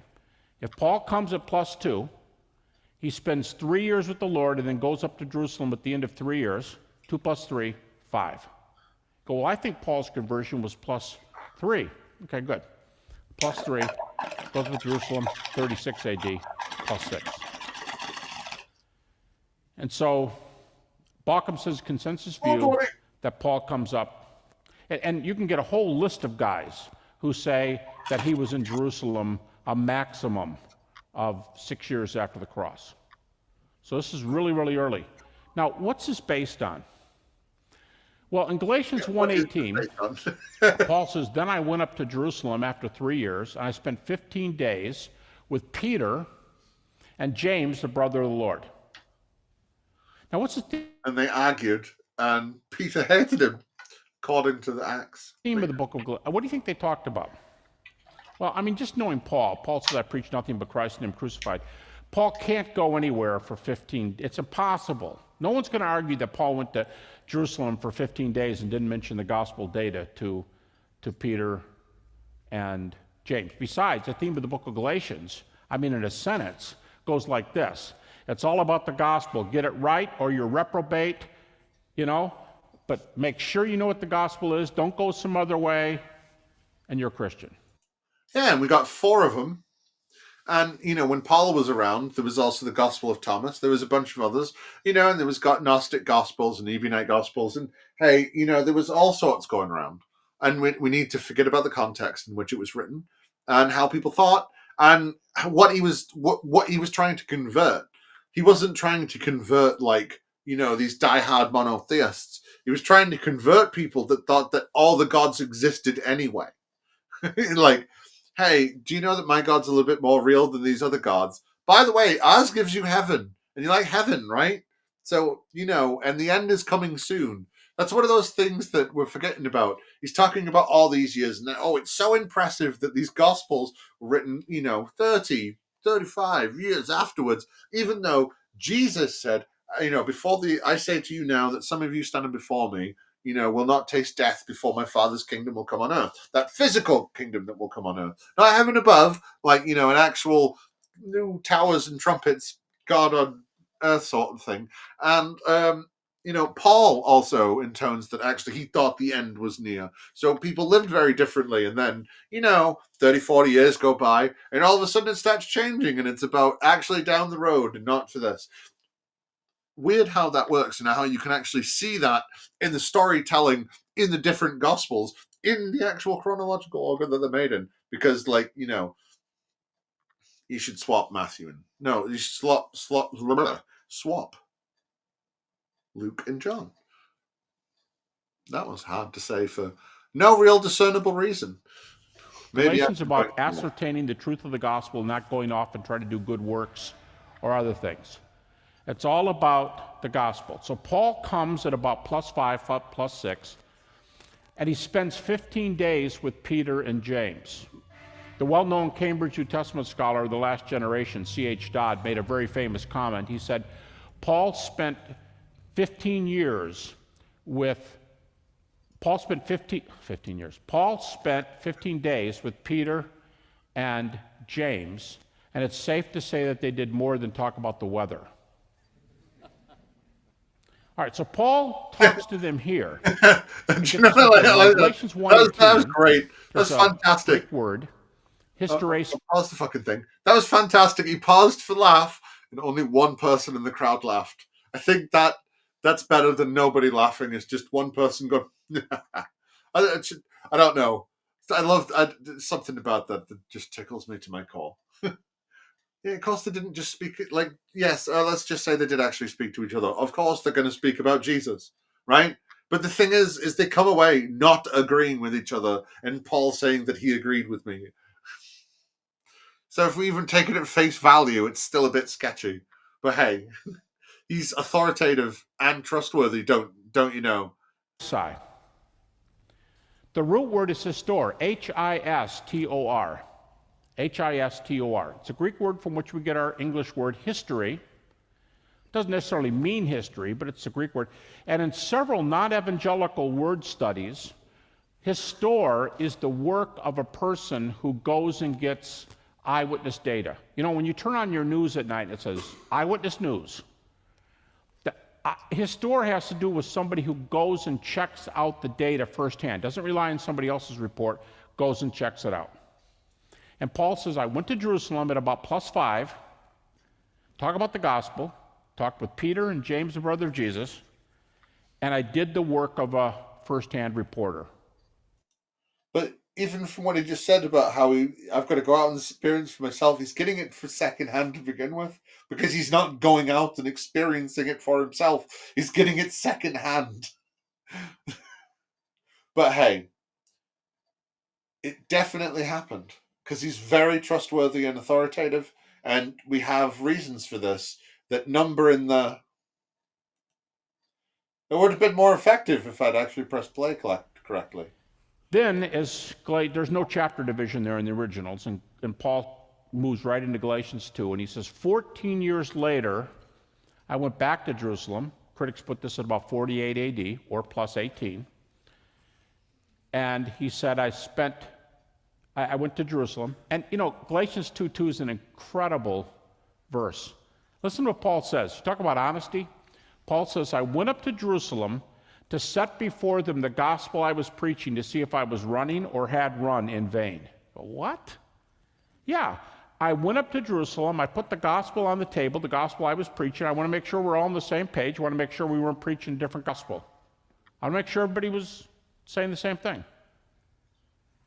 Isn't that incredible? Yeah, he went up there and he put his version of the gospel on the table, and he assures us that they agreed with him. It's funny how it's not them assuring us that they agreed with him. I do love how Jesus has his little homies, and they go around for a few years, and they have gay little adventures together, and then he dies, and then the disciples don't really matter after that.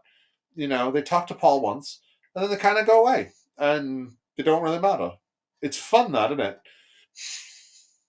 We get our little ancillary books where, the Gnostics said what happened to this guy and what happened to this guy, and they made up the stories, and we'll pay attention to the deaths and not the other bits.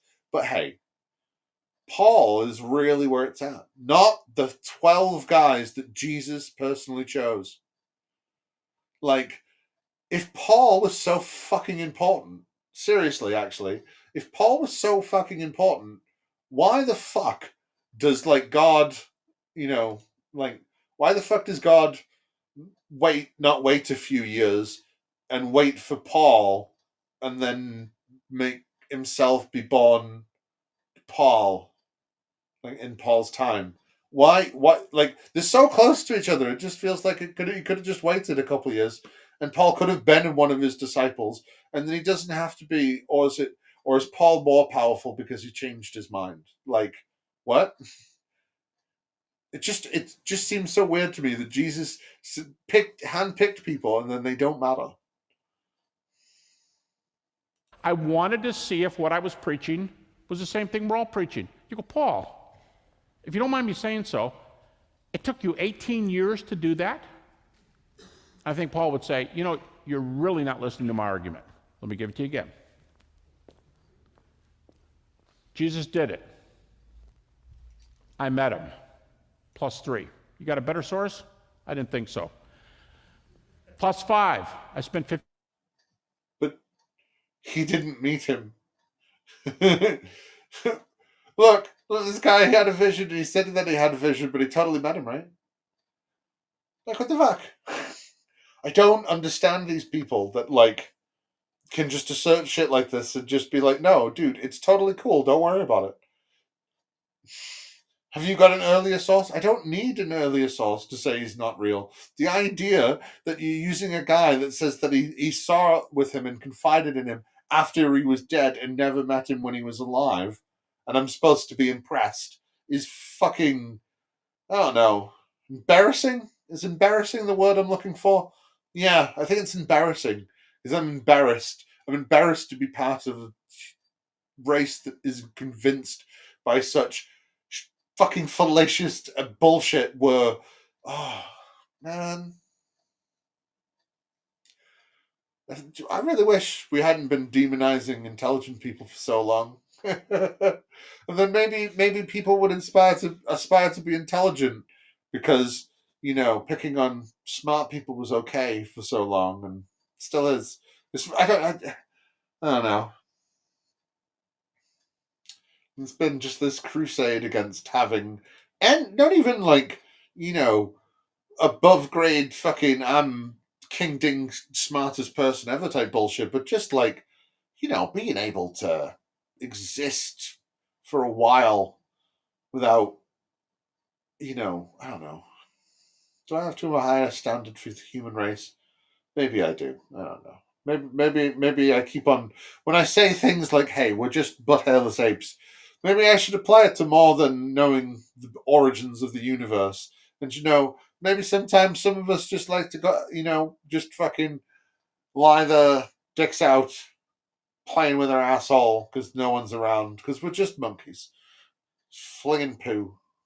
Just fucking monkeys. Apes, even. Apes. Can't use the M word. We're apes. 15 days with Peter and James. Can you beat that? Yeah, okay, right. All right, well, +18. Guess who's here? Peter, James, the brother of Jesus, Paul, and John, the big four. You can't pick anybody in the early church who's more influential. And you go, well, Barnabas and Titus were there. Well, yeah, they're teaching breakout sessions.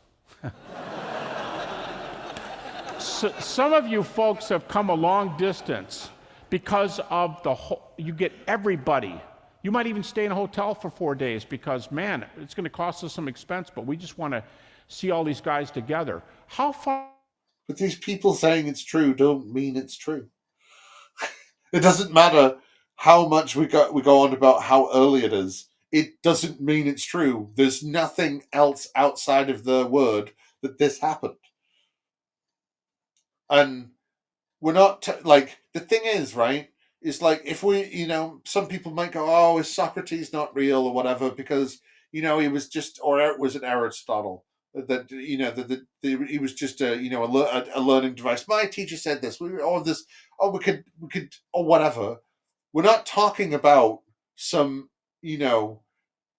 just normal person who had things to say. We're supposed to be talking about the fucking Son of God, right? And if we're talking about the literal fucking God above that runs through everything and is everything that is, then we should have more proof and evidence than, well, these guys said it happened.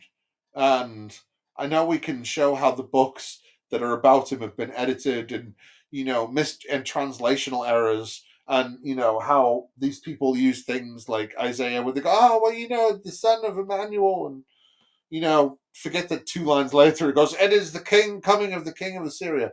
It doesn't matter how much we can point to how much this stuff is wrong and how much their own their own logic doesn't work in the Bible in which they're talking, and they have to bend over backwards and sort of use extra biblical books that say very heretical things, except for when they want to. Like, I don't get how we're supposed to find all this impressive. I don't. What about Peter and Paul and John?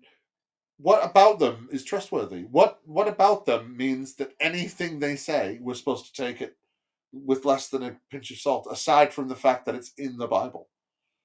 And we live in a time and a place that says this is the one you should care about, and you shouldn't care about what was revealed to Muhammad on the way to fucking Medina or whatever. Like, because we're not in a time and a place, and we're not talking to a group of people or a family member that's that, whatever. Do you know what I mean? Like, just this, they have to be okay shit really, really bothers me. Well, they're old and they say what I want them to say, so.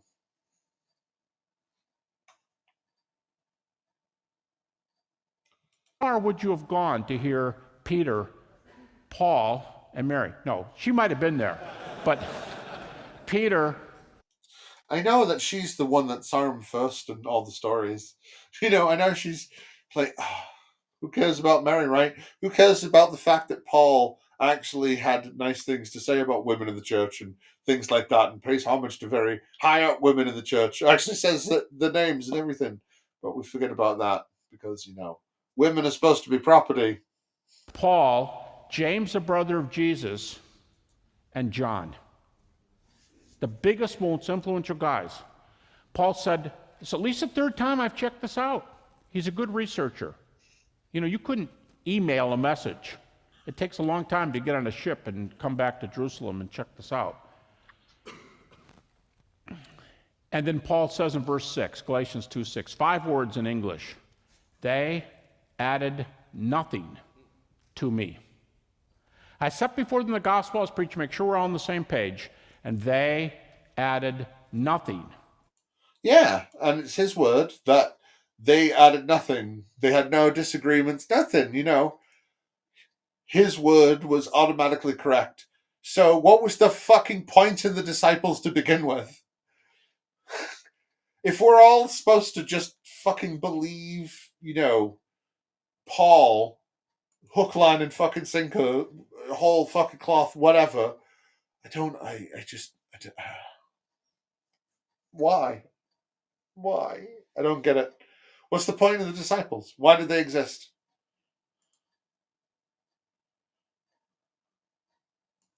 To me. You hear people say today there were multiple gospels going around in the early church.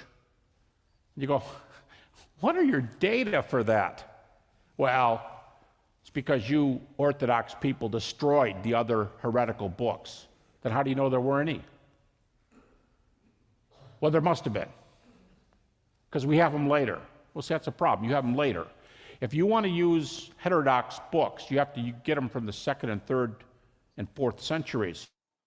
So do you with yours, they're acting like we guess at the creation ages.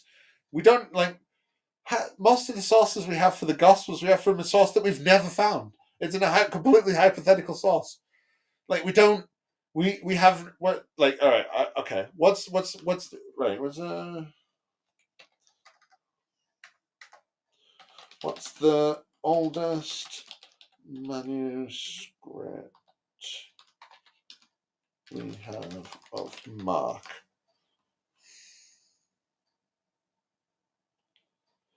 So we have the old. So Papyrus 137 is the earliest describing manuscript of Mark, and it is only a fragment of the first chapter of the Gospel of Mark, verses 7 to 9 on the recto side, 16 18 on the verso side. Fragment is from the Codex. How old is it? Where's its age? Date late second century, early third century, and that's the earliest we have of Mark. And we'd guess it's some of the language. That's how old, when it was written, but we don't know specifically. So all right then, oldest manuscript of Matthew.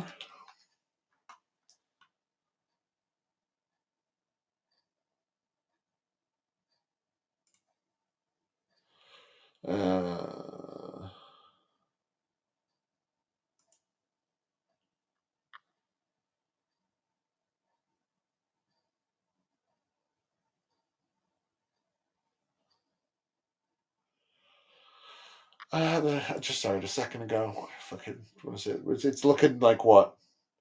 250, 260 C, earliest fucking fragment of Matthew. Do you get my point? These things aren't. We pretend like we have better. He's pretending like we have earlier manuscripts that we do. They were written then. It's not the manuscripts we have, but they were written then. Not. Don't worry about our earliest bits and how little these fragments are. Like, we don't even have full manuscripts from fucking ages afterwards. It's silly. Like, I was like, even the fact that like they're called Matthew, Mark, Luke, and John. We have early manuscripts of these that don't even have those names on them because they weren't originally attributed to them in the slightest. They were just added later because, well, it must be them, right?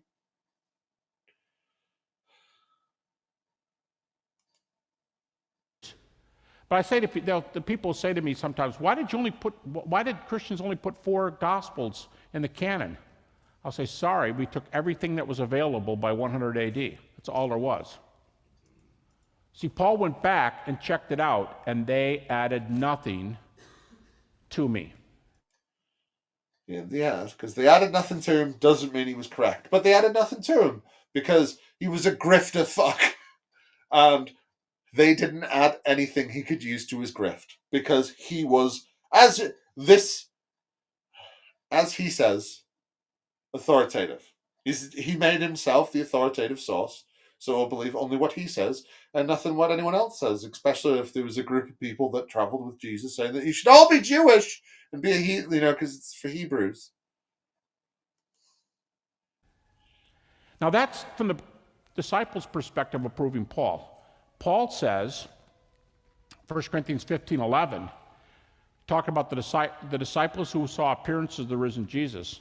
Paul said, whether it is I or them, so we preach and so you believe. Isn't that incredible? So Paul said, I don't care if you ask me, ask Peter, ask John, ask James. We're all going to preach. We're all preaching the same thing. So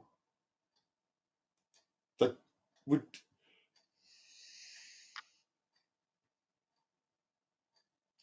So what's our earliest manuscript of Acts? I was being a bit glib looking up Gospels. Let's look at earliest manuscript of Acts. Papyrus 91.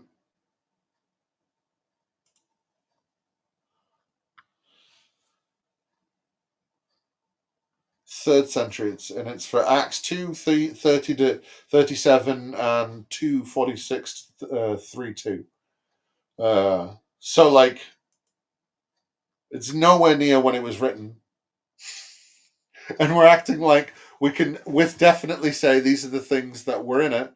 And these are definitely the things that they said at the time. And they were definitely preaching the same things, even though Acts isn't about the disciples and it's about Paul. And it's about proving Paul was the important one, and not the disciples. Like, it's called the Acts of the Disciples, the Acts of the Apostles, and the fucking disciples are only in like a fucking quarter of it, if that.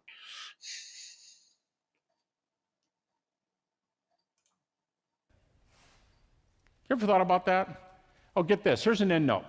For those of you who have had, you'd say, well, you know, I'd like to be a minister, or I'd like to do something, but you don't know. My past, I have some things where I'm not proud of some things in my past.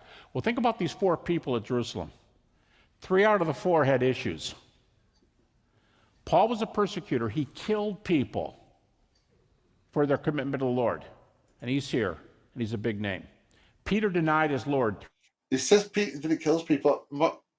I mean, I might be wrong, and my brain might be being a bit fuzzy, because, I mean, the stream's been going for almost 420 minutes. 420 minutes. Oh, Christ, my brain is mush. I've been nearly going for 4 hours and 20 minutes. So, on what for some people will still be 420, I suppose I should do a 420 on Jesus Day, because that's what Jesus would want. But like the idea that we can, even vague. Oh, what was my point? Yeah, is my brain mushed, or did Paul not actually say what he did to persecute people? From what I remember, didn't he just say that he persecuted them and wasn't very specific? Am I wrong on this? I can't fucking remember. I'm pretty sure that's so. Yeah, so is he just pulling it out of his ass that fucking, oh, you killed them? Like, it's not necessarily what persecution necessarily meant, even if he did 3 persecute them times. to begin with. He's there.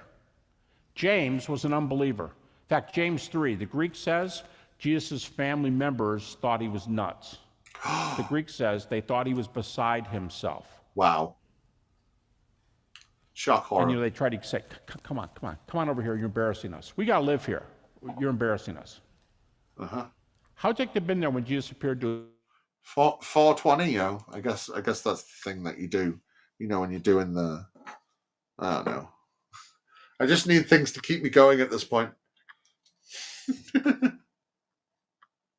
his brother, James? Seriously, I mean, what would it look like?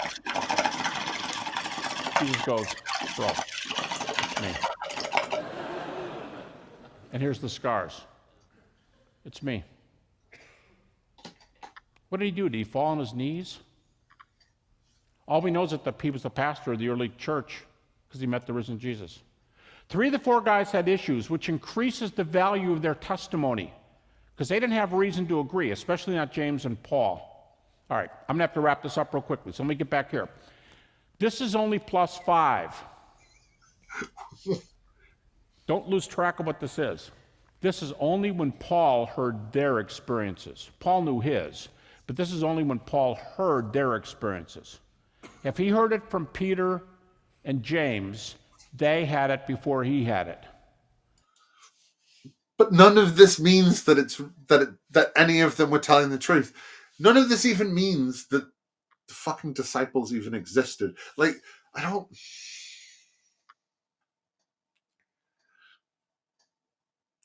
Man, I wish sometimes we could stop arguing about, like, you know, possible fictional characters from thousands of years ago.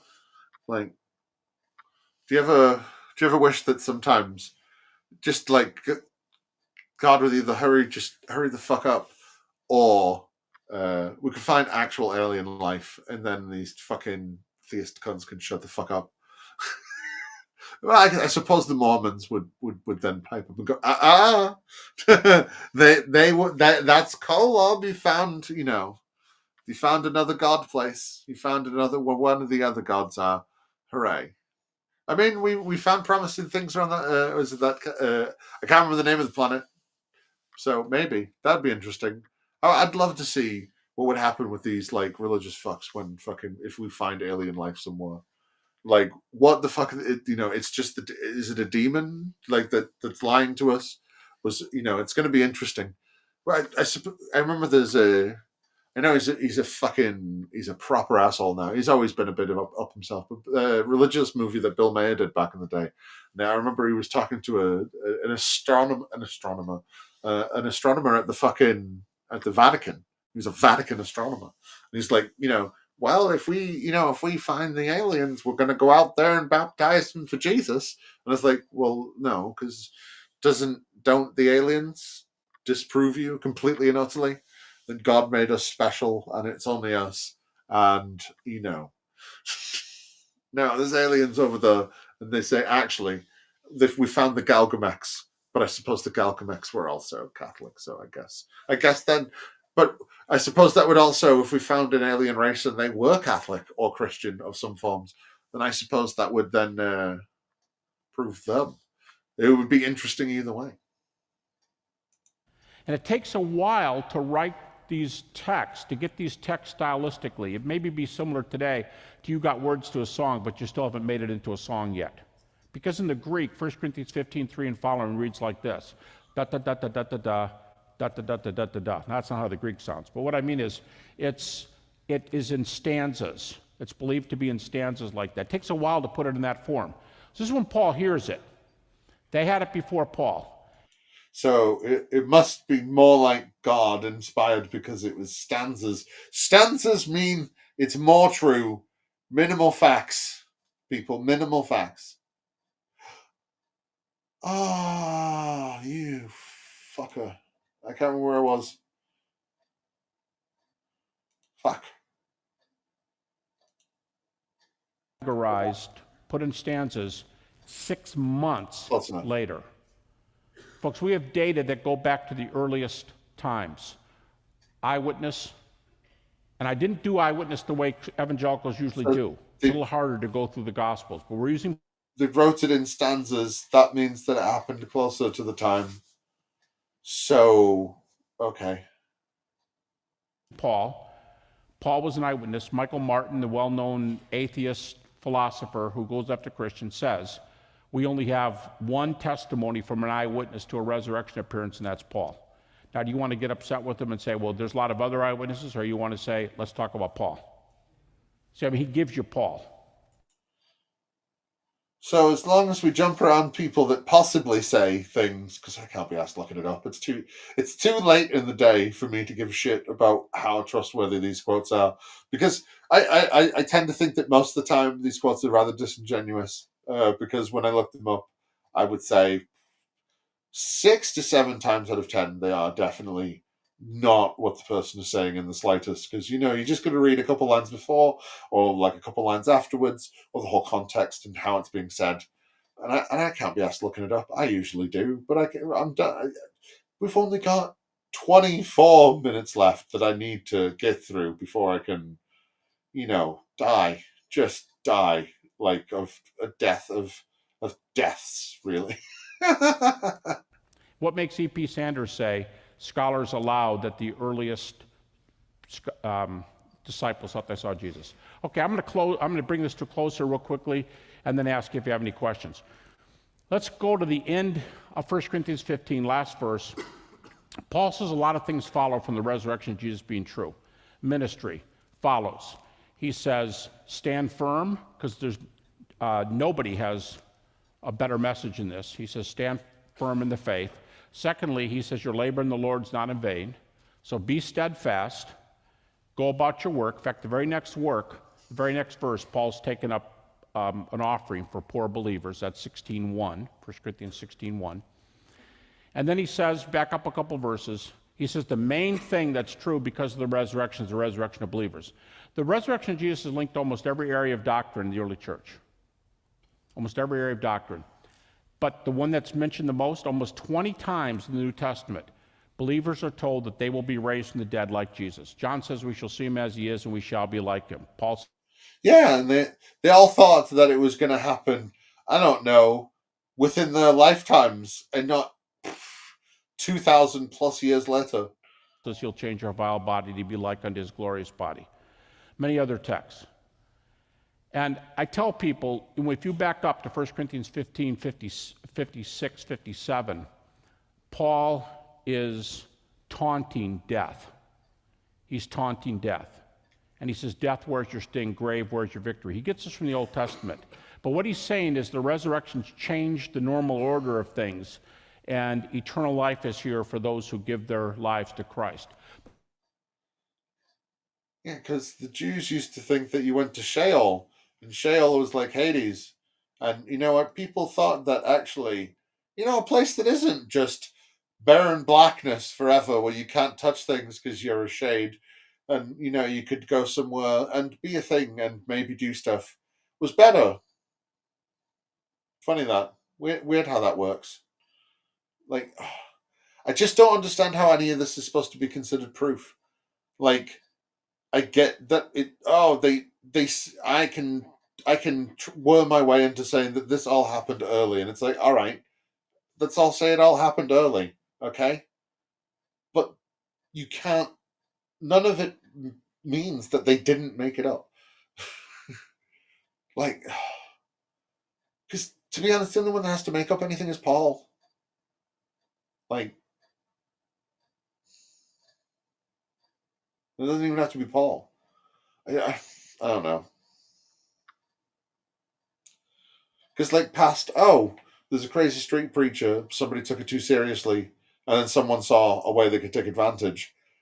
I don't really see any other way that it can be. Like, just saying that they said these things early doesn't mean that the resurrection happened.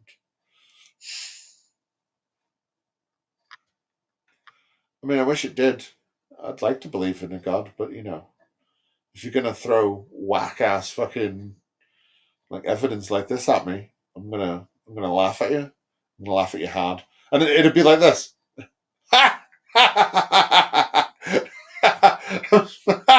You want me to believe that? It would be like that, except with more life because I'm getting tired.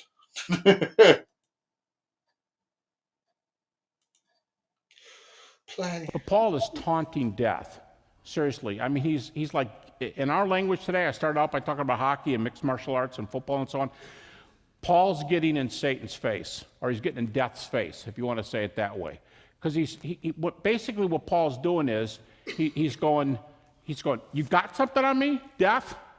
You're a loser. Seriously. He said, because when he says death, where's your sting, grave? And he wouldn't make declarative statements like that if he didn't think that Jesus was real. Like, who gives a flying fuck?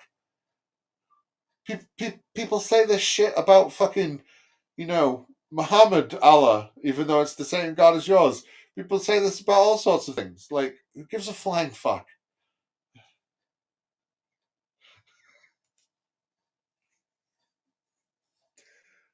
Like, I think I've sat too back for the camera. Oh, it's killing my back though. It's killing my back. My back's gonna be dead again. Oh, I don't know. Is he actually gonna add any more of worth? I don't think he is, to be honest. I think this well's dry. I think he's gonna bloviate. I mean, I'll give him 3 more minutes. I'll give him a good even 55. And if he's not saying anything substantial, then it's sletters, y'all, and all that, But we'll see. We'll see what happens. We'll see if I can chug all the way along. Let's see if he gives us anything. Where's your victory? He's going, you lost. Look at the score. I mean, that's what he's doing. And he's saying, since Christ has been raised from the dead, and he knows people, he knows he can be hurt. He gives a list of how many things have happened to him. He knows he can still be hurt. Scholars today call this the already but not yet. Jesus has conquered the strongest force in the universe, death. It's not here yet, but the basis is already done. In fact, those who go on before us, Paul says, they've not died in vain. So that's the difference of whether Christ has been raised from the dead or not. That death has been defeated. Eternity has been ushered in for those, way back to the first 2 verses, for those who respond properly to Christ. So I'm going to go ahead and stop right here. And so his big end of speech proof is Paul said, "Fuck you, death. What are you gonna do?" Nah, nah, nah, nah, nah. So if Paul or someone writing on Paul's behalf can stick his death, then it must be real. Like, come on.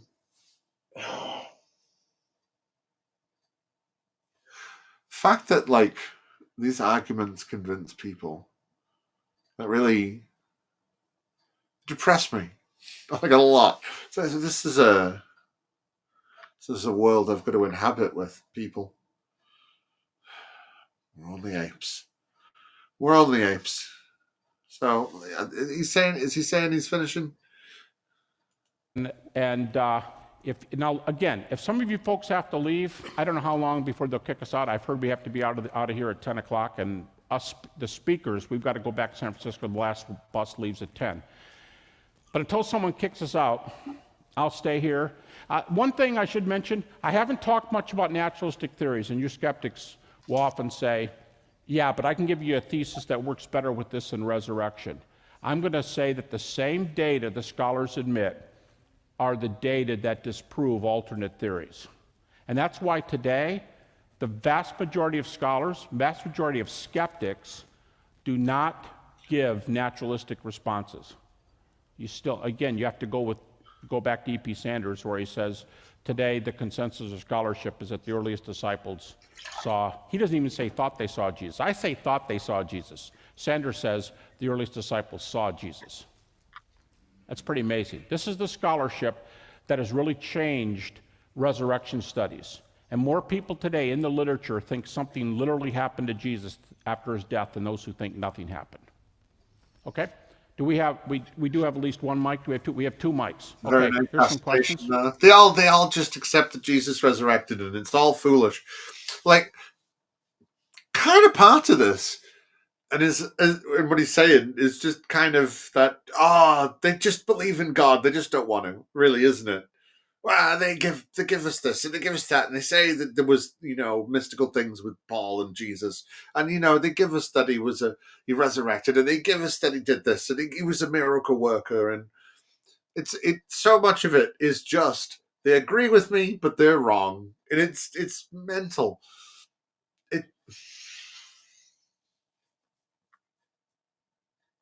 But when you want something to be real, the lengths that people will go through to make that so is really, it's astonishing. People like get attached to their abusers hard, and fucking, they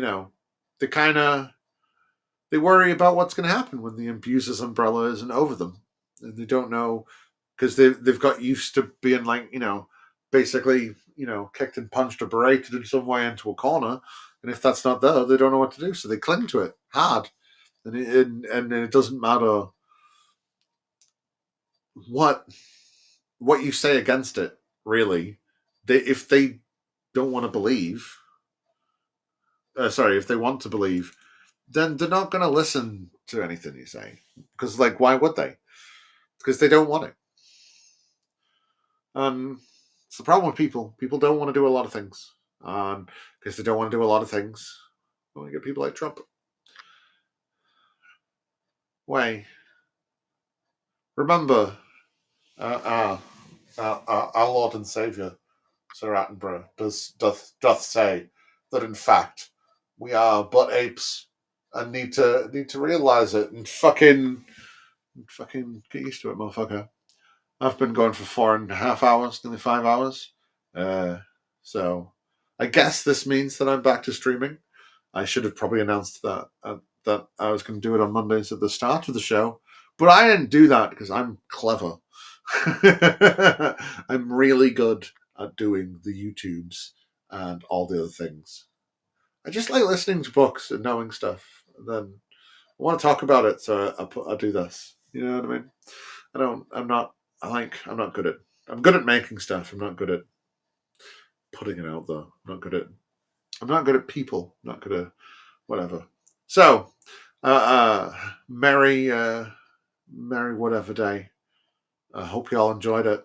I'm gonna lie the fuck down. It's my coccyx is murdered. I shall see like, subscribe to all the things. Discord's in the thing. Go subscribe to Michael Beverly if you haven't, and to Ember, and to Joe at the Kentucky Atheist. Yeah. Thanks to all of them for joining. It's been a fun show, and I shall hopefully see you Tuesday. Because me and one Jimmy Tux are reading through one Braxton Hunter's core facts for the Bible, and we'll be finishing chapter 1 hopefully. Beg your pardon. Yeah, and I should hopefully have next video of Braxton Hunter's out on